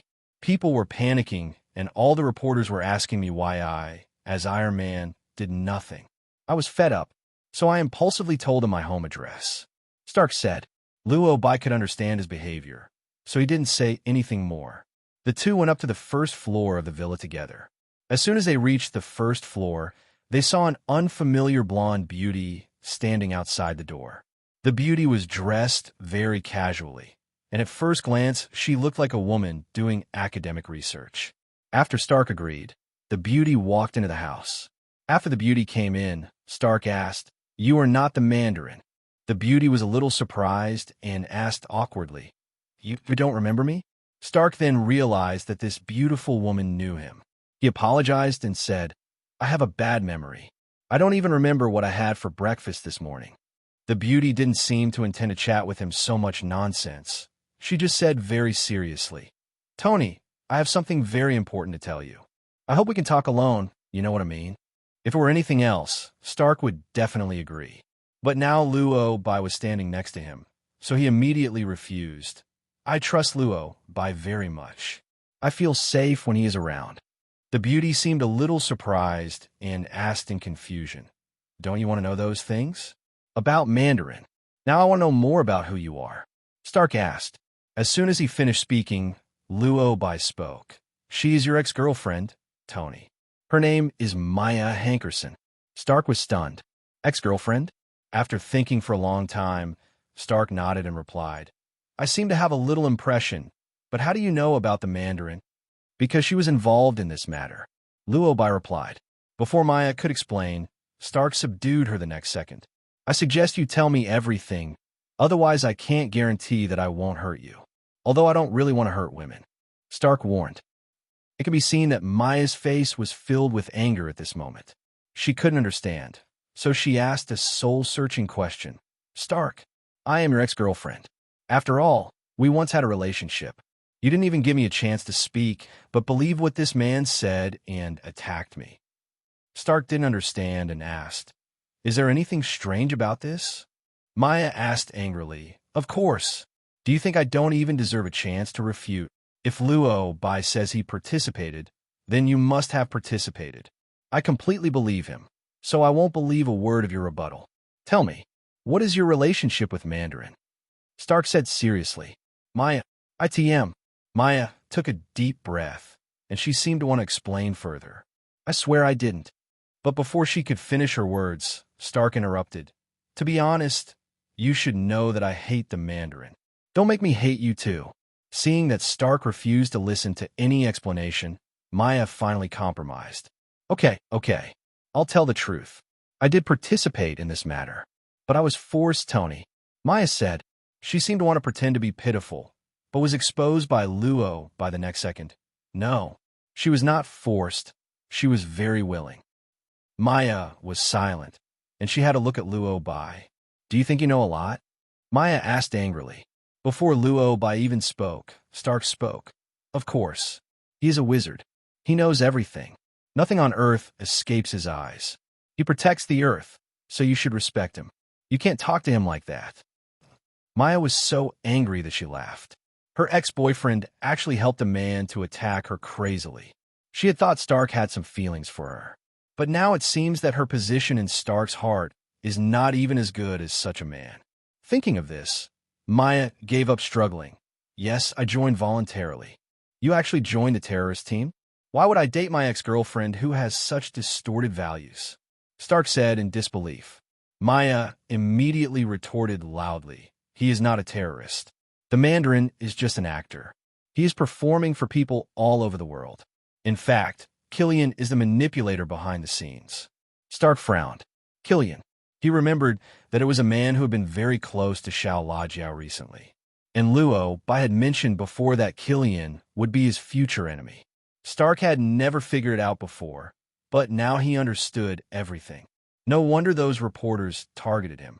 It turned out that this matter was directed at him. What exactly does he want to do? Stark asked hurriedly. He is creating the extremist virus. Maya answered seriously. Extremist virus? Stark muttered. He didn't know why he felt like he had some impression of this name. Thinking of this, Stark quickly explained, I seem to have some impression of this name. Hearing him say this, Maya became even angrier. You remember the desperate virus, but you don't remember me? Stark said apologetically. I'm sorry, but why don't you explain what the extremist virus is? Maya took a deep breath and then explained. The extremist virus is a drug that can enhance the human body's abilities, including strength, speed, and reaction speed. It can even regenerate cells. It gives people super self-healing abilities. It can make disabled people normal. We are still testing more functions. This is essentially a biological research. Stark understood. In other words, Killian is researching a drug that can turn disabled people into normal people and turn ordinary people into people with super abilities? And he succeeded? Stark asked again. Maya shook her head and responded. It's not completely successful yet. Something went wrong with the experiment. We found that most people who used the extremist virus had side effects. They would self-destruct. Self-destruction? At this point, Stark suddenly understood. To put it simply, Killian is conducting secret human biological experiments. However, because the experiment had a side effect of causing an explosion, in order to prevent the government from discovering the abnormality, he invited an actor to play the terrorist. That actor is the Mandarin who appears on TV. He had the Mandarin issue the threat. This covered up the experiment and made people think that the explosion was caused by terrorists. After learning all this, Stark was a little angry. Maya, I can't believe you would help Killian do human experiments. Do you know how many people were killed by those explosions? Stark questioned. Maya immediately retorted. The self-destruction is just a problem with the research. The extremist virus is essentially a more powerful drug than the super soldier serum. We can improve it. I don't want to know this. I want to know why you came here to see me today. Stark questioned. Maya didn't hide anything and answered very honestly. Killian wants to take Boz away. He wants to inject Boz with the extremist virus. Then he wants to kill you. So you're here to remind me? Stark asked. No, I came here to confirm whether you really live here. Maya sneered and spoke slowly. Stark didn't seem to understand what she meant, and finally Luo Bai reminded him. Stark, your house is surrounded now. Only then did Stark notice that his villa had been surrounded. The enemy has surrounded Stark's home from all directions, including land, sea, and air, and may launch missile attacks at any time. Stark understood now. It turns out that Maya didn't come alone. She came with a large group. No wonder she told everything so easily. It was because these people were about to attack his house. Stark, I thought you would have some feelings for me. I didn't expect. Goodbye, Stark. You really deserve to die. Just as Maya was thinking, she spoke again angrily. She cursed Stark with a mixture of hatred and confidence on her face. She hated Stark because he was ruthless. She was so confident that she thought Stark's house would be blown up soon, and she could take the opportunity to escape. But her wishful thinking was wrong. I suggest you don't be too happy for now. As long as Luo Bai is here, my family may not be in trouble. Stark replied seriously. As soon as he finished speaking, a huge amount of explosion was heard. Boom! In an instant, flames burst out everywhere. Of course, it wasn't Stark's house that exploded, but in the sky. The helicopter that was supposed to launch a missile at Stark's home exploded on its own. One of the planes exploded, setting off a chain reaction. This caused several helicopters flying with it to explode as well. Boom, boom, boom, accompanied by the sound of explosions. Of the 8 helicopters that originally came, only 4 are left. Half of it is gone. Maya, you guys are here to bomb Stark's house. It's not a... Maya couldn't figure out what was wrong with these helicopters. How come the weapon exploded before it even fired? How could this happen? Killian, what the hell are you doing? Maya muttered. It was not difficult to tell from her expression that she was very confused at the moment. Of course, she was not the only one who was confused. Killian was also. As the mastermind behind the whole incident, Killian studied the extremist virus and created all of this because of Stark. He hated Stark. I hate Stark so much that I wish he would die. But he didn't want Stark to die so easily, so he wanted to destroy everything around Stark. He was delighted to see Stark read out his home address to reporters around the world. Now, he has personally brought people to implement his bombing plan. But the current situation is a little different for what he imagined. Killian, who was originally sitting on a last helicopter observing the situation ahead, was quite happy thinking that he would be able to take revenge soon. I didn't expect that when I was so happy, the helicopter in front of me suddenly exploded. In fact, the self-detonation of a helicopter is not a big problem. The biggest problem was that the explosion of this helicopter caused a chain reaction, and 3 more helicopters exploded in an instant. If the remaining helicopters hadn't run fast, I'm afraid they would have all been destroyed. Even the plane that Killian was on was likely to be lost. Realizing this, Killian felt something was wrong. This shouldn't be the case. He personally planned the bombing of Stark's house and selected every step and every person involved. The plane was checked before departure, and there were no problems. The people operating those helicopters are all veterans who have extensive experience in air combat. What on earth happened just now? Why did the helicopter explode when it was fine? Killian didn't understand, so he started communicating through the intercom. What's going on ahead? Why did the helicopter explode? The explosion occurred in helicopter number A5, and the specific situation is not clear. But because of its explosion, we have lost 4 helicopters so far. Someone responded to him immediately, but did not give an accurate answer. It seems that there is no way to explore the reason for the self-explosion of No. A 5 for the time being. We can only use the remaining helicopters to achieve our goal first, and then talk about it. After all, a 5 self-destruction might have attracted Stark's attention. It would be troublesome if Stark put on his battle suit during this time. Thinking of this, Killian quickly gave the order. Regardless of the cause of the explosion, all remaining helicopters will immediately launch an attack on Stark's villa. 2. Before he could finish his words, he heard a series of strange noises suddenly coming from the sky. Boom, boom, boom. This sound. Wait, why does it sound like thunder? Killian was stunned for a moment, and he looked up at the sky in confusion. Good job. The sky, which was originally sunny, was now covered with dark clouds, and lightning flashed from time to time. This time, Killian can't do it. After all, helicopters are typical low-altitude aircraft and are particularly susceptible to bad weather. So Killian chose a sunny day to carry out his plan. But he never expected the sky would suddenly change. No, although we all know that the weather is unpredictable, it shouldn't change that quickly, right? There was no sign of thunder at all. It's a ghost, right? Killian was stunned. He glanced at the person next to him and asked in surprise, "What's going on? Wasn't it sunny just now?" The person next to him shook his head and said in confusion, "Brother, I don't know either. Who can predict the weather? But this happened too fast." Killian couldn't help but complain. At this moment, he was feeling somewhat puzzled.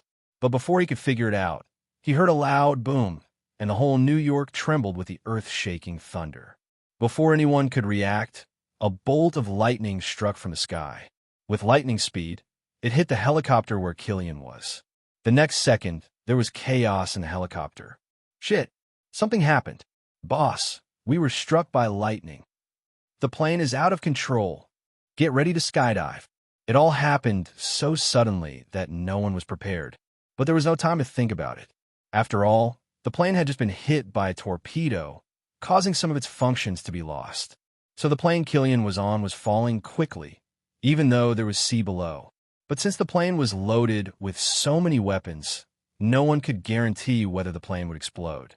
In a panic, Killian decided to parachute. Fortunately, the decision to skydive was a complete success. Killian survives and lands on the roof of Stark's villa. There's no way around it.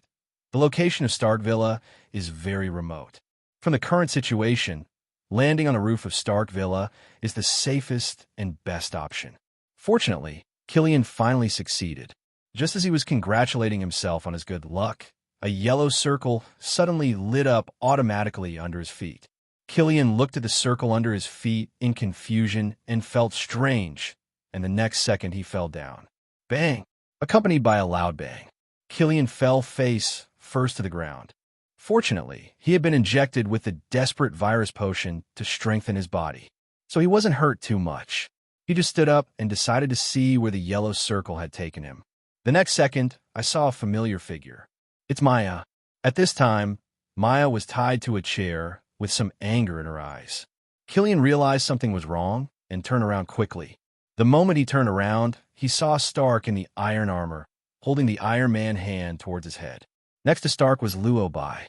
Put your hands up, otherwise I'll fire a laser cannon and blow your head off, Stark said seriously. Killian.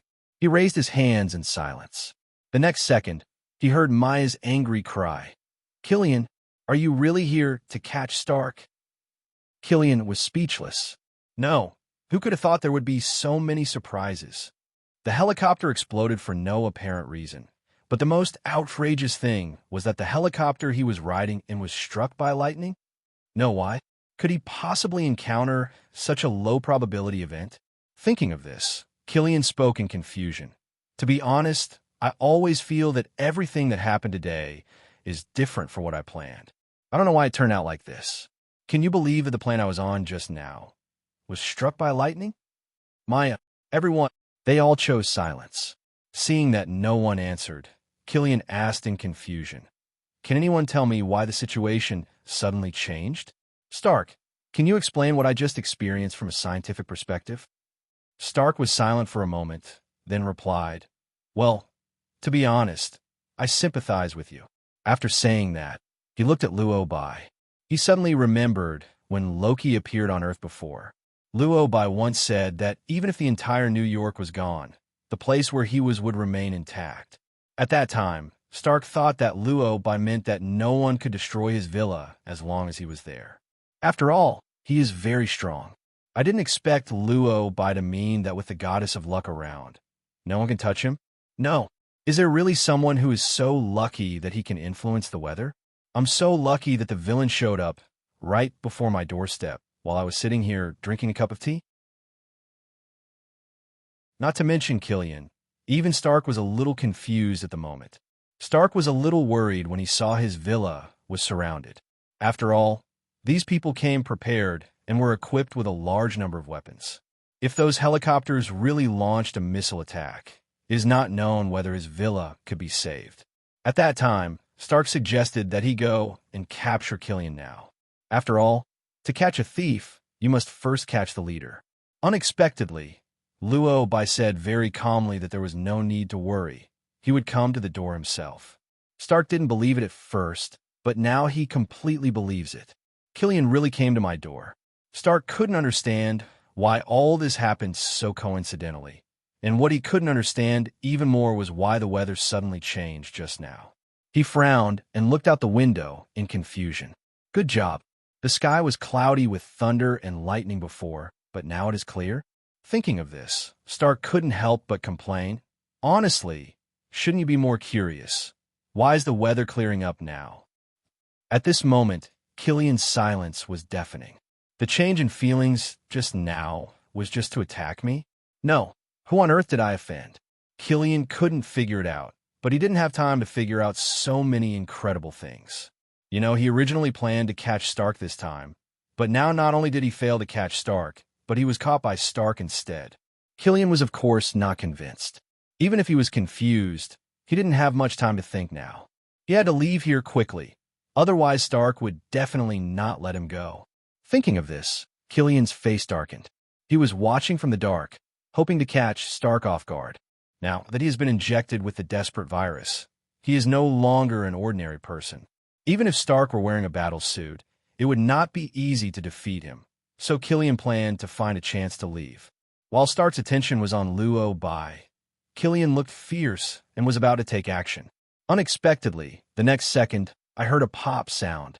The sound of glass breaking was heard. Then a hammer flew in from the window and hit Killian right on target. Killian, he spat out a mouthful of blood immediately. When he reacted, a silver hammer was pressing on his chest. Although what was pressing on his chest looked like an ordinary hammer, Killian felt that the hammer weighed at least 1,000 pounds. The hammer was like a mountain pressing down on him, making him completely unable to move. He began to struggle in great pain, and his face turned red. He wanted to call for help, but the weight of the object kept him from saying a word. He could only squeeze out 3 words: save, save. However, his calls for help were quickly ignored, because at this moment, a blond man in strange clothes rushed in from the broken window. As soon as the man came in, he successfully attracted everyone's attention. Stark seemed to know the man who came. After a moment of silence, he called out, "Thor?" Thor smiled and greeted, "Hi, Stark. I didn't expect you remembered me." Although Stark knew Thor, they were obviously not that close. After all, the last time Thor showed up was when Loki came to Earth to cause trouble. Now that Thor appears again, he is very worried. "Why did you come to Earth again? Is it because Loki is here too?" Stark asked in surprise. Thor quickly explained, "Loki has been imprisoned in the Asgard dungeon. He will never have the chance to come to Earth to cause trouble again. I am here to find Luo Bai this time." Hearing him say this, Luo Bai was a little curious and couldn't help asking, "Why did you come to see me?" Thor replied, "My father said he wanted to see you, and he asked me to invite you to Asgard. Odin wants to see him." Luo Bai frowned and asked curiously, "Why?" Thor shook his head. Obviously, he didn't quite understand the situation either. "He didn't tell me. He just asked me to take you back. But I see you seem very busy now," Thor said. He glanced at Maya, who was tied up, and Killian, who was pinned down by his hammer. Only then did he realize that he had not yet taken back his hammer. Killian, who was being pressed down, was obviously in great pain, and he shouted in an almost inaudible voice, "Help! Help me! Oh, sorry, brother. I forgot to take the hammer back," Thor said apologetically, and then picked up the hammer. The moment the hammer left Killian's body, he felt unprecedented comfort. He seemed to be alive. He took 2 deep breaths and was about to enjoy his new life, but the next second he heard Stark say, "It's actually good that you were suppressing him. This guy was just about to send a helicopter to blow up my house. Luo Bai and I were just about to deal with him." When Thor heard this, he immediately pressed the hammer up again. "Killian, ITM." Killian wanted to say something, but he was so angry that he couldn't utter a word and could only listen to the others chatting. "I didn't know this person was a villain. If you had told me earlier, I wouldn't have picked up the hammer. But then again, were those helicopters surrounding your house arranged by him to blow up your house?" Thor asked tentatively. Stark nodded and answered seriously, "Yes. If Luo Bai hadn't been here, my villa would have been in ruins now. That's okay. When I came, lightning occurred. At that time, I noticed that several unlucky helicopters seemed to be struck by lightning. I was quite worried." Thor explained. Now Stark finally understood. He asked why the weather suddenly changed, and it turned out to be because Thor came to Earth. This guy is the god of thunder. Every time he appears, there are strong winds and lightning. It seems much more reasonable to think this way. Then I should really thank you for helping me deal with those helicopters." Stark sighed. Thor waved his hand and said cheerfully, "That's not necessary. I didn't intend to help you. It was just a coincidence." "That's right," Stark muttered. "If it weren't for Luo Bai's good luck, how could Thor have happened to appear and take care of those helicopters? It's all just such a coincidence, isn't it?" Thinking of this, Stark couldn't help but complain. "Indeed, I should be more grateful for Luo Bai's luck." "What luck?" Thor didn't understand what he said, so he asked symbolically. "Nothing." Stark didn't explain much, just looked at Luo Bai and said, "Killian has also been caught. I think I should be able to deal with him myself. If you have something to do, go ahead and do it first." Hello, everyone. As we wrap up this video, I want to share a quick note. I have a Patreon account. If you'd like to support me and enjoy on-demand audiobooks, you can become a Patreon member. Alternatively, you can check out my Google Drive link, which has 500+ novel audiobooks available through my Ko-fi or Patreon shop. I appreciate your support.